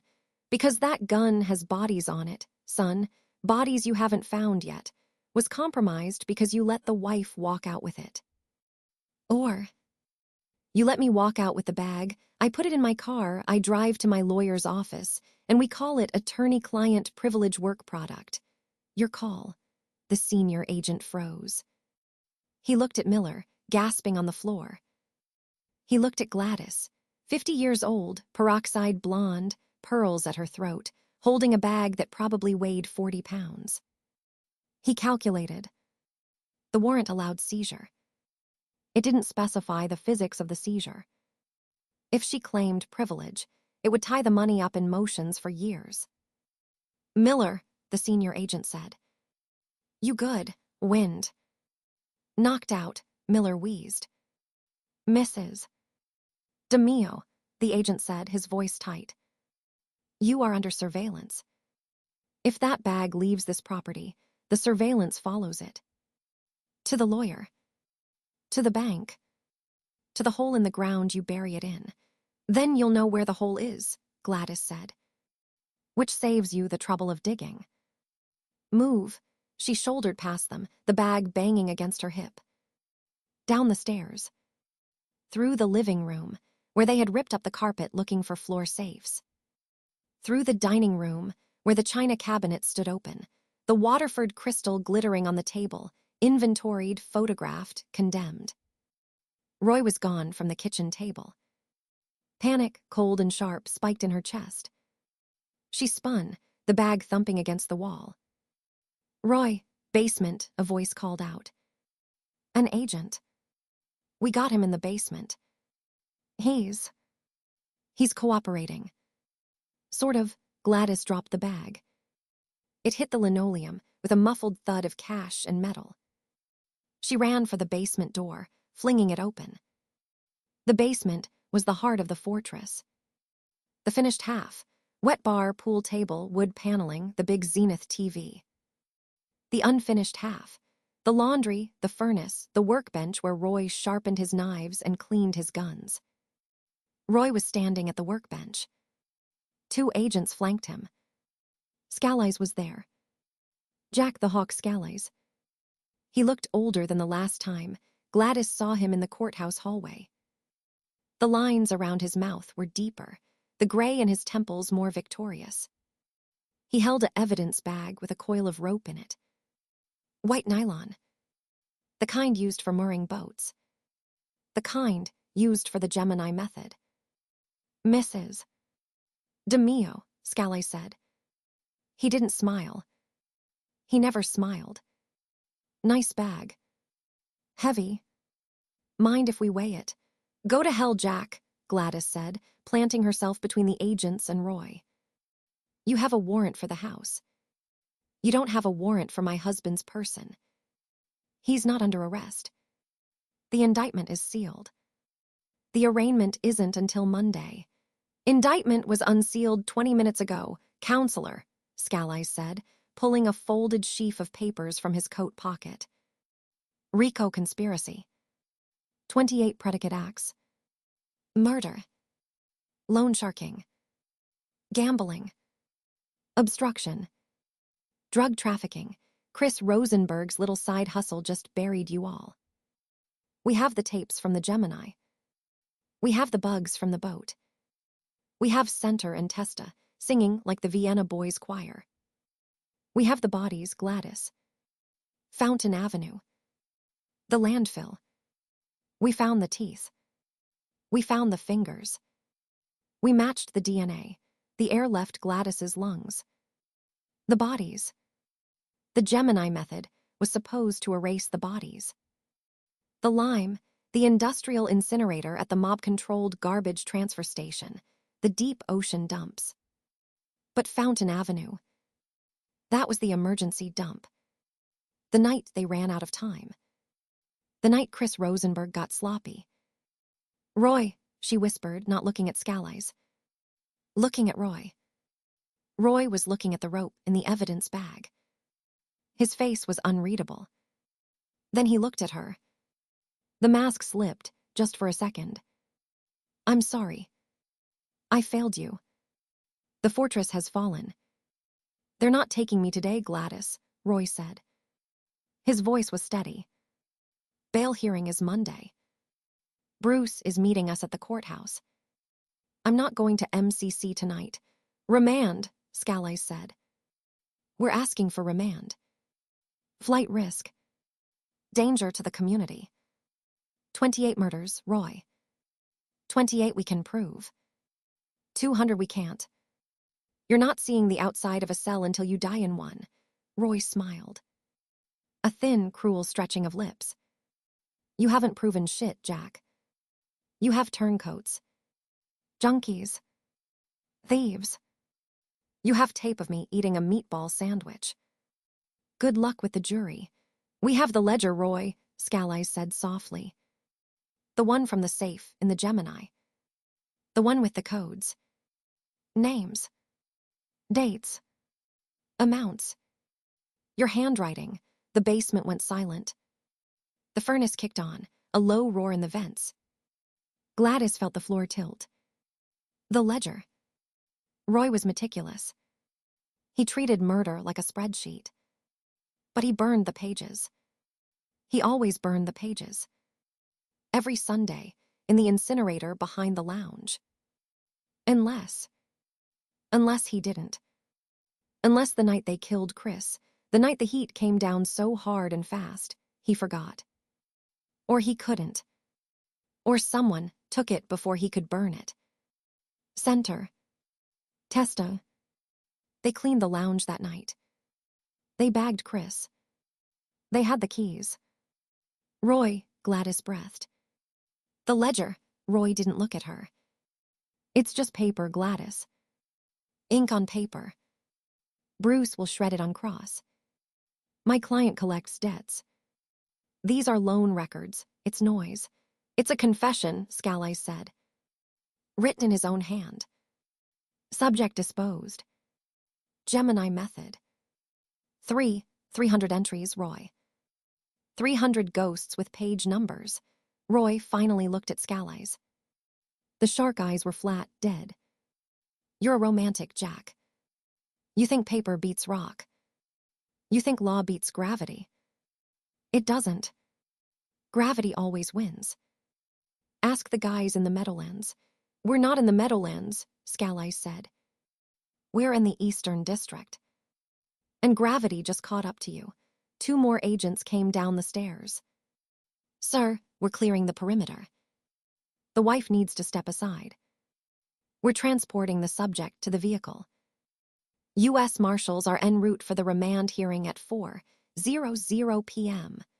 Roy straightened his cardigan. He looked at Gladys. Really looked. The siege mentality, the us against the world romance that had sustained them for 20 years, it fractured in that glance. He saw the calculation in her eyes. The cost accounting. The realization that the ledger existed, that the money was gone, that the house was lost, that the children were exposed. He reached into his pocket and pulled out a key. A single brass key. He held it out to her. The box at the bank, he said. Commerce Bank. Route 110. Box 414. The deed to the boat is in there. The pink slips for the cars. The life insurance policies. The passports. Mine. Yours. Albert S. Diane's. Chris's. Take it. Go, Gladys stared at the key. The brass was warm from his palm. Roy, she said. The passports. For the kids. I said a lot of things, he interrupted gently. Most of them lies. The passports are real. The names are clean. Get Albert. Get Diane. Get Chris away from Nino. Go to the condo in Fort Lauderdale. The one in the shell company's name. It's not in the indictment. Not yet. It buys you time. Roy, I'm not leaving you. You're not leaving me, he said, his voice hardening. You're saving them. That's the job, Gladys. That's the only job that ever mattered. I built the fortress. You hold the gate. Now the gate is breached. You run the family. You protect the money. You protect the name. You promised. The agents moved in. One took Roy's arm, gentle but immovable. "Sir, time to go." Roy didn't resist. He walked toward the stairs, his head high, his shoulders back. He looked like a general reviewing troops. He looked like a father walking his daughter down the aisle. He looked like a monster walking to his execution. At the bottom of the stairs, he paused. He turned back. Scalise stood by the workbench, holding the rope, the ledger photos, the weight of the United States government. "Jack," Roy called out. "Tell the boys at the Gemini I said hello. Tell Henry the pool table's level. Tell Dilly the sauce needs more garlic." Scalise didn't flinch. "Tell it to the judge, Roy." "You'll see him Monday." Roy nodded. "Monday." "Sure." Monday, he ascended the stairs. The agents formed a wedge around him. Blue windbreakers with yellow letters. FBI. Gladys stood alone in the unfinished basement. The furnace roared. The sump pump gurgled. She looked at the black overnight bag at her feet. She looked at the brass key in her fist, biting into her palm. She didn't cry. She didn't scream. She didn't faint. She bent down, her knees creaking, and picked up the bag. It was heavier than it looked. It weighed exactly what a life cost. She slung the strap over her shoulder, the canvas biting into her neck. She walked to the workbench. Scalise was still there, staring at the coil of white rope. The instrument of the Gemini method. Clean. Efficient. Industrial. "Jack," Gladys said. Scalise looked up. His face was tired. He looked like a man who had won a war and found the victory tasted like ash. "You forgot something," Gladys said. Scalise frowned. "We inventoried the whole house, Mrs. DeMeo. We got it all." "No," Gladys said. She reached into her pocket and pulled out a crumpled tissue. She unfolded it.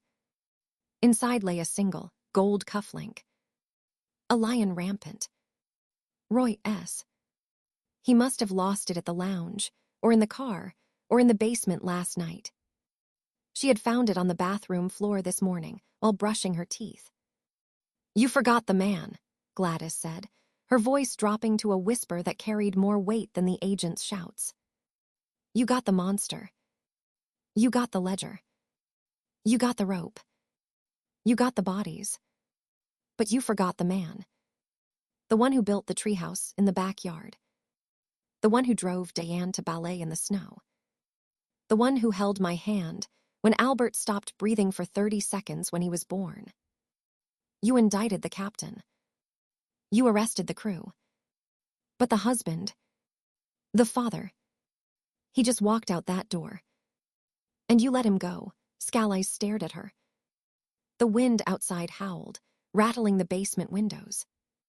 The house settled, the timbers groaning under the pressure of the storm. "He didn't go anywhere, Mrs. DeMeo," Scalise said quietly. "He's in the car. He's going to the Metropolitan Correctional Center. And he's never coming back to this house. Not alive. Not dead. Not as a husband. Not as a father. That man died the day he picked up the saw. You're just the last one to bury him." Gladys clenched the cufflink in her fist until the gold bit into her palm, drawing blood. "We'll see about that, Jack. We'll see who buries who." She turned and walked up the stairs, the black bag swinging against her hip, the brass key burning a hole in her pocket, the sound of the front door slamming shut behind Roy echoing like a gunshot in the sudden, terrible silence of the fortress. Chapter 13. Visiting hours, the Metropolitan Correctional Center did not smell like a jail. It smelled like a hospital that had given up on curing people. Industrial floor wax, recycled air scrubbed thin of oxygen, and the faint, cloying undertone of despair excreted through pores. It was a smell Gladys DeMeo tasted at the back of her throat, metallic and dry, every Thursday and Sunday for the last 14 weeks. She stood in the processing line, her spine rigid against the cold radiation of the magnetometer. She wore a camel-haired coat that cost more than the co's annual salary, her hair lacquered into a helmet of chestnut waves, her lips painted a precise, aggressive red. Armor. She never let them see the tremor in her hands, not the guards, not the other wives, the ones with track marks on their arms or toddlers screaming on dirty linoleum, and certainly not the cameras in the domed ceilings. DeMeo, the guard droned, not looking up from his logbook. Visitor 402. Through the turnstile. Hands visible. Gladys moved with the fluid grace of a woman navigating a minefield in heels. She passed through the Sally port, the heavy steel door exhaling pneumatically behind her, sealing her into the visiting room. It was a cavern of institutional beige. Bolted steel tables in rows. Plastic chairs scratched with initials and gang signs. Vending machines humming in the corner, glowing with the false promise of Snickers and soda. The walls were cinder block painted the color of vomit, pierced only by thick, reinforced windows looking out onto nothing but a concrete courtyard where trustees pushed brooms in slow motion. She spotted him immediately. Third table from the door, back to the wall, a tactical instinct he never shed. Roy DeMeo. He wore the standard-issue khaki jumpsuit, the fabric straining across shoulders that had broadened in the idle months of detention, fed by push-ups and commissary tuna. His hair, usually a meticulous helmet of black lacquer, had grown out, silver threads flashing at the temples like lightning captured in charcoal.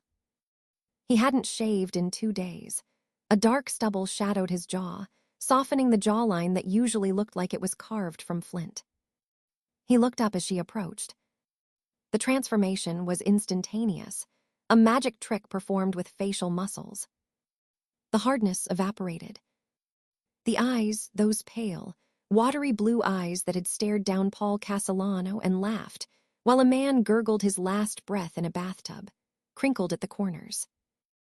The wolf became the husband. Gladys, he said.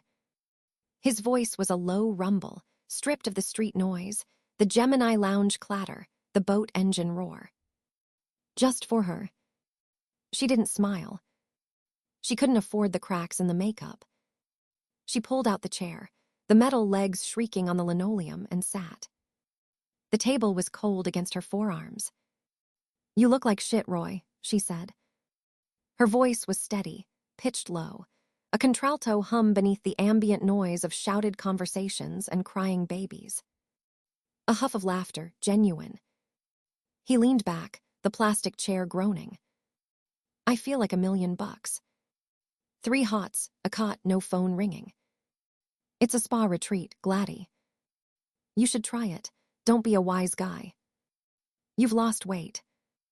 Your color is gray. Lighting in here is fluorescent. Makes everyone look like a corpse." He tapped the table.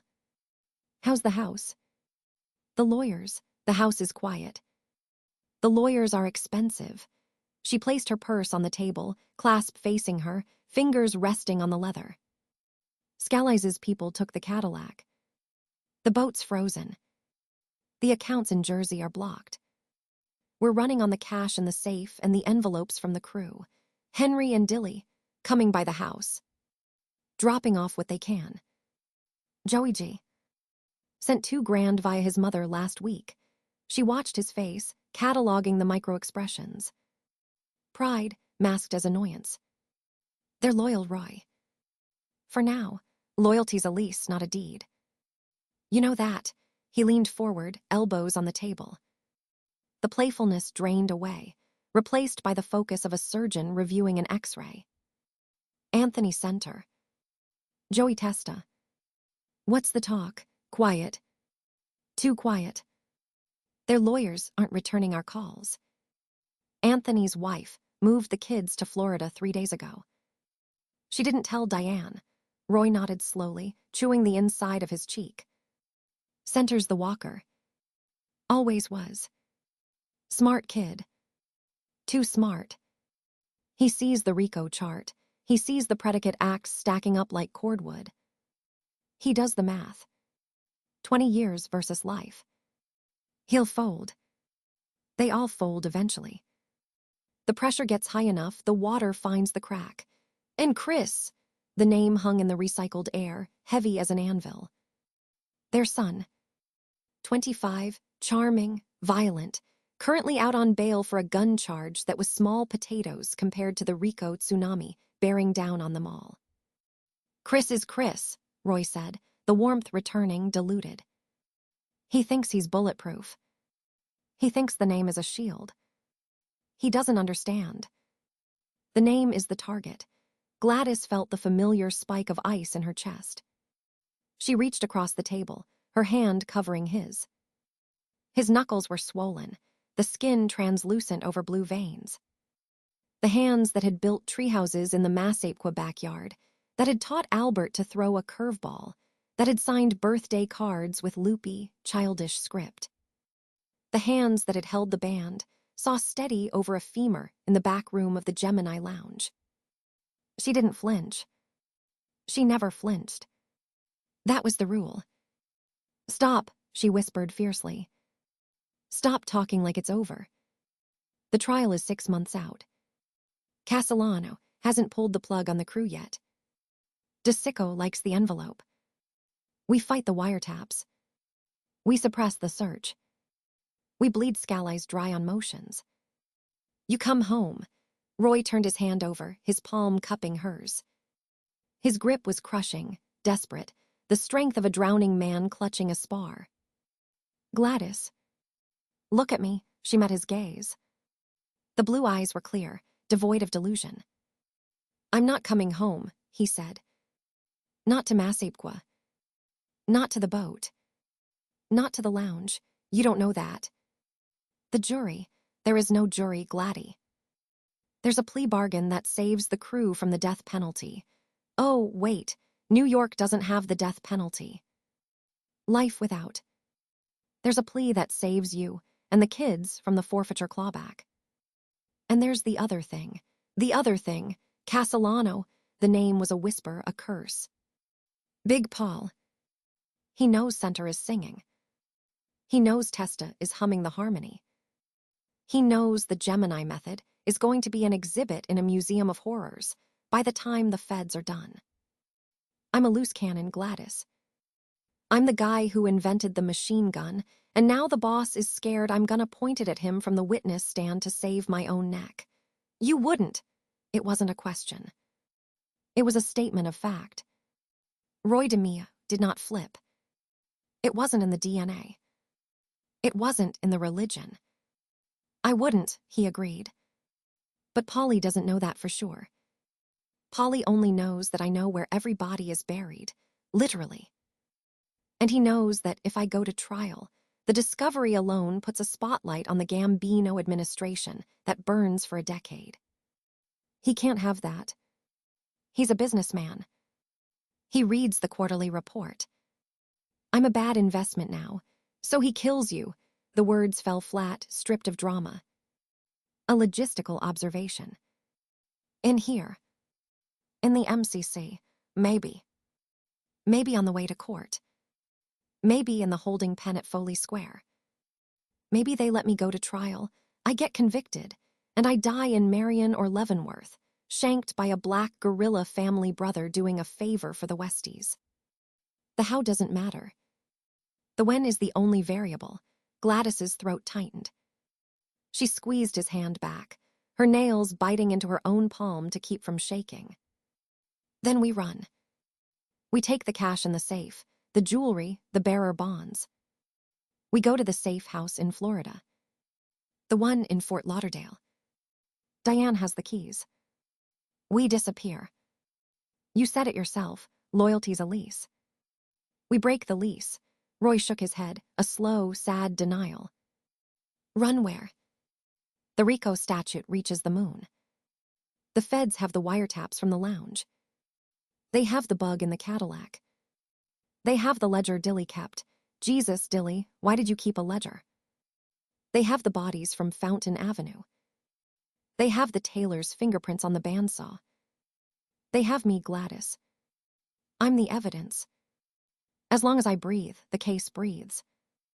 If I run, they seize everything. The house. The kids' trust funds. Your mother's condo in Boca. They'll put you in here as a material witness. They'll put Albert in front of a grand jury. Albert, the name was a prayer and a curse. He's the one I'm thinking about, Roy said, his voice dropping to a rasp. He's the smart one. The watcher. He's the one who writes it all down in those notebooks he hides under the floorboard. He's the one who gets out. But only if the money survives. Only if the name survives long enough for him to build a new one. He pulled a folded piece of paper from his jumpsuit pocket. It was creased to transparency, worn soft as cloth. He slid it across the table. What is this? Instructions. Not legal.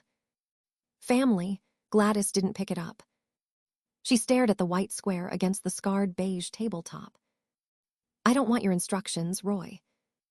I want your appeal. I want your bail hearing. I want you to call DeSicco and tell him you'll take the weight for the Gemini bodies if he guarantees the family's safety. You're a captain. You have leverage. Use it. Frankie D can't guarantee shit.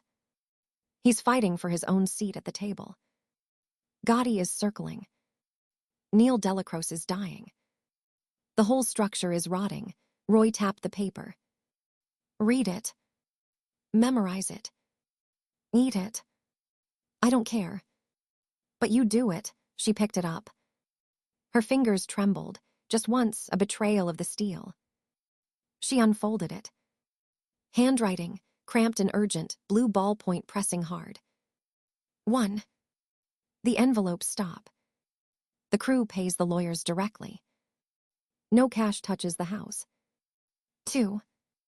Albert's tuition, Fordham pre-law, is paid via the Liechtenstein Trust. Untouchable. Do not touch principal. 3. Diane's condo deed is in her married name only. Clean. 4. Chris. Chris is the variable. Keep him close. Keep him liquid. But if he brings heat to the door, you lock it. You hear me? You lock the door. 5. The jewelry in the bottom drawer. Sell the big stones. Cash only. No paper. 6. Fran mother. Monthly allowance continues. Cash drop at the bakery on 18th Ave. She never asks, never tells. 7. If I don't call by the 15th. You know the number in the back of the Bible. Call it. Say the fish is frozen. They will handle the rest. The fish is frozen, Gladys repeated, the words tasting of ashes. Who is? Friends in the wind. Old country. They owe me a debt from 72. They'll get you and Albert and Diane out. New names. New lives. Anywhere but here. And you, she looked up, her eyes burning, dry and fierce. What about you? Do they get you out? Roy was silent. He looked past her shoulder, at the cinder block wall, at the trustee pushing a broom in the courtyard. The fluorescent lights hummed, a maddening insectal drone. No, he said finally. The debt doesn't cover me. The debt covers the bloodline. You. The kids. That was always the deal, Gladys. Even before the Gemini. Before the Lounge. Before the first envelope. I build the fortress. I man the walls. I take the arrows. You keep the hearth lit. You didn't build a fortress, Roy. Her voice cracked, the first fissure in the dam. You built a slaughterhouse. And you brought the blood home on your shoes. You made me wash it out of the carpet. You made me smile at the neighbors while the screams echoed in the basement. I made you a queen, he countered, his voice hardening, the captain surfacing. I gave you Massapequa. I gave you the Cadillac. I gave your mother a life she never dreamed of in Bensonhurst. I gave your son a future that doesn't end in a factory or a grave. I bought you time. Every day you woke up in that house, safe, warm, fed. That was me. That was my work. Don't you dare rewrite the history now that the bill comes due. The visiting room seemed to shrink. The other visitors, the wives, the girlfriends, the mothers, faded into gray silhouettes. The noise dampened until there was only the sound of their breathing, ragged and synchronized. I didn't rewrite it, Gladys whispered. I stopped looking at the receipts. I stopped asking where the money came from. I stopped asking why you smelled like pine sol and copper. I loved you, Roy. I loved the monster because the man asked me to. And now the man is asking me to bury the monster. Then bury me, he said. Bury me deep. Don't visit the grave. Don't talk to the priests. Don't write the memoir. Live. That's the order. Live. He reached out, his hand covering the paper, covering her fingers. His palm was hot, feverish. You run the family now. Not Chris. Not Henry.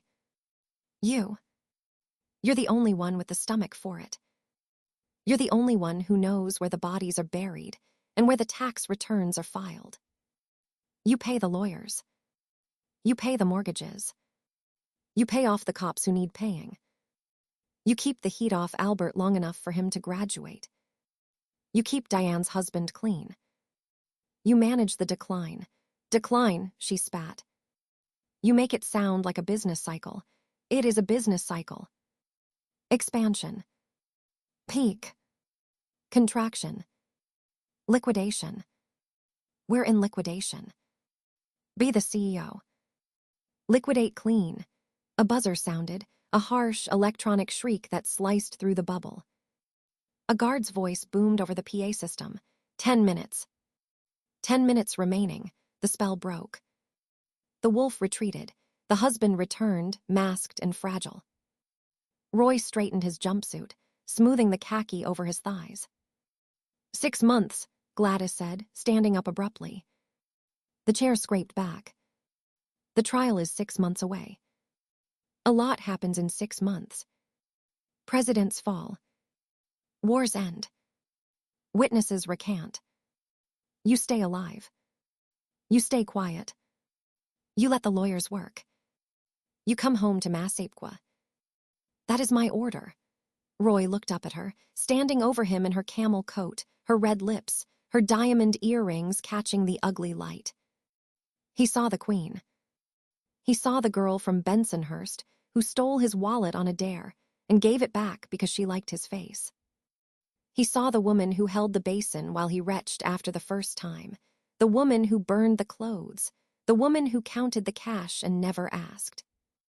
He stood up. He was a head taller, broad, imposing even in the shapeless uniform. He loomed over the table, a giant in a dollhouse. Yes, ma'am, he said. The salute was mocking, tender, final. 6 months. I'll try not to die of boredom. Don't try, she said. Succeed, they couldn't touch. No contact visits for RICO defendants. The rule was absolute. 3 feet of sterile air.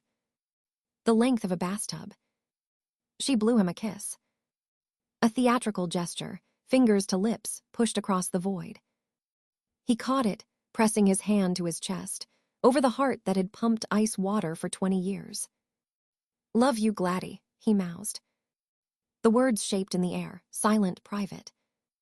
Love you, Roy, she whispered back. Don't forget to shave. You look like a bum. She turned before the tears could breach the dam. She walked toward the sally port, her heels clicking a sharp, military rhythm on the floor. She did not look at the other wives. She did not look at the guards. She did not look back at the table where the man who owned the night sat waiting for the dawn to execute him. At the magnetometer, she paused. The guard waved the wand over her. Beep. Beep. Clear. Have a nice day, ma'am, the guard said, bored. Gladys DeMeo stepped through the steel door into the cold November afternoon. The wind off the East River slapped her face, sharp and clean.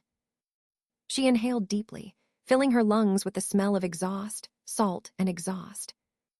She reached into her purse, her fingers closing around the folded paper. She didn't read it again. She didn't need to. She had memorized it the first time. She pulled out a lighter, gold, monogrammed, a gift from Roy for their 20th anniversary, and flicked the wheel. Flame blossomed. She touched it to the corner of the paper. It curled instantly, blackening, the blue ink bleeding into ash. She held it until the heat singed her fingertips, then dropped the burning scrap into the metal trash kin by the exit. She watched it burn, a tiny, contained fire in a steel cylinder. Clean. Efficient. The Gemini method applied to paper. Run the family, she muttered to the wind, adjusting her coat collar against the cold. Liquidate clean. Live, she walked to her car, a borrowed Ford sedan, nondescript, rental plates, parked 3 blocks away to avoid the FBI tail she knew was waiting for the Cadillac. She got in, started the engine, and checked the rearview mirror. The MCC loomed behind her, a windowless fortress of beige brick, swallowing the light. Somewhere inside, behind 6 locked doors and 1,000 feet of concrete, Roy DeMeo sat at a bolted table, staring at a scorch mark on the surface, waiting for the guard to tell him visiting hours were over. Gladys put the car in drive. She pulled away from the curb, merging into the traffic flowing toward the bridge, toward Long Island, toward Massapequa, toward the fortress she had to hold alone. She didn't cry. Not yet. Not until the garage door closed behind her in the cul-de-sac. Not until she was in the laundry room, surrounded by the smell of detergent and the hum of the dryer, the only place in the house where the sound of the water hitting the floor sounded like rain and not like something else. She drove. The Queen of Massapequa. The CEO of liquidation. The widow in waiting. She drove, and the sun set behind the Manhattan skyline, bleeding orange and purple across the river, painting the water the color of bruises. Chapter 14. The wire the fluorescent lights in the women's restroom of the federal courthouse at Foley Square didn't flicker. They hummed, a low, aggressive drone that vibrated in the fillings of Gladys's back molars. The air was thick, recycled smelling of industrial lemon disinfectant, stale cigarette smoke sucked through the vents from the holding cells downstairs, and the sharp, metallic tang of fear. Her fear, mostly, though she'd never admit it. She stood before the stainless steel sink, the water running hot over her wrists, trying to scrub away the grime of the morning. The hearing had been a farce. A status conference, they called it. United States v. Roy DeMeo, et al. Docket number 82, CR 00123. The et al. Was a graveyard of names. Henry Borelli, Joseph Testa, Anthony Center, Frederick Die Nome. Half the alphabet. Her life, reduced to an et al., Gladys stared into the mirror. The woman staring back was 46, though the bags under her eyes suggested 60. Her hair, usually a helmet of lacquered blonde perfection, had a flyaway strand at the temple. Her lipstick, Revlon, Fire and Ice, was feathering into the vertical lines above her upper lip. She looked tired. She looked hunted. She looked exactly like the wife of a man the government wanted to bury under the courthouse. She turned off the tap. The silence rushed in, heavier than the noise. The door swung open. The hydraulic hinge hissed, a pneumatic sigh. Gladys didn't turn. She didn't need to. The footsteps were wrong for a civilian woman. Too heavy. Too purposeful. The heel-toe rhythm of a man who carried a badge and a gun, and a warrant for your soul. Agent Jack Scalise. He didn't look like a G-man from the movies. No trench coat, no fedora. Today he wore a charcoal Brooks Brothers suit that cost more than Gladys's first car, a tie knotted with military precision, hair cut high and tight. He looked like a banker. A mortician. He carried a leather portfolio under one arm, a styrofoam cup of terrible coffee in the other. He stopped 3 feet behind her, reflected in the mirror. His eyes were pale, washed-out blue, the color of a winter sky over the meadowlands. They held a terrifying patience. "Mrs. DeMeo," he said. His voice was soft, conversational. "You're blocking the handicap stall." Gladys gripped the porcelain edge of the sink, her knuckles bloodless. She met his eyes in the glass. "Agent Scalise, you're blocking the exit." And the air, a thin smile cracked his mouth. It didn't reach his eyes. "Funny. Roy always said you had a mouth on you. Said it was the only thing tougher than his crew. Roy says a lot of things. Most of them lies. The rest are none of your business." "Actually," Scalise said, stepping closer, invading the reflection.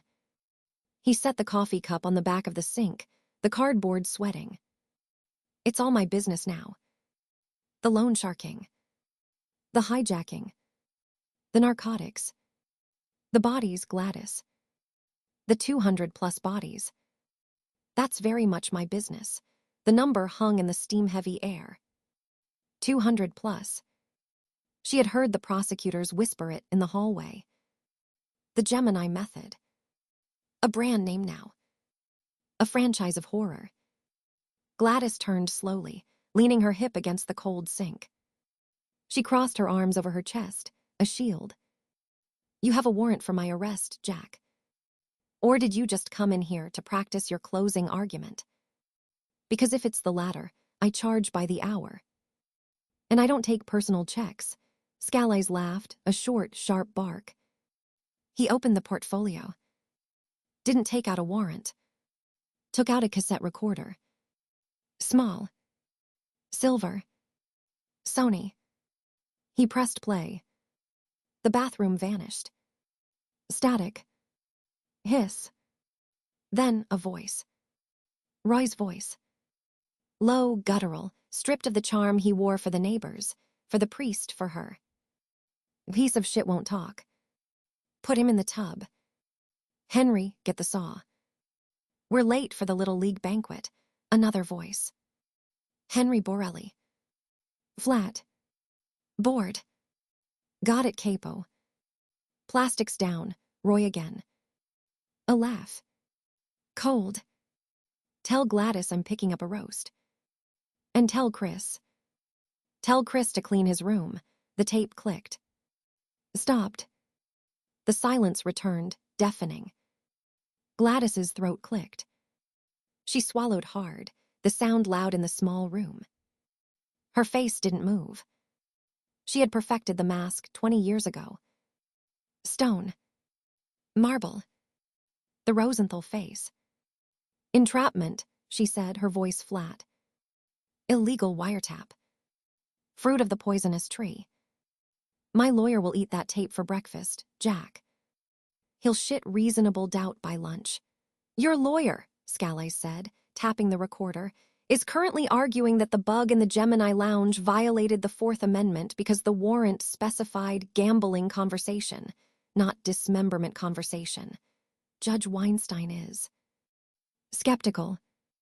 He has a weak stomach for anatomy lessons." He leaned against the wall, crossing his ankles. He looked comfortable. He looked like he owned the building. "We have the lounge on tape for 18 months, Gladys. 18 months of Roy, ordering hits like he's ordering pizza. We have the tap on the social club in Cedarhurst. We have the tap on your home phone. Oh, don't look surprised. You stopped using it in '79, smart girl. But we have the pen register. Every number dialed. Every call to the Meadowlands. Every call to the Westies." He took a step closer. The smell of his cologne, something woodsy, expensive, cut the lemon disinfectant. "And we have Anthony Center. And Joey Testa. They're singing Gladys. Not opera. Arias. They're telling us exactly how the Gemini method worked. The rope. The ice bath. The band saw. The industrial sink you insisted Roy install in the back room for the fish. They're telling us who held the legs, who bagged the heads, who drove the cars to Fountain Avenue. He dropped his voice, intimate now. Confessional. They're telling us you knew. They're telling us you counted the envelopes. You laundered the cash through the car wash on Sunrise Highway. You bought the furs, the jewelry, the Cadillac, the boat, the happy hour with blood money. Conspiracy. RICA. Money laundering. Asset forfeiture. We take the house in Massapequa. We take the bank accounts. We take the college funds for Albert, Diane, Chris. We take everything. The word everything struck a chord deeper than fear. It struck the maternal core. The fortress. The split level on the cul-de-sac. The swing set Albert had outgrown. The basement wet bar where Roy made Manhattans. Gladys's fingers dug into her forearms, nails biting through the silk blouse. Don't flinch. Don't give him the satisfaction. And what? She spat.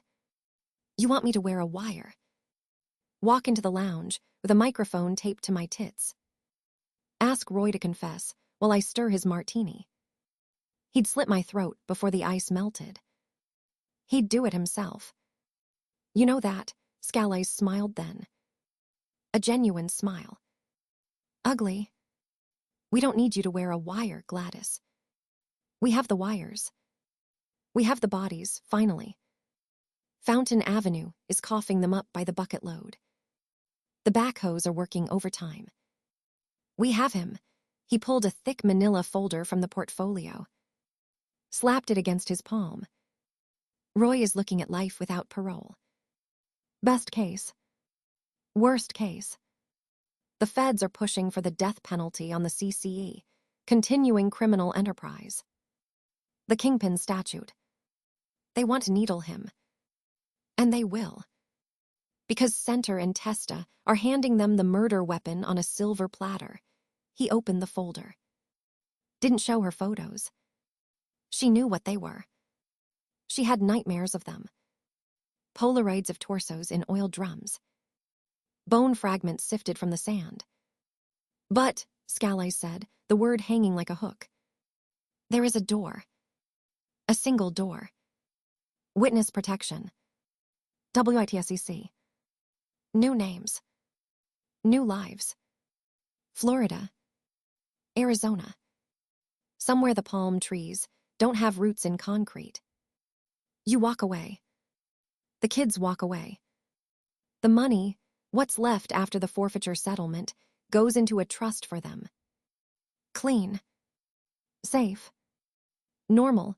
He watched her face, hunting for the crack. All you have to do, he whispered, is tell the grand jury what you know. Confirm the tapes. Confirm the ledger books you keep in the false bottom of the jewelry box in the master bedroom. Confirm Roy gave the order for Chris Rosenberg. Confirm he gave the order for the Eppolito hit. Confirm he's a monster. And you survive.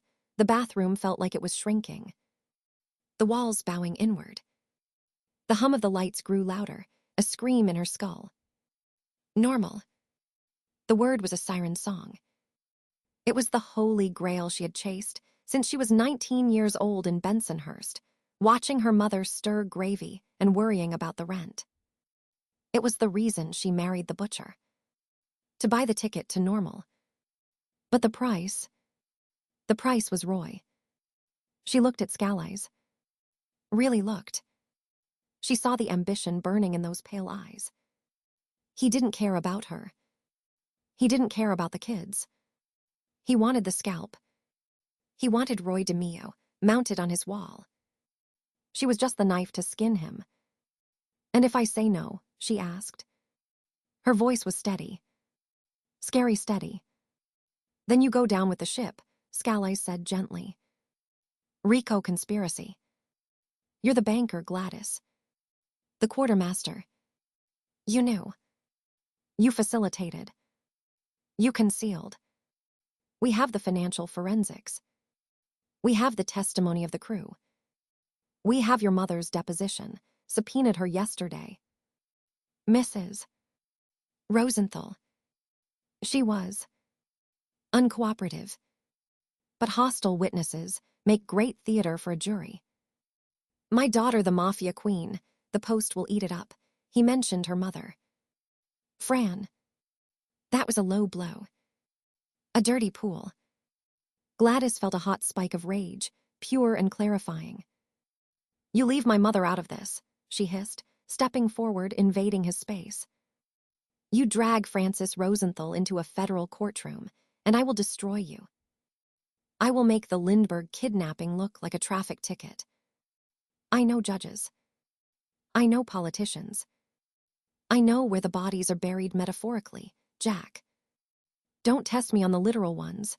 Scalise didn't step back. He didn't blink. Then take the deal. Protect her. Protect the kids. That's the only way you protect them. Roy is dead weight. He's an anchor. Cut him loose. Roy is my husband, she said. The words tasted like copper. He is the father of my children. He is the man who built that house, who paid for the braces, who drove Diane to the hospital when she broke her arm falling off that goddamn horse. He is a monster, Agent Scalise. I have known that since I found the .38 in the shoebox in 1968. I have known it every time he came home late smelling of pine sol and something sweet. I made my bed. I tuck the sheets in tight. I sleep in it, even if it kills you, especially if it kills me. Because if I walk out that door with you, she gestured to the heavy wooden door, I am not Gladys DeMeo anymore. I am not a mother. I am a rat. A fink. And my children will know. They will always know. Albert will know his mother sold his father to the FBI to save her own skin. Chris will know. Diane will know. That poison lasts longer than prison. It lasts forever. Scalise was silent for a long moment. He closed the folder. The snap of the clasp echoed like a gunshot. He picked up his coffee, took a sip, grimaced. Cold. He looked at her, and for the first time something shifted. Respect. Pity. She couldn't tell. He was a predator, recognizing a thicker hide. You're a fool, Gladys, he said quietly. A loyal, stupid, magnificent fool. You're choosing the devil because he dances better than the angels. He doesn't dance, she corrected, her voice dropping to a whisper. He conducts the orchestra. And I turned the pages. Scalise nodded once. He put the recorder back in the portfolio. The folder followed. He snapped it shut. All right, he said. The offer stands. Until the jury walks in. After that, the door locks. He walked to the door. His hand on the handle. He paused. One thing, he said, not turning around. The tailor. The one from 76. The one who begged for his wife. Roy made the crew listen to the tape of him screaming while they ate takeout. Center told us. He said Roy laughed. Said, business is business, boys. Eat your egg rolls. The door opened. The noise of the courthouse hallway flooded in, lawyers shouting, shackles clanking, the roar of the machine. Enjoy your roast, Mrs. DeMeo, Scalise said. The door swung shut. The hydraulic hiss. Sigh. Gladys stood alone in the fluorescent box. The mask didn't crack. It didn't crumble. It hardened. It calcified into something diamond-hard and cold. She walked back to the sink. She turned on the cold water. Let it run until it bit her fingers. She splashed it on her face, her neck, the pulse hammering at her jaw. She looked in the mirror again. The flyaway strand was gone. Tucked back. The lipstick was perfect. The eyes were dry. dry as the desert Scallies wanted to send her to. She reached into her purse past the compact, the tissues, the bottle of Valium, prescribed, legal, necessary, the keys to the Cadillac. Her fingers closed around the cold metal of the small .25 caliber Beretta she had started carrying in her coat pocket last year. Roy had laughed when he saw it. "What are you gonna do with that? Shoot a cannoli?" She gripped it tight. The metal warmed instantly against her palm. Business is business, she thought, the words echoing in the tile box. Family is family.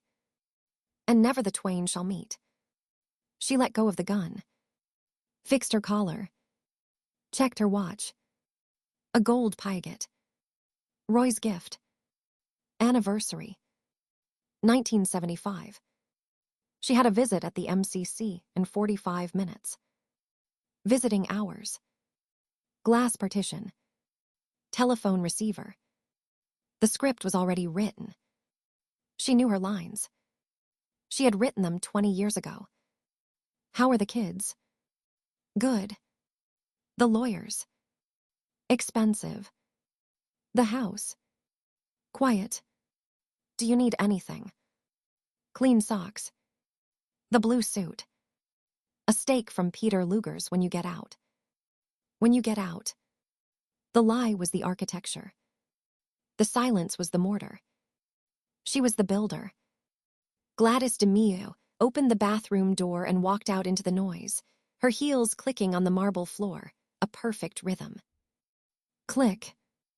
Click. Click. The sound of a woman walking into the fire, carrying her own gasoline. Chapter 15. The Last Supper. The tree was a Douglas fir, 7 feet of perfection dragged from a lot in Wantagh and strapped to the roof of the Cadillac, needles shedding like white flags on the parkway.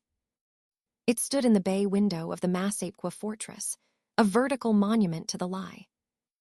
Gladys had spent 3 days wiring it. Not stringing lights, wiring. She treated the branches like a structural engineering problem, burying the green cords deep in the boughs so only the glow remained, a cool, white fire that didn't flicker. 300 bulbs. 300 tiny promises that the dark outside. The surveillance van parked 2 houses down, the indictments stacking up in Foley Square like cordwood, the crew turning state's evidence one by one, could be held at bay by electricity and ornament hooks. The ornaments were the archive. Glass balls from 1965, their silvering peeling like old skin. A macaroni Angel Albert made in kindergarten, the pasta yellowed and brittle. A ceramic Santa Claus missing a thumb, chipped the year Chris. Her Chris, not Rosenberg, had tried to catch it falling from the mantle. She hung them with surgical precision, spacing the memories so the weight distributed evenly. No leaning. No gaps. In the kitchen, the turkey roasted in a bath of butter and herbs, the skin turning the color of antique gold. The smell was aggressive, territorial, pushing back the ghost of pine sol and gun oil that lived in the garage, in the trunk liners, in the seams of Roy's suits. She basted it every 20 minutes, a metronome. Brush. Drip. Sizzle. Close the oven. Repeat. Diane was at the table, peeling shrimp for the cocktail sauce. She was 22, beautiful in the way a blade is beautiful, sharp, cold, reflecting everything, revealing nothing. She wore a cream-colored cashmere sweater that cost more than the surveillance van's monthly rental, and she peeled the crustaceans with surgical detachment, discarding the black veins into a silver bowl. "Mother," Deanne said, her voice flat. "The shrimp are frozen in the center." "You bought them yesterday." "I bought them Tuesday." Gladys didn't look up from the basting. "They were on ice. Ice melts." "Money doesn't." Diane dropped a perfect, pink curl into the bowl. "You should have sent Chris to the fish market. He knows the guy on Merrick Road who keeps the walk-in at 32 degrees. Christopher is not going to the fish market on Christmas Eve." Gladys snapped the oven door shut. "He is picking up his father from the lawyer's office in Mineola. And you will not speak about money at this table." Not today. Diane's hands didn't pause. It's all money, Ma. The turkey. The tree. The cashmere. The lawyer in Mineola. The only difference is which pocket it comes out of. Then eat the shrimp and be grateful for the pocket. Albert stood at the sink, drying wine glasses with a lint-free cloth. He was 19 now, home from college for the break, his hair longer than Roy liked, falling over his forehead in a way that made him look like a stranger in his own kitchen. He held a Riedel stem up to the light, inspecting for water spots. He was the witness. He was always the witness. Gladys watched the tendons in his forearm flex, clink, swipe, clink, and felt the familiar sharp spike of terror. He saw too much. He wrote it down. She had found the notebook once, tucked under his mattress. Mom cried in the shower again. Dad's Cadillac smelled like lime and blood. The FBI van has a new antenna. She had burned the notebook in the basement incinerator, watching the leather curl and the ink turn to ash. She would burn 1,000 notebooks. She would burn the world to keep the smoke out of his lungs. The wine is breathing, Albert said quietly. The Barolo. Decanted an hour ago. Good. Gladys wiped her hands on a towel, the terracloth rough against her palms. Your father likes it open. Let it breathe. Like us, the front door opened. The cold air hit them first, a physical wall of Long Island December, smelling of exhaust and salt marsh. Then the sound of footsteps, heavy and deliberate on the slate entryway. The rhythm was wrong. Roy usually bounced in, shedding energy, shedding the night. Today, the steps were slow. Measured. The gait of a man walking to a scaffold or a throne. Gladys didn't turn. She picked up the carving fork. Her knuckles were white. Roy DeMeo entered the kitchen. He wore a charcoal Brioni suit, the fabric drinking the light. A charcoal cashmere coat draped over his arm. His hair was perfect, silver at the temples brushed back with military precision. His face was tanned, the skin pulled tight over high cheekbones, the result of a week in Florida meeting with associates before the bail hearing. He looked like a magazine ad for success. He looked like a corpse dressed by a master mortician. He stopped in the doorway. His eyes, flat, brown, utterly devoid of light, scanned the room. The tree. The turkey. The shrimp. The Riedel glasses. The 3 children he had forged in fire and gold. Merry Christmas Eve, he said. His voice was a low rumble, stripped of its usual performative cheer. Smells like heaven in here, Gladys. Merry Christmas, Roy. She didn't move to kiss him. The distance between the stove and the doorway was 3 feet and 20 years. The turkey needs 10 minutes. Albert the wine, Albert poured. The burgundy liquid swallowed the crystal. Roy walked to the table. He didn't sit. He placed his coat over the back of his chair, the head of the table, the captain's chair, with the care of a man folding a flag. He rolled up his sleeves. White shirt. French cuffs. Gold cufflinks, heavy as paperweights. Chris, he asked. Mineola, Gladys said. With the caddy. He'll be here for carving. Roy nodded once. He reached into his jacket pocket, the inner pocket, the one lined with lead, the one the bugs couldn't penetrate, and withdrew a small, flat velvet box. He set it on the table, next to his water glass. No flourish. No smile. For you, he said. Gladys stared at the box. The velvet was navy blue. The clasp was gold. She didn't touch it. You shouldn't have. The assets are frozen, Roy. The retainer fees. Assets are frozen. Cash flows. He tapped the box. Open it. The room held its breath.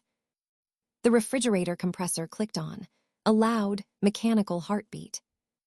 Gladys picked up the box. Her fingers trembled, barely perceptible. She flipped the clasp. The lid hinged open. Diamonds. A river of them. A tennis bracelet, 30 carats if it was an ounce, each stone perfectly matched, flawless, set in platinum so white it looked like frozen milk. It lay on white silk, drinking the kitchen light and throwing back rainbows, violent, fractured shards of color across the formica tabletop. Blood diamonds. Not from Africa. From the Gemini Lounge. From the trunk of a Cadillac, dumped at Floyd Bennett Field. From the pocket of a loan shark who came up short. From the finger of a man who begged in the bathtub. Gladys's throat clicked. She snapped the box shut. The sound was a gunshot. "Thank you," she whispered. "It's exquisite. It matches the earrings I got you for the anniversary," Roy said. "The necklace for Diane's graduation." "The set is complete," Diane laughed. A short barking sound. "The set is complete. Until the Rico seizure. Then the marshals complete the set for you." "Do they take the platinum or just the stones?" "Diane," Gladys's voice was steel wrapped in velvet. "Not today. Why not today?" "It's the only day that matters." "The Last Supper." Diane stood up, wiping her hands on a napkin. "He knows. We know. The hawk knows. Even Albie knows, though he pretends he's just drying glasses."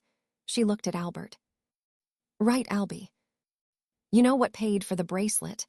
Albert didn't look up. "Pass the salt, Diane." "Albert, I said pass the salt." His voice cracked just a fraction. The glass in his hand squeaked under the pressure. "Please." Diane stared at him, then at Roy, then at Gladys. She threw the napkin on the table.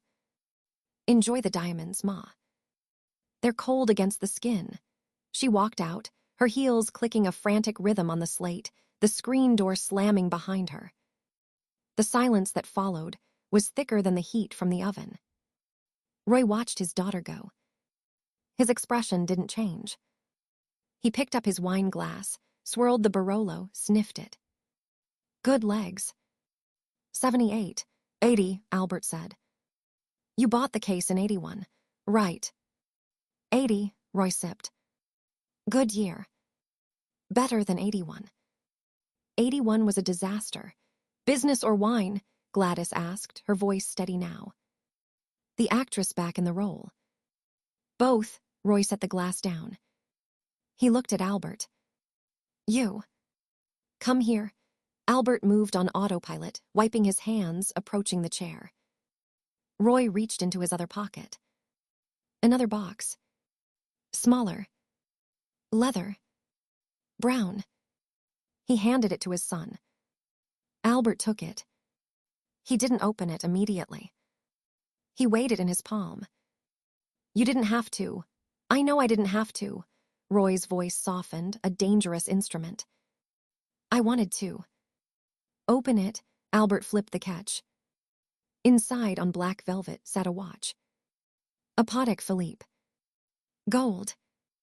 Manual wind. The face was ivory, the hands slender swords. It was a museum piece. A fortune. Reference 2526, Albert breathed. First automatic. 1953. Know your horology, Roy said. Smart boy. College education paying off. It's too much, Albert said, but his fingers stroked the crocodile strap. It's a house payment, Dad. It's a legacy, Roy corrected. You wear that, you're on time. You're precise. You're Swiss. People respect the watch before they respect the man. Remember that, he leaned back. Wind it every night. Same time. Ritual. Discipline. That's what keeps the chaos out. Albert closed the box. His knuckles were white. I'll wind it. Good, Roy looked at Gladys. Carve the bird, Gladys. I'm hungry. She moved to the oven then, grateful for the task, for the heat, for the steel of the fork and knife. She pulled the turkey out, the skin crackling, the scent exploding in the confined space. She transferred it to the carving board. Thunk. She carved with surgical precision. Breast meat, sliced thin against the grain. Thighs, separated at the joint. Wings. The wishbone, extracted clean. She arranged it on the heated platter, a sculpture of brown and white. Roy watched her. You're the only one who can do it right. The breast never dries out. I baste it every 20 minutes, she said. Like clockwork. Discipline, he repeated. That's why we're still here. Discipline, Chris walked in then. He brought the wind with him. Cold air, the smell of gasoline and winter rain. He was 25, broad-shouldered, wearing a leather jacket that cost $3,000 and jeans that cost $200. He looked like Roy. The same walk. The same jaw. The same dead eyes that laughed when they killed. Sorry I'm late, Chris said, kissing Gladys on the cheek, rough, bristly, smelling of menthol cigarettes. The old man at the lawyer's office wouldn't stop talking. Appeal procedures, asset forfeiture, witness tampering statutes, blah, blah, blah. He looked at Roy. He says the Second Circuit is a graveyard, Pop. He says we should cop a plea. Racketeering conspiracy, 20 years, serve 10. Keep the house. Keep the boat. Roy didn't look at him. He picked up his fork. We don't cop pleas, Christopher. We don't plead. We win. Or we die. There is no middle ground. Chris shrugged, sitting down, grabbing a drumstick with his fingers. Just relaying the message. The guy's expensive. You'd think he'd be more optimistic. Optimism is for civilians, Roy said, cutting into his breast meat. We eat what we kill, the dinner proceeded. A pantomime of a Norman Rockwell painting. They ate the turkey. They ate the stuffing, sausage, sage, chestnuts. They ate the cranberry relish, whole berries, orange zest, port wine. They drank the Barolo. They drank the Chardonnay. Gladys ate 3 bites. She watched them. She watched Roy eat with the appetite of a lumberjack, stripping the bone clean, wiping his fingers on the napkin, pouring more wine. The monster fed. The machine refueled. She watched Chris eat like a wolf tearing meat, laughing at his own jokes about the lawyer, about the FBI agents who fell asleep in the van. I knocked on the window, gave them donuts. And Tenmans. They cried about the girls in the city. He was auditioning for the role of king. He didn't know the throne was already burning. She watched Albert. He ate slowly. Methodically. Cut. Chew. Swallow. Sip. He didn't look at Roy. He didn't look at the watch box sitting by his plate. He looked at his plate. He was memorizing the pattern of the china. Spode. Blue Italian. Wedding gift. 1962. Albert, Roy said suddenly. You're quiet. Law school treating you well. Albert put down his fork. It's not law school, Dad. It's history. Graduate program. Archival studies. Archives, Roy repeated, tasting the word like bad meat. Dust. Old paper. Dead people. You DeMeo's don't belong in archives. We make the history. We don't file it. I like the filing, Albert said. Its voice was tight. It's quiet. Things stay where you put them. Roy stared at him. The silence stretched, elastic and thin. For a second, Gladys saw the flash, the calculation. Is he a threat? Is he a witness? Does he need to be handled? She saw the hand move toward the steak knife, the tendon tensing, then Roy smiled. It didn't reach his eyes. Quiet's good. Quiet's safe. You stick with quiet, Albie. Let Chris make the noise. You just watch. You're good at watching. Chris laughed, loud and obscene. Albie watches. Albie writes. Maybe he'll write a book someday. My dad, the butcher. Bestseller. Movie rights. We'll all be rich. Legitimately. Shut up, Chris, Gladys said. The words came out before she could stop them. Just a whisper. But in the quiet kitchen, it was a scream. Chris stopped chewing. He looked at her. What? I said, shut up. It's Christmas Eve. We eat. We drink. We don't talk about books. Or lawyers. Or vans. She stood up. Her legs felt hollow. Pie. I'll get the pie. Albert coffee. She fled to the kitchen counter, the pie tins sitting on the cooling rack. Pumpkin. Libby's recipe. 2 cans. Heavy cream. Fresh nutmeg, grated on the microplane. Her hands shook as she cut the wedges. Wedge. Slide. Plate. Whipped cream. Wedge. Slide. Plate. Roy appeared beside her.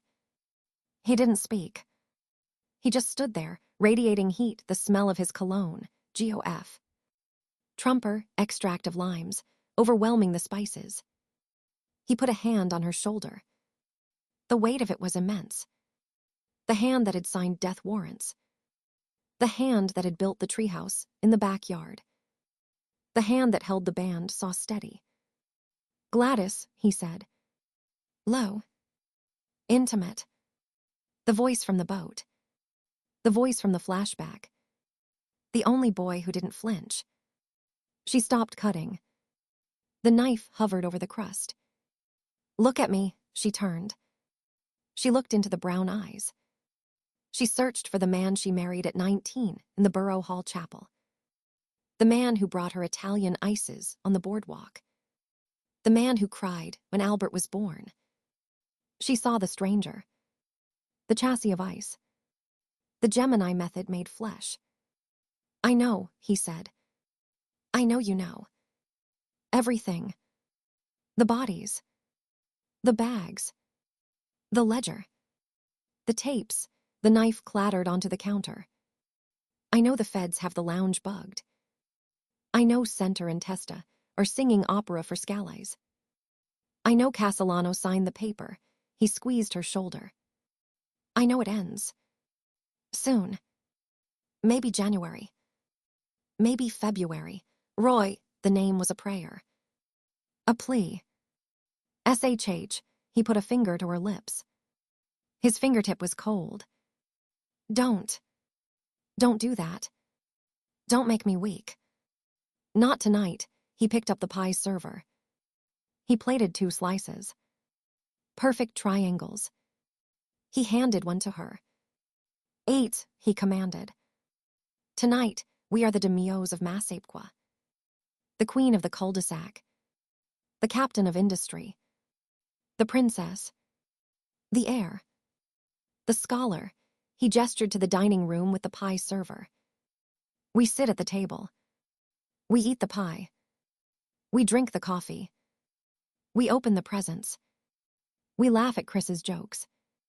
We pretend the tree will stand forever. He leaned in, his lips brushing her ear. The intimacy was violent. This is the last one, Gladys. The last supper. And you. You are the only thing that made it real. The only thing that made me a man instead of a machine. He walked back to the dining room, whistling Silent Night. Off-key. Loud. Gladys stood alone in the kitchen. The pie server warm in her hand. The turkey carcass picked clean on the board. The diamonds in the navy box on the table. The watch in the brown box by the plate. She looked at the bay window. The tree glowed. 300 bulbs. Perfectly wired. Not a shadow on the branches. Outside, the surveillance van sat silent. The agents inside were eating cold sandwiches, drinking thermos coffee, stamping their feet against the cold. They were watching the windows. They were recording the heat signatures. They were waiting for the monster to step out of the fortress. Gladys picked up her slice of pie. She took a bite. The spices hit her tongue: cinnamon, ginger, clove. Sweet. Rich. Comforting. She swallowed. She picked up the coffee pot. She walked into the dining room. "Coffee," she announced, her voice bright, brittle, perfect. "Who wants whipped cream?" Chris cheered. Albert nodded. Royce smiled at her, the smile for the photograph, the smile for the Christmas card, the smile that said, "I love you and I forgive you and I condemn you all at once." "Pour me a cup, Queen," Roy said. "Black. No sugar." Just like the night, Gladys poured. The dark liquid filled the cup. She didn't spill a drop. "Merry Christmas, Roy," she said.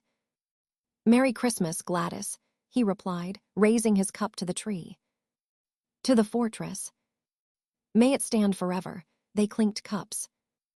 Porcelain on porcelain. Clink. A clear, bright sound. The sound of glass breaking. The sound of a gavel. The sound of a trunk lid slamming shut. Gladys drank. The coffee was bitter. Burning. Perfect. She would drink it every morning for the rest of her life. Chapter 16, the coffee percolator didn't gurgle. It screamed. It was a high, thin whistle of steam forcing its way through aluminum tubing, a sound that usually signaled the start of a Sunday, or the end of a late night waiting for a key in the lock. But today was Monday, January 10, 1983, and the sky outside the kitchen window was the color of a bruised plum, low and heavy with the promise of snow that hadn't yet found the courage to fall. Gladys stood at the counter, her back rigid, one hand braced on the cool formica. She wasn't watching the pot. She was watching the reflection in the dark glass of the oven door. In the reflection, the kitchen looked exactly as it had for 15 years. The avocado green appliances Roy had insisted on because the boss has green, Gladys, we keep up. The vinyl booth built into the breakfast nook where Albert had done homework, Diane had painted her nails, Chris had sharpened knives. The calendar by the phone, crowded with dentist appointments and Cub Scouts, and dinner, Paul C., written in Roy's blocky, aggressive script. But the reflection didn't show the vibration humming through the floorboards, the subsonic frequency of a life spinning its final revolution. The phone rang. It didn't ring like a household phone. It rang like an air raid siren, 3 sharp mechanical bursts. BRRing. BRRing. BRRing. Gladys didn't jump. She exhaled, a long, slow deflation of the lungs, and picked up the receiver on the second ring. DeMeo residence. The voice on the other end was generic, flattened by the mechanics of the wire. No hello, Gladys. No how's the family. Just a name and a location. Roy. Patrick Testa's house. Howard Beach. 20 minutes, the line went dead. No click. Just the sudden, roaring silence of a disconnected circuit. Gladys held the receiver to her ear for a long moment, listening to the dial tone drone, a flatline note in a symphony of violins. She placed the handset back in the cradle with surgical care. She turned back to the percolator. The screaming had stopped. The coffee was done, the liquid inside a black, roiling mirror. She didn't pour a cup. Roy was in the bedroom, standing before the triple mirror of the dresser. He was 51 years old. The hair at his temples was silver, not gray, a distinction his barber charged extra for. His face was a roadmap of the life. The broken nose reset too many times to count, the fine web of burst capillaries across the cheeks from decades of whiskey and wind. The eyes, those were still the same. Flat. Brown. Unreadable. The eyes of a man who had looked into the abyss, so long he'd stopped seeing the darkness and started seeing the architecture of it.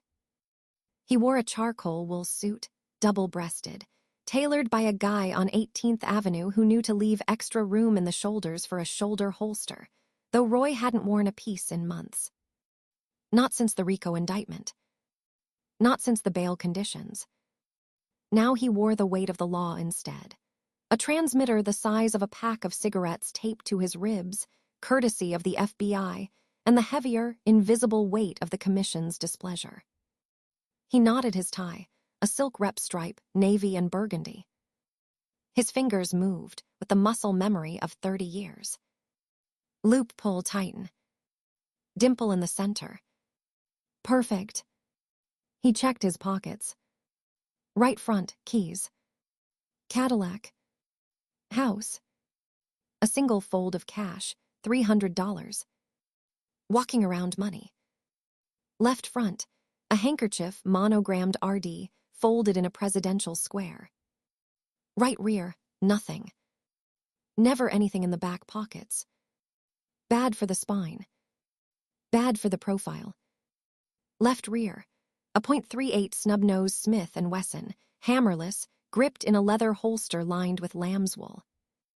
He paused, the gun cold against his palm through the leather. Patrick Testa's house. The invitation had come through Dilly. Paul wants a sit-down.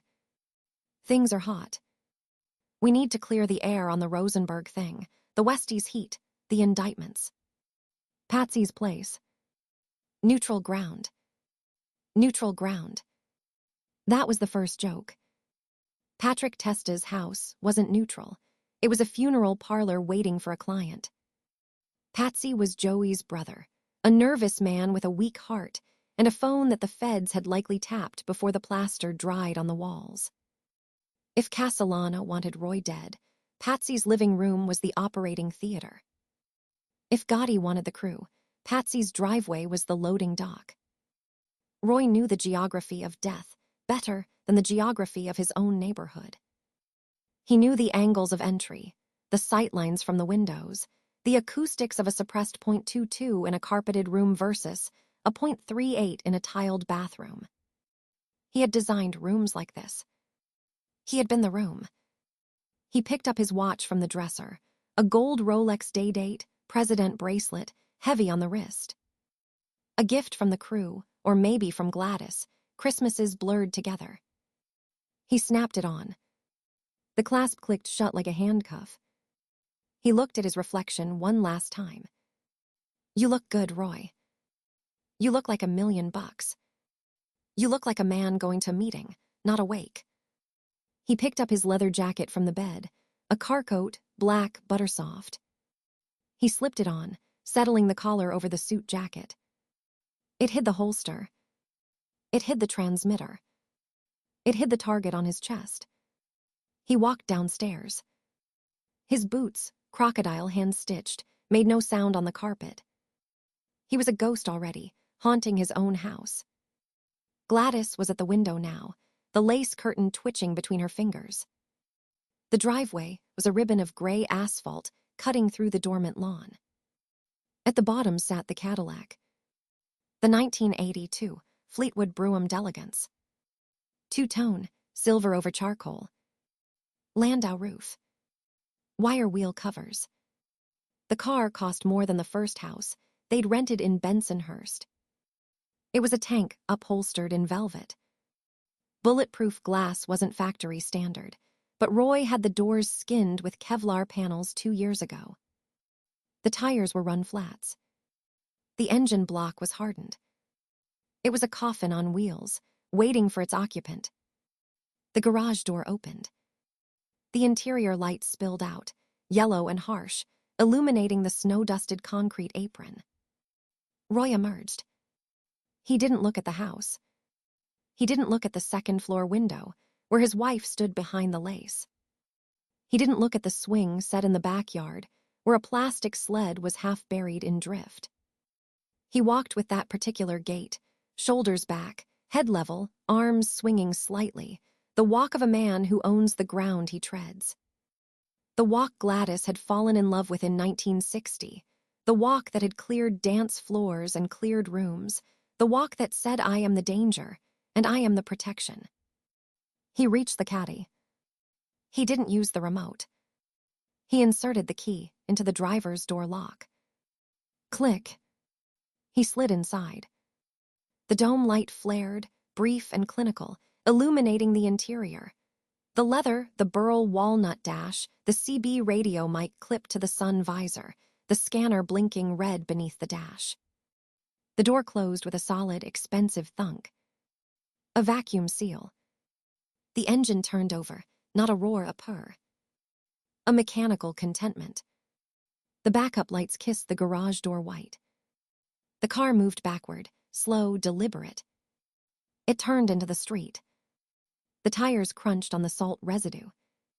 Gladys watched the taillights, two red eyes glowing in the gathering gloom, until they rounded the corner at the end of the cul-de-sac and vanished behind the hedges of the O'Malley place.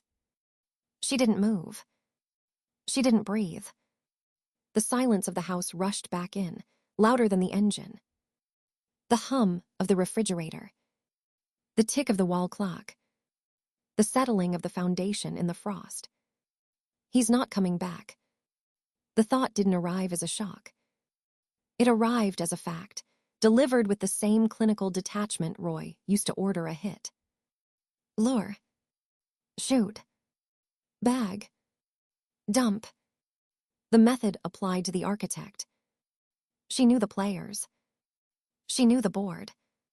Paul Castellano, the Big Paul, the Howard Hughes of the mob, hiding in his Staten Island mansion with his white carpets and his paranoia, could not afford a captain who knew where the bodies were buried, literally, and who was currently fighting a RICO case that could put him away for life.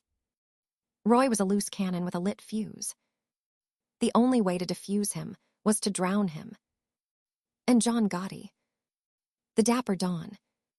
The rising star. He wanted Roy's cruise, Roy's territory, Roy's urn. He was the shark circling the chum line. He would do the wet work, or he'd sanction it. Frank DeSicco would nod. The commission would ratify. Patrick Testa's house. A sit-down. A clearing of the air. Roy had walked into enough of those to know the choreography. The hugs. The espresso. The house the family, then the bathroom break. The second shooter behind the door. The plastic sheeting laid out beforehand. His innovation, returned to sender. He knew. He had to know. The man who checked the rearview mirror every 30 seconds, who swept his own club for bugs weekly, who taught Chris Rosenberg to never sit with his back to the door. That man didn't walk into a Patsy Testa trap blind. He walked in heavy.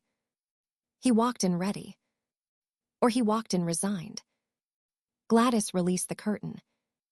It fell back into place, severing the view of the empty driveway. She turned back to the kitchen. The coffee in the pot was steaming, a lazy spiral rising into the cold air. She reached for a mug. Blue ceramic, chipped on the handle.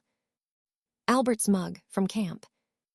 World's best brother, she poured the black liquid. It smelled of burnt beans and chicory, and the bottom of the pot. She didn't add milk. She didn't add sugar. She leaned against the counter, cradling the hot ceramic against her chest, the heat seeping through her housecoat, warming the skin over her sternum. Business. Be home late. That was the code. That was the vow. Omerta wasn't just for the men. It was the mortar holding the bricks of this house together. You didn't ask. You didn't follow. You didn't scream. You made the coffee. You paid the lawyers. You raised the children to be ghosts in the machine. She took a sip. Scalding. Bitter. Perfect. The phone rang again. She didn't jump. She set the mug down on the counter, the ceramic clicking against the formica. She let it ring 3 times. 4. 5. On the 6th ring, she picked up. DeMeo residence, Gladys. It's Ed. Riley. NYPD, Detective Ed Riley. The only cop who called her by her first name. The only cop who had held Albert when he scraped his knee at the precinct picnic. The only cop who looked at Roy with something approaching respect, and at her with something approaching pity. Ed, she said. Her voice was flat. Come. The voice of the Queen of Massapequa. It's early for you. Yeah, well. Got a call on the scanner. Unconfirmed. Activity at a location in Howard Beach. Patrick Testa's place. Gladys's grip on the phone tightened, the plastic creaking. Her knuckles whitened. The only tell. Activity, she repeated. The word tasted like copper. What kind of activity? Don't know yet. Could be nothing.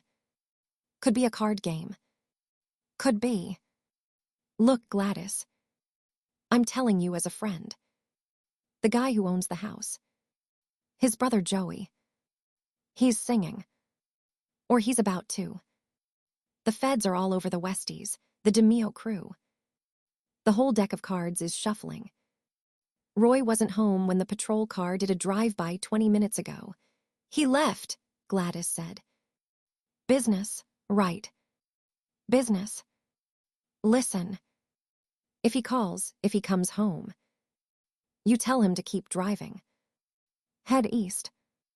Don't stop until the ocean stops him. I can make a call. Witness protection. For you, the kids. Today, the offer. The lifeline. The exit ramp she had dreamed of in the dark watches of the night. The one she had rejected in the courthouse bathroom 6 months ago when Scalise offered the wire. We have the tapes. We have the bodies. Wear a wire. Save your kids. I don't know what you're talking about. She looked at the calendar. Dinner palsy. The ink was faded. Ed, she said softly. The coffee's hot. The house is paid for. The kids are in school. I'm not going anywhere. Gladys, goodbye, Ed. She hung up the phone. The dial tone screamed in her ear, louder than the percolator had been. She stood there in the kitchen of the fortress, the avocado appliances humming, the lace curtains drawn, the calendar mocking her with appointments that would never be kept. She picked up her coffee mug again. She walked to the kitchen table, the vinyl booth where she had signed the retainer checks for the lawyers with the last of the liquid cash, where she had gaslit her son about the duffel bag, where she had held Roy's hand through the glass at MCC and felt the calluses of a butcher. She sat down. She placed the mug on the table. She folded her hands around it, feeling the heat radiate into her palms, up her wrists, into the cold marrow of her bones. She waited. The snow began to fall. Fat, wet flakes blurring the world beyond the window. Covering the tracks of the Cadillac. Covering the lawn. Covering everything in a clean, white silence. Gladys DeMeo sat in the dark kitchen, drinking bitter coffee, listening to the house settle, and she did not cry. She accounted. Assets frozen. Lawyers paid through March. Albert's tuition covered. Diane's husband's business loan current. Chris is a variable. Roy's cash reserves. Buried. Accessible only to me. She ran the numbers. She inventoried the lies. She cataloged the sins. The tailor. The loan shark. The Westie. Chris Rosenberg. The countless names she didn't know, buried in the meadowlands, dissolved in the drum, fed to the fish off Floyd Bennett. All of it paid for this table. This coffee. This silence. The front door did not open. The phone did not ring again. The Cadillac did not crunch up the driveway. Outside, the wind picked up, howling around the eaves of the Massapequa fortress, rattling the glass in its frames, trying to find a way in. Gladys blew across the surface of her coffee, rippling the black reflection of her own face. She waited for the morning. Chapter 17. The January air over Flatlands tasted of salt, exhaust, and the slow, chemical rot of the landfill at Fountain Avenue. It was a cold that didn't just bite. It seeped, settling into the marrow of the steering wheel, the vinyl of the seats, the very iron of the Cadillac's frame. Roy DeMeo didn't shiver. He never shivered. Not in the meat locker of the Gemini, not on the tarmac at JFK waiting for a connect, not on the deck of the Happy Hour in a November squall. He ran hot. A furnace fed by adrenaline, caffeine, and a metabolism that burned through calories like a blast furnace through coal. He checked the time on the gold Piaget, Albert's gift. 1,700 hours. The hands didn't tick, they glided. A smooth, expensive silence. 4 minutes. He adjusted the rearview mirror, though there was nothing behind him but the high, snow-drifted fence of the Varuna Boat Club's parking lot. The club itself was a low-slung, weather-beaten structure of cedar shake and peeling paint, hunkered down against the marshland like a drunk refusing to fall. In summer, it smelled of fried clams, diesel, and coppertone. Tonight, under a sky the color of bruised slate, it smelled of nothing. The season was dead. The boats were shrink-wrapped ghosts on cradles. Roy tapped the steering wheel. Thumb. Index. Middle. Ring. Pinky. Repeat. A rhythm. Waiting for the signal. Waiting for the nod. He knew the geometry of this death. He had drawn the blueprints for 100 others. The isolation. The familiarity of the location, somewhere the victim feels safe, or at least expects business. The lack of witnesses. The professional efficiency. He knew the sound a .38 makes when the cylinder closes. Snick, a sound like a judge's gavel. He knew the way a body slumps when the spine is severed, the sudden, terrifying weight of dead meat. He knew the logistics of the trunk, the heavy-duty contractor bags, the duct tape, the lime, the drive to the dump. He knew it all because he had taught it. 3 minutes. The Cadillac's engine purred, a low, throaty rumble that vibrated in his chest. He kept it in drive, foot heavy on the brake, the taillights painting the falling snow a violent, arterial red. The heat blasted from the vents, smelling of dust and old leather. He wore his camel hair coat, the one Gladys had picked out at Brooks Brothers, the collar turned up against the wind. Underneath, the shoulder holster bit into his ribs, the Smith & Wesson Model 36 snub-nose a familiar, cold reassurance against his heart. He thought of Gladys. Not with panic, not with the sharp, clawing regret that the movies liked to script for men in his position. Just a flat, hard certainty. She knew. She always knew. She was the vault. She would lock the door, she would burn the papers, she would tell the children their father died of a heart attack, or a car accident, or simply that he went away. She would survive. She was the only one who ever did. He thought of Albert. The watch. The journals Roy had never read but knew existed. The boy had eyes like a camera shutter. Click. Click. Click. Recording. Filing. The chronicler. Roy felt a phantom pulse of pride, quickly strangled by the pragmatic part of his brain that recognized the danger. The boy knows too much. Gladys will handle it. She handles everything. He thought of Chris. His Chris. The golden boy. The ghost in the passenger seat. Roy's hand drifted from the wheel to rest on the cold leather of the empty seat beside him. I'm sorry, kid. I really am. But the boss gave the order. And in this life, the boss is God. And God doesn't negotiate. The headlights of a car cut through the gloom at the far end of the lot. Twin beams, high and white, slicing the falling snow. 2 minutes. Roy didn't reach for his piece. He didn't fumble for the door handle. He sat straight, shoulders back, chin level. The posture of a captain. The posture of a man who has stood over open graves and given the order to fill them. The approaching car was a late-model Buick LeSabre. Powder blue. Anonymous. It rolled to a stop 20 feet away, engine idling, exhaust pluming like a dragon's breath. The driver's side window descended with a mechanical whir. The face behind the glass was familiar. Younger than Roy. Harder in a different way, less the butcher, more the shark.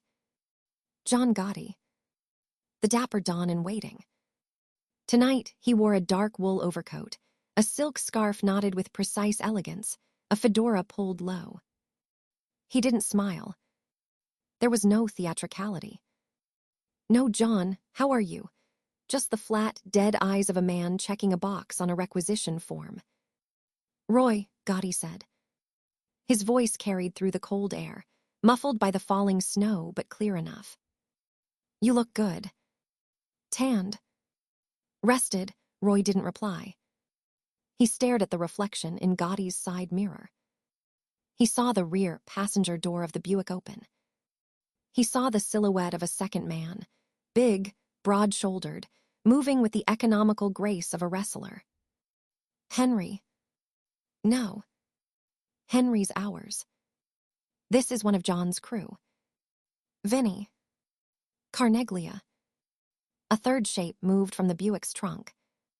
Not a man. A shape. Long. Heavy. Wrapped in something dark. Plastic. A carpet. 1 minute. The driver's door of the caddy was yanked open.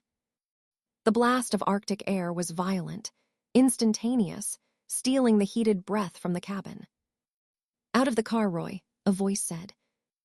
Not Gotti. The big man from the back seat. He stood framed in the door frame, a silhouette ringed by the Buick's interior dome light.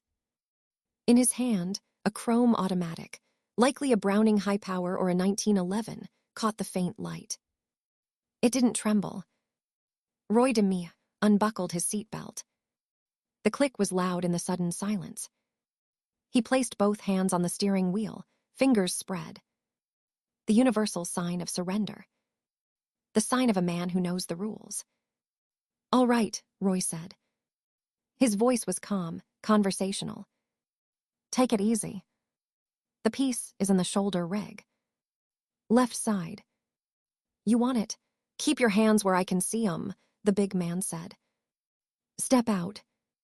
Slow, Roy pivoted on the seat, his legs swinging out. His boots hit the asphalt, crunching on rock salt and frozen slush. He stood up. He was a big man himself, broad through the chest, thick neck, but the other man, Anthony Gaspipe Casso, maybe. Or just a heavy from the 19th hole crew, had 3 inches and 20 pounds on him. "John," Roy said, turning his head toward the Buick. "This is a hell of a way to run a sit-down. Paulie know you're poaching his captains." Gotti didn't move from behind the wheel. He lit a cigarette, the flare of the lighter illuminating a face carved from granite and ambition. "Paulie knows everything, Roy. Paulie ordered everything. You went off the reservation. The bodies, the drugs, the heat. You became a headline."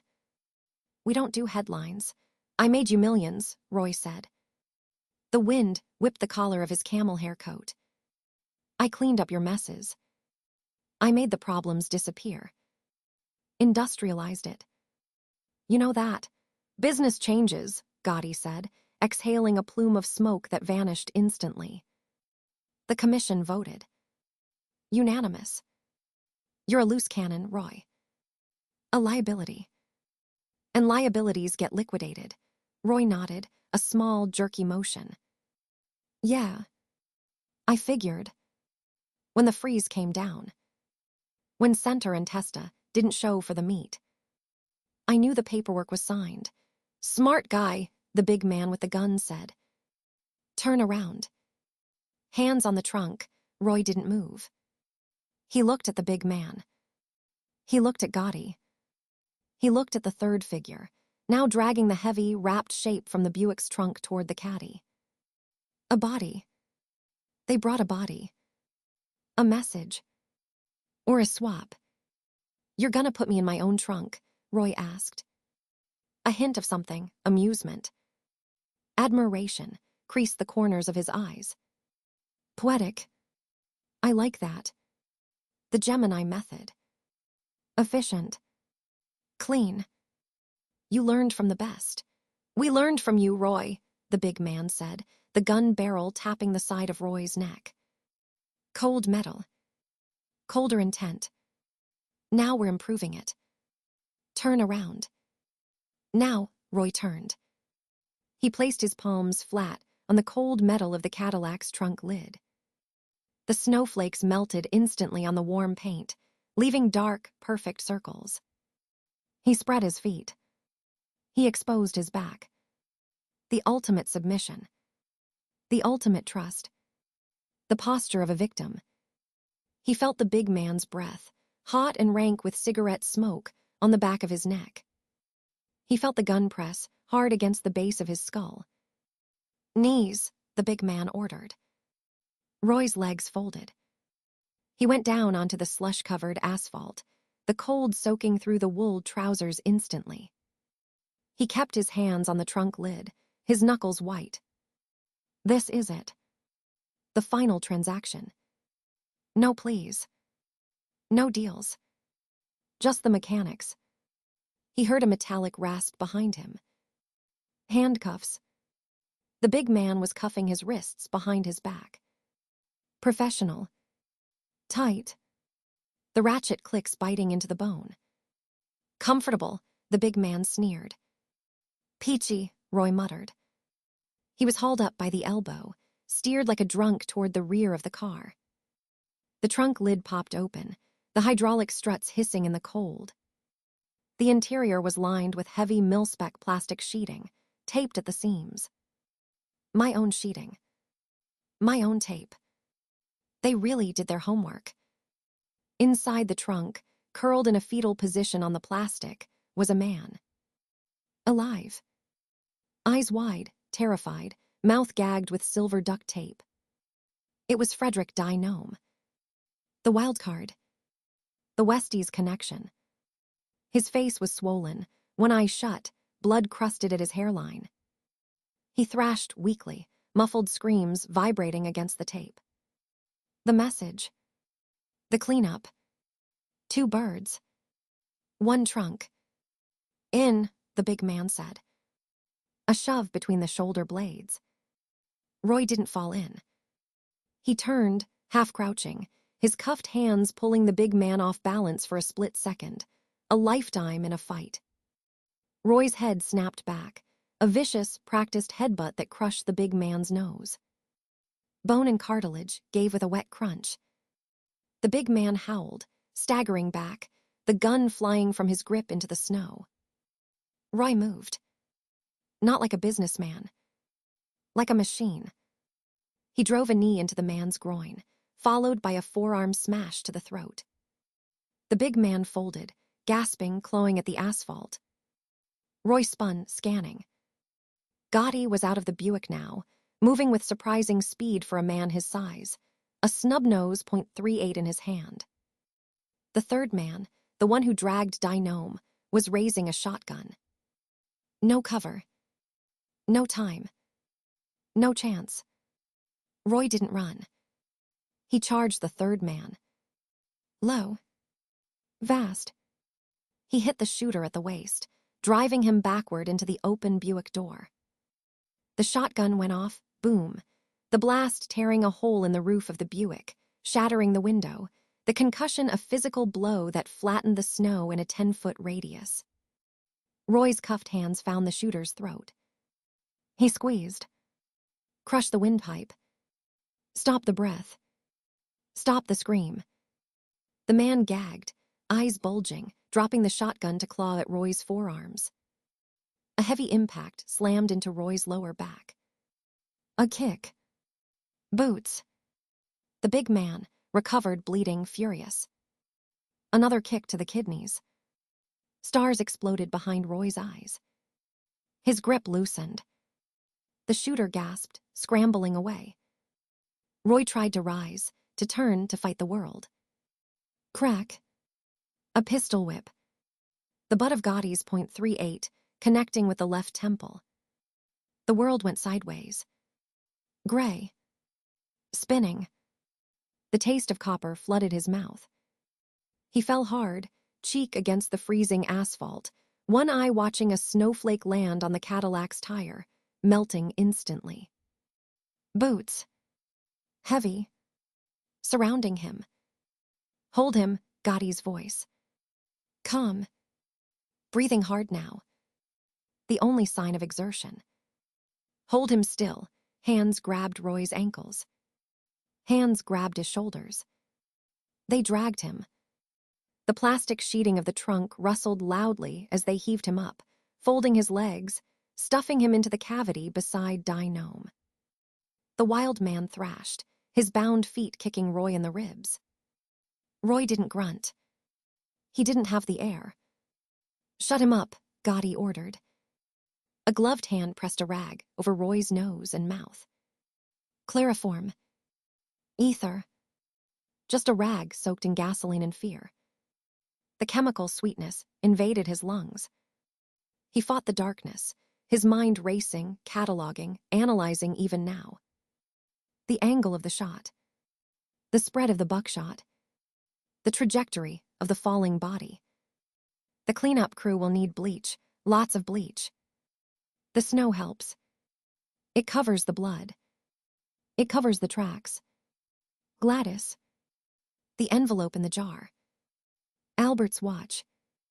Chris's glove. The big man slammed the trunk lid down. The darkness was absolute. Total. The sound of the lock engaging, a heavy thunk of metal on metal, was the final period at the end of a very long sentence. Inside the trunk, the heat of two bodies rose fast, steaming in the freezing metal box. DeMeo was sobbing now, a wet, hiccuping sound against the tape, his body convulsing against Roy's leg. Roy DeMeo, the architect of the Gemini method, the butcher of flatlands, the captain who industrialized death, lay on his side in the dark, his hands cuffed behind his back, his face smashed, his ribs cracked, his breath hitching in a punctured lung. He didn't pray. He didn't beg.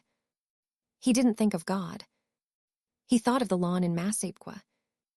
The way the sprinklers hit the grass at 6:00 a.m. The smell of Gladys's meatballs frying on a Sunday. The sound of Albert's typewriter clack, clack, clack in the basement. The normalcy he had built with his own hands, brick by bloody brick.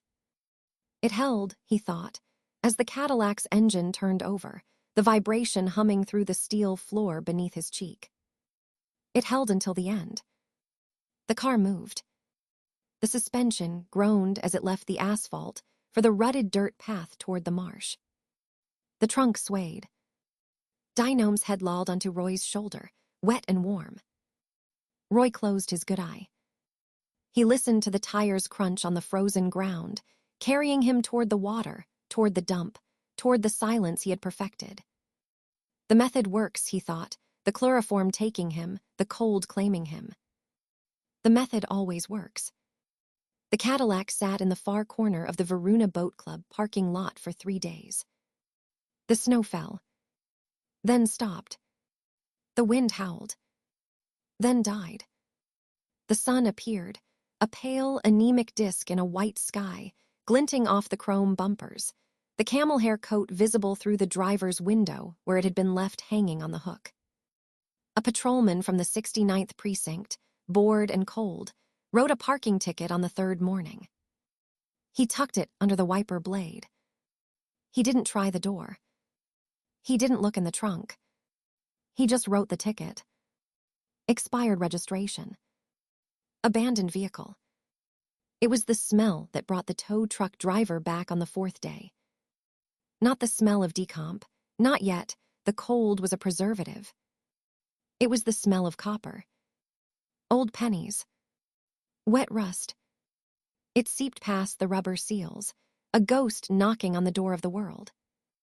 The tow truck driver, a kid named Sal with a Gold's Gym t-shirt under his coveralls, popped the trunk release from the driver's seat. He stood back, expecting a stereo, tools, maybe a spare tire. The hydraulic struts hissed. The lid rose. The flash from the crime scene, photographer's bulb, pop, froze the tableau for history. 2 men.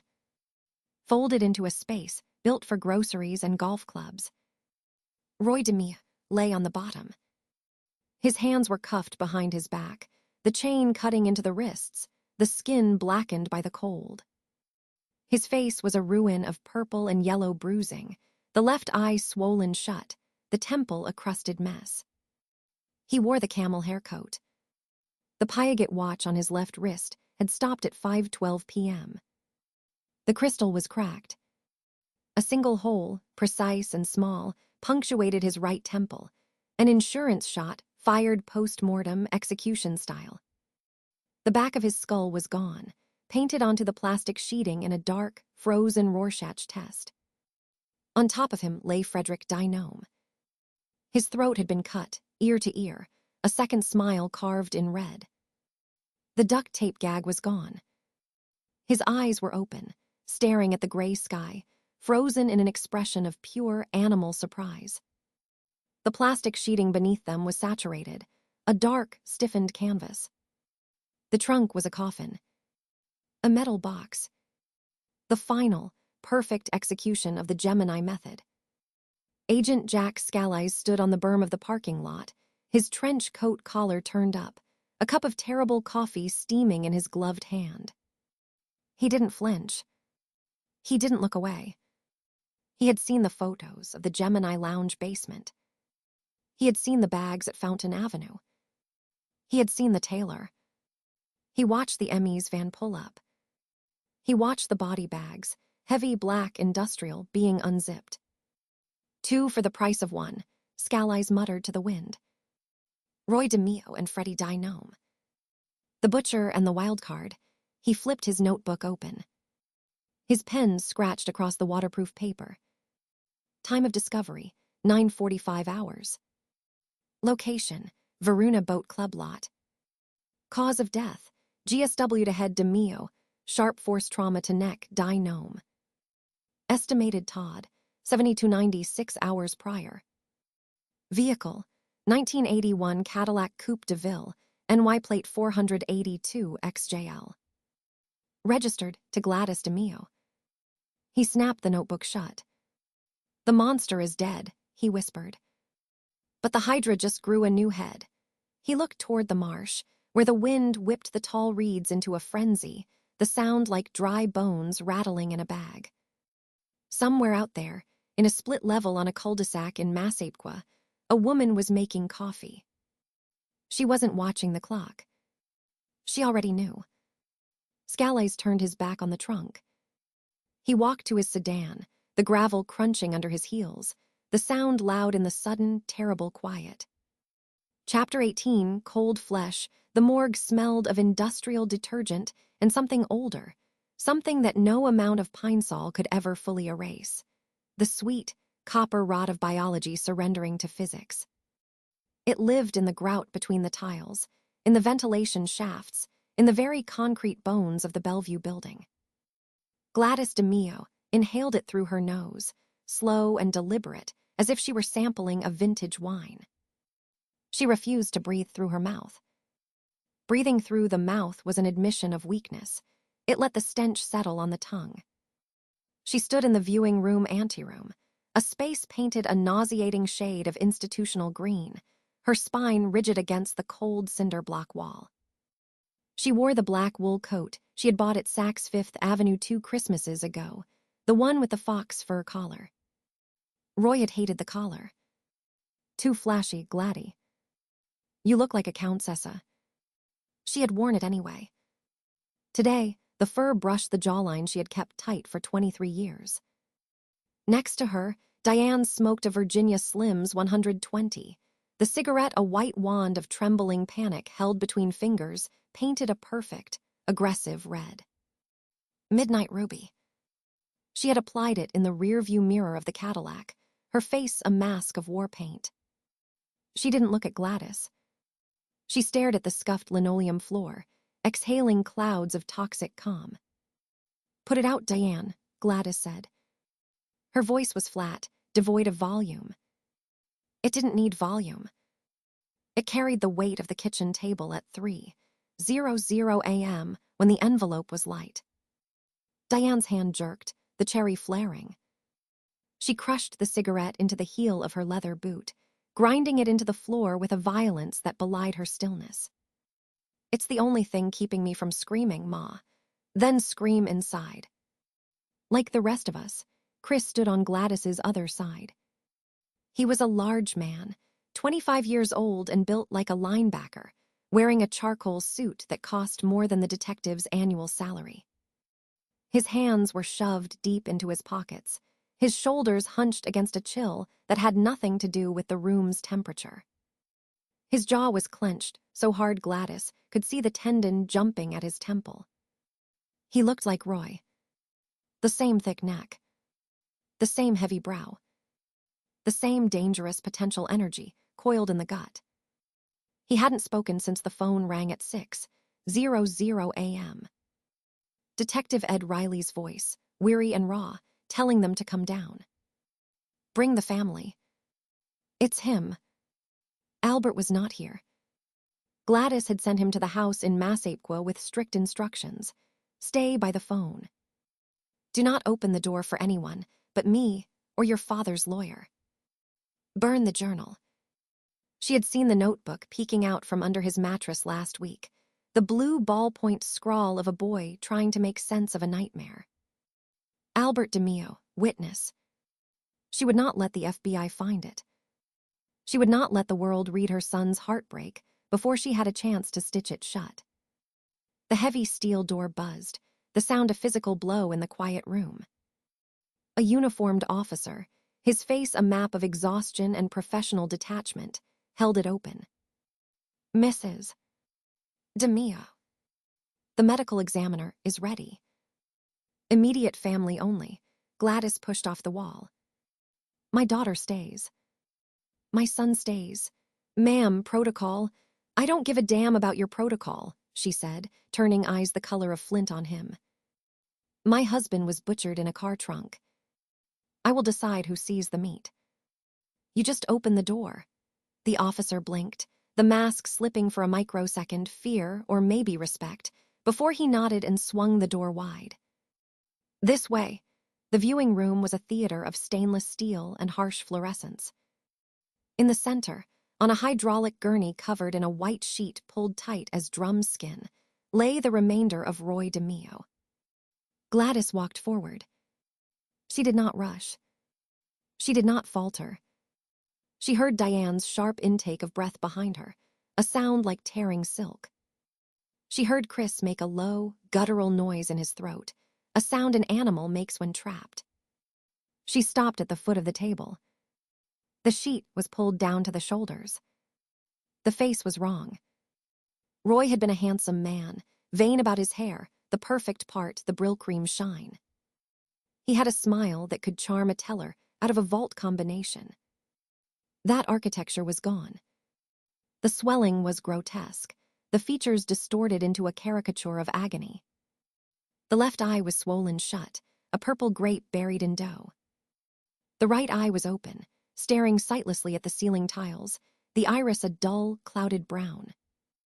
The mouth was slack, the lips split and crusted with dried blood, revealing gold caps on the molars. $15,000 worth of dental work. Gladdy, let me chew my steak. But it was the hands that stopped her. Or the absence of them. The sheet was tucked tightly at the wrists. "Mrs. DeMeo," the medical examiner said, stepping from the shadows. "Dr. Hirsch." A small man with glasses that slid down a nose, dusted with freckles. He held a clipboard like a shield. "I need a positive visual identification. We have dental records, fingerprints. But protocol requires." "Pull the sheet down," Gladys said. "Ma'am, the extremities. The trauma to the hands and wrists is severe. Ligature marks, defensive wounds. Post-mortem mutilation." "It's not." I said pull it down, doctor." Her voice was a whip. Hirsch flinched, his professional composure cracking. He glanced at the uniformed officer, who looked firmly at the floor. Hirsch swallowed, reached out with a latex-gloved hand, and peeled the sheet back. Gladys stared. The wrists were raw meat, the skin abraded to the bone where the ropes had bitten deep. The fingers were swollen, purple-black, the nails broken. But on the left hand, the pinky finger was relatively intact. And on that finger sat a heavy gold signet ring, the DeMeo crest, lion rampant, 3 stars, worn smooth by 30 years of friction. And on the wrist, peeking from under the horror of the ligature marks, was the leather band of a watch. A Rolex. Gold. Presidential bracelet. Albert gave it to him. Christmas 1982. For the man who has everything, Pop. So you're never late. Roy had laughed that booming, fake laugh. I'm always on time, kid. It's the other guys who are late. He had put it on right there at the dinner table, over the cuff of his silk shirt, admiring the weight of it. Heavy. Solid. Like a tank. Gladys reached out. Her hand didn't shake. She hovered over the ruined wrist, the smell of formaldehyde and old blood rising in a wave that tasted of pennies. She didn't touch the flesh. She touched the watch crystal. Cold. Smooth. Indifferent. That's him, she said. Roy DeMeo. Born 1940. Husband. Father. Businessman. Mrs. DeMeo, Hirsch started, pen poised. Sign the paper, doctor. I have children waiting. She turned away before the ink dried. She didn't look at the face again. She didn't need to. The watch was the anchor. The watch was the proof. The face was just the wreckage of the vehicle. The watch was the cargo she had loaded onto him. The anteroom was a relief, the air slightly less thick. Diane was leaning against the wall, her face buried in her hands, her shoulders shaking silently. Chris stood frozen in the doorway, one hand braced on the jamb, his knuckles white. He looked like he had been hit by a truck. Gladys walked past them, heading for the exit. Come on. The press will be at the side entrance. We go out the back. Riley has a car waiting. Ma, Chris rasped. His voice was broken glass. They put him in a trunk. Like he did, Gladys stopped. She turned, the fox fur brushing her cheek. Yes, Christopher. He knew the rules. He wrote the rules. Don't act surprised. They cut his hands off, Ma. Diane's voice was muffled by her palms, rising into a keen. I heard the Emmy talking in the hall. They cut his hands off, so he couldn't be fingerprinted. But the watch was still there. Why didn't they take the watch? Because they were professionals, Diane, Gladys said, her tone sharpening. Professionals don't steal jewelry off a corpse in a trunk at a boat club. They do the job and they leave. The watch doesn't matter. The body doesn't matter. Only the message matters. What message? Chris roared suddenly, slamming his fist into the cinder block. Dust puffed out. That he was a rat. That he was weak. He was the strongest man I ever knew. He was a captain who flew too close to the sun, Gladys said, stepping into his space, unafraid of his size, his rage, his grief. And the sun burned him. That is the only message. Now pull yourself together. You are a DeMeo. You do not fall apart in a hallway. You save that for the pillow. She grabbed Diane's elbow, hauling her upright. Diane's mascara had run, tracking black rivers down her cheeks, ruining the midnight ruby. Walk. Head up. Eyes front. You are the daughter of Roy DeMeo. You do not cry for the cameras. You do not cry for the cops. You cry in the dark, alone, like I taught you. Do you understand me? Diane nodded, gasping, straightening her spine, wiping her face with the back of her hand, smearing the wreckage into a mask. Yes, Ma. Head up. Chris! He was breathing hard, his chest heaving against the expensive charcoal. He looked at his mother, really looked at her, and for a second, Gladys saw the little boy who used to bring her dandelions from the Massapequa lawn, roots and all, proud as a king. She hardened her heart against him. Sentiment was a luxury the dead couldn't afford, and the living couldn't survive. "Yeah, Ma," he muttered, shoving his hands back in his pockets. Head up, they moved as a unit then. A phalanx of black wool in silence. Detective Ed Riley was waiting by the rear loading dock, leaning against an unmarked Plymouth Fury, the engine ticking in the cold January air.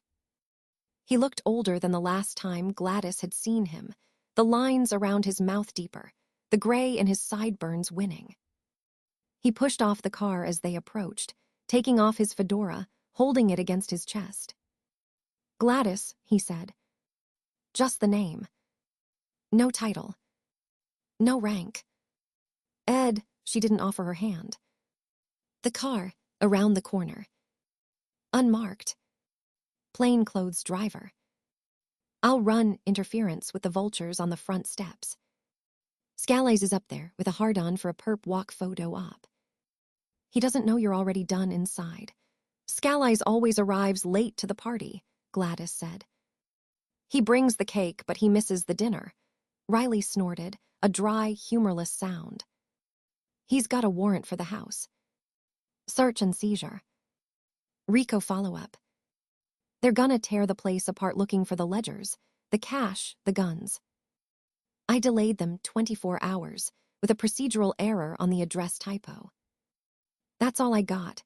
Gladys felt a cold spike of calculation pierce the numbness. The house. The jar in the kitchen. The ledgers in the false bottom of the bedroom closet. The .38 in the garage. Albert was there. Alone. "Albert," she said, the name a bullet. "He's at the house." Riley's jaw tightened. "I know. I got a patrol car, sitting 2 doors down. Uniforms. Good guys. I told them it's a protective detail. But if the feds come with a federal warrant, local PD has to step aside. I can't stop them, Gladys. Not legally." "Legally," she repeated, the word tasting of ash. "You do what you can, Ed. I'll handle the rest." She moved toward the passenger side of the Fury. Riley caught her arm, his grip light, fleeting. "For what it's worth. I knew him a long time. He was a neighbor.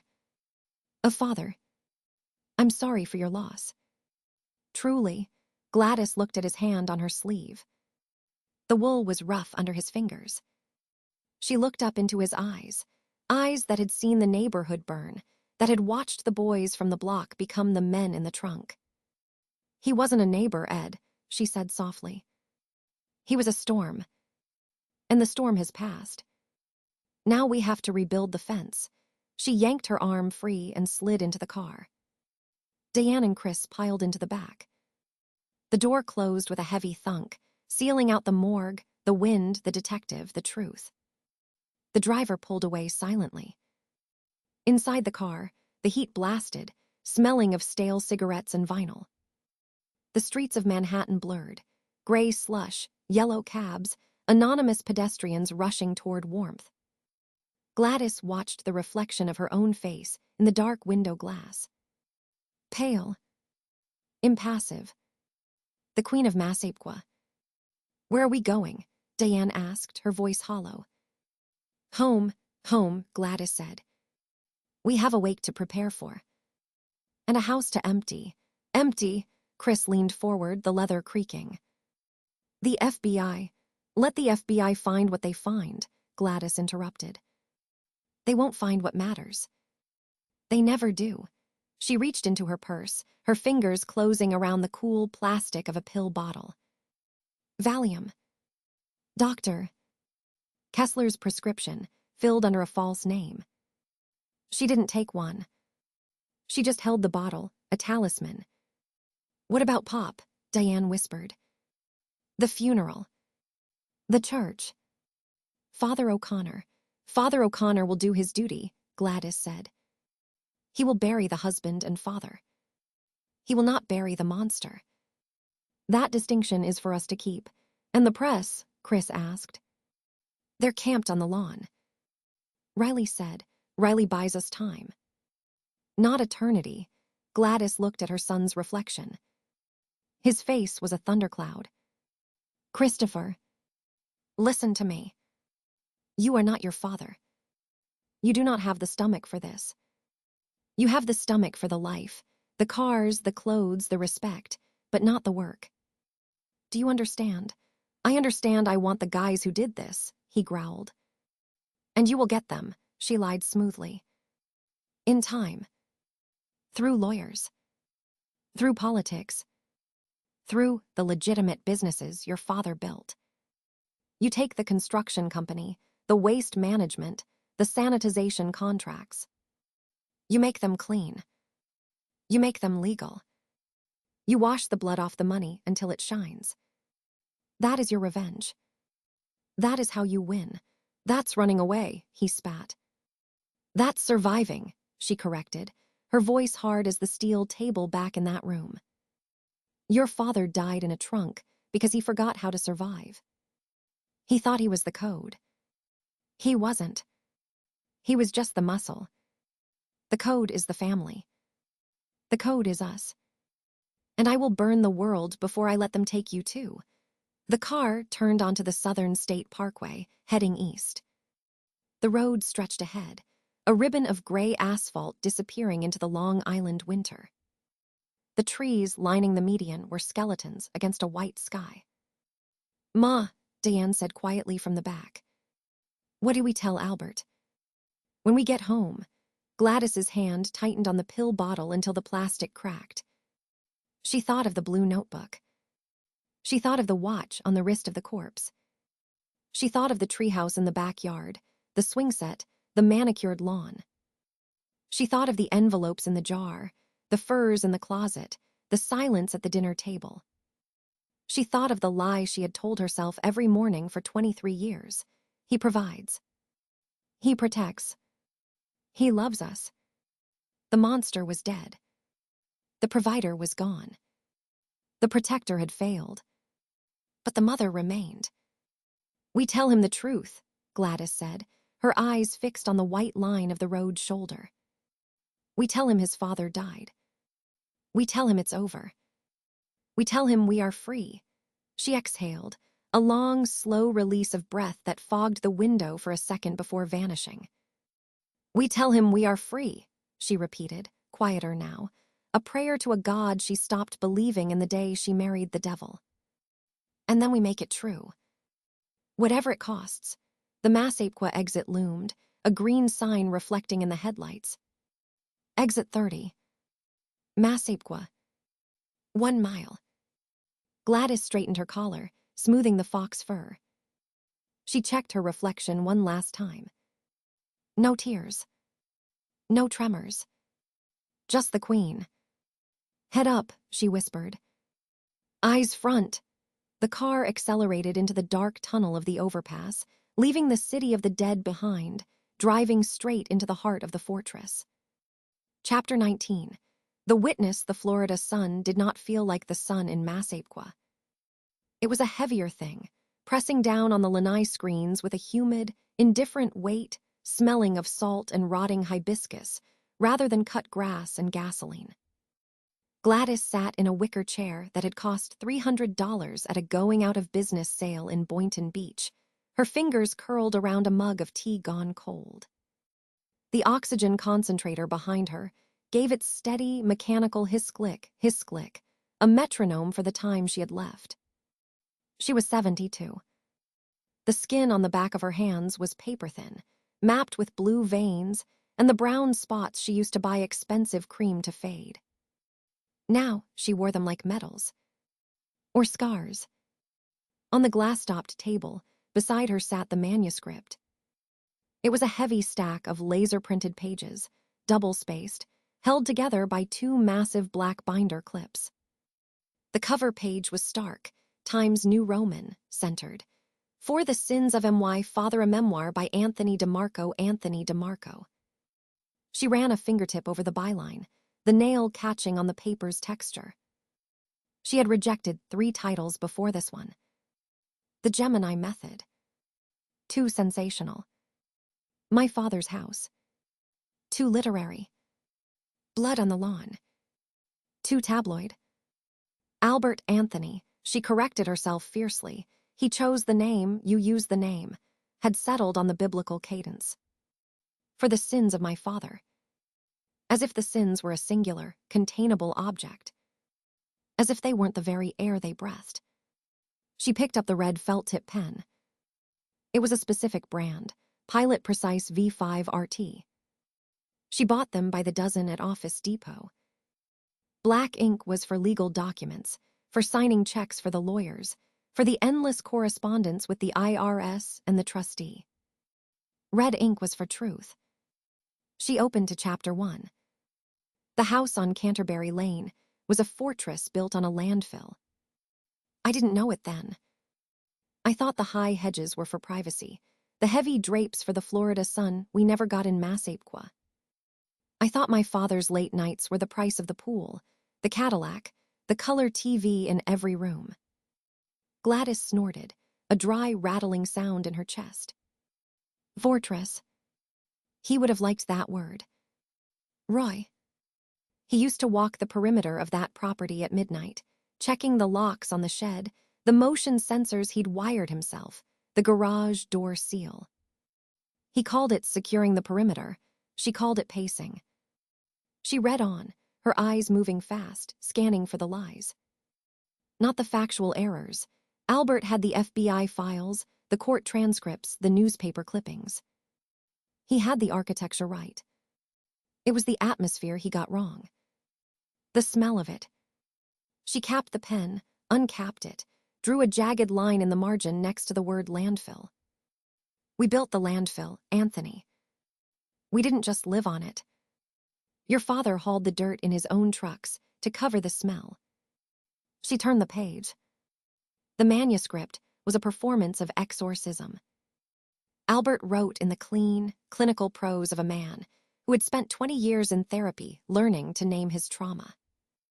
He wrote about the garage bag, the duffel bag with the .38 and the ski mask, as a pivotal moment of lost innocence.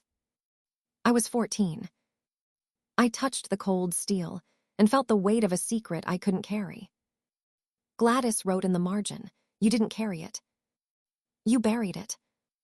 There is a difference. I watched you bury it every time you smiled at the neighbors. She remembered that night. The smell of rain on hot asphalt.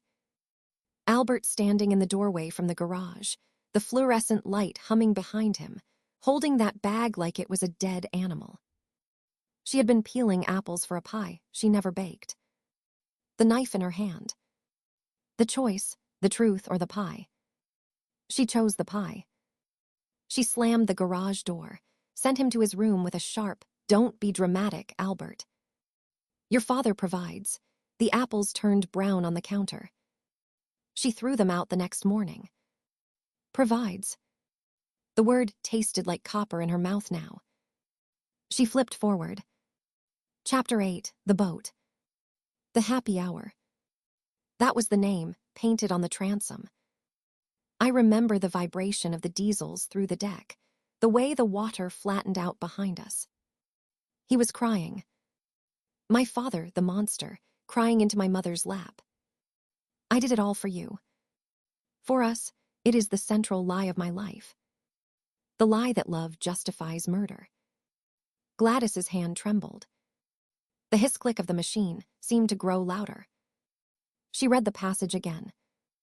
Albert described the night on the Great South Bay as a moment of revelation, the masks slipping.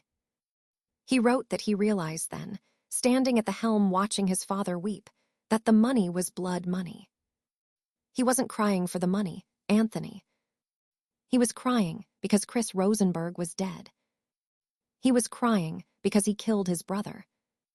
He was crying because he knew the next bullet had his name on it. He wasn't crying for us. He was crying for himself. And I held him anyway. That is the half you don't know. I held him because if I didn't, the house fell down. And you three were still inside it. She wrote quickly, furiously, the red ink scratching the white paper. You don't know the half of it. That was the refrain. The margins of the manuscript were bleeding. She turned to the section on Chris. Her Chris. Her beautiful, doomed firstborn. Christopher DeMeo died in a holding cell in Rikers in 1992. He was 34. The official cause was a heart arrhythmia exacerbated by cocaine toxicity. The unofficial cause was a father who taught him that violence was vocabulary, and a mother who stayed silent long enough for the lesson to take root. Gladys stared at the words. Cocaine toxicity. Heart arrhythmia. Clinical terms for a boy who used to catch fireflies in mason jars and poke holes in the lids so they could breathe. She remembered the phone call.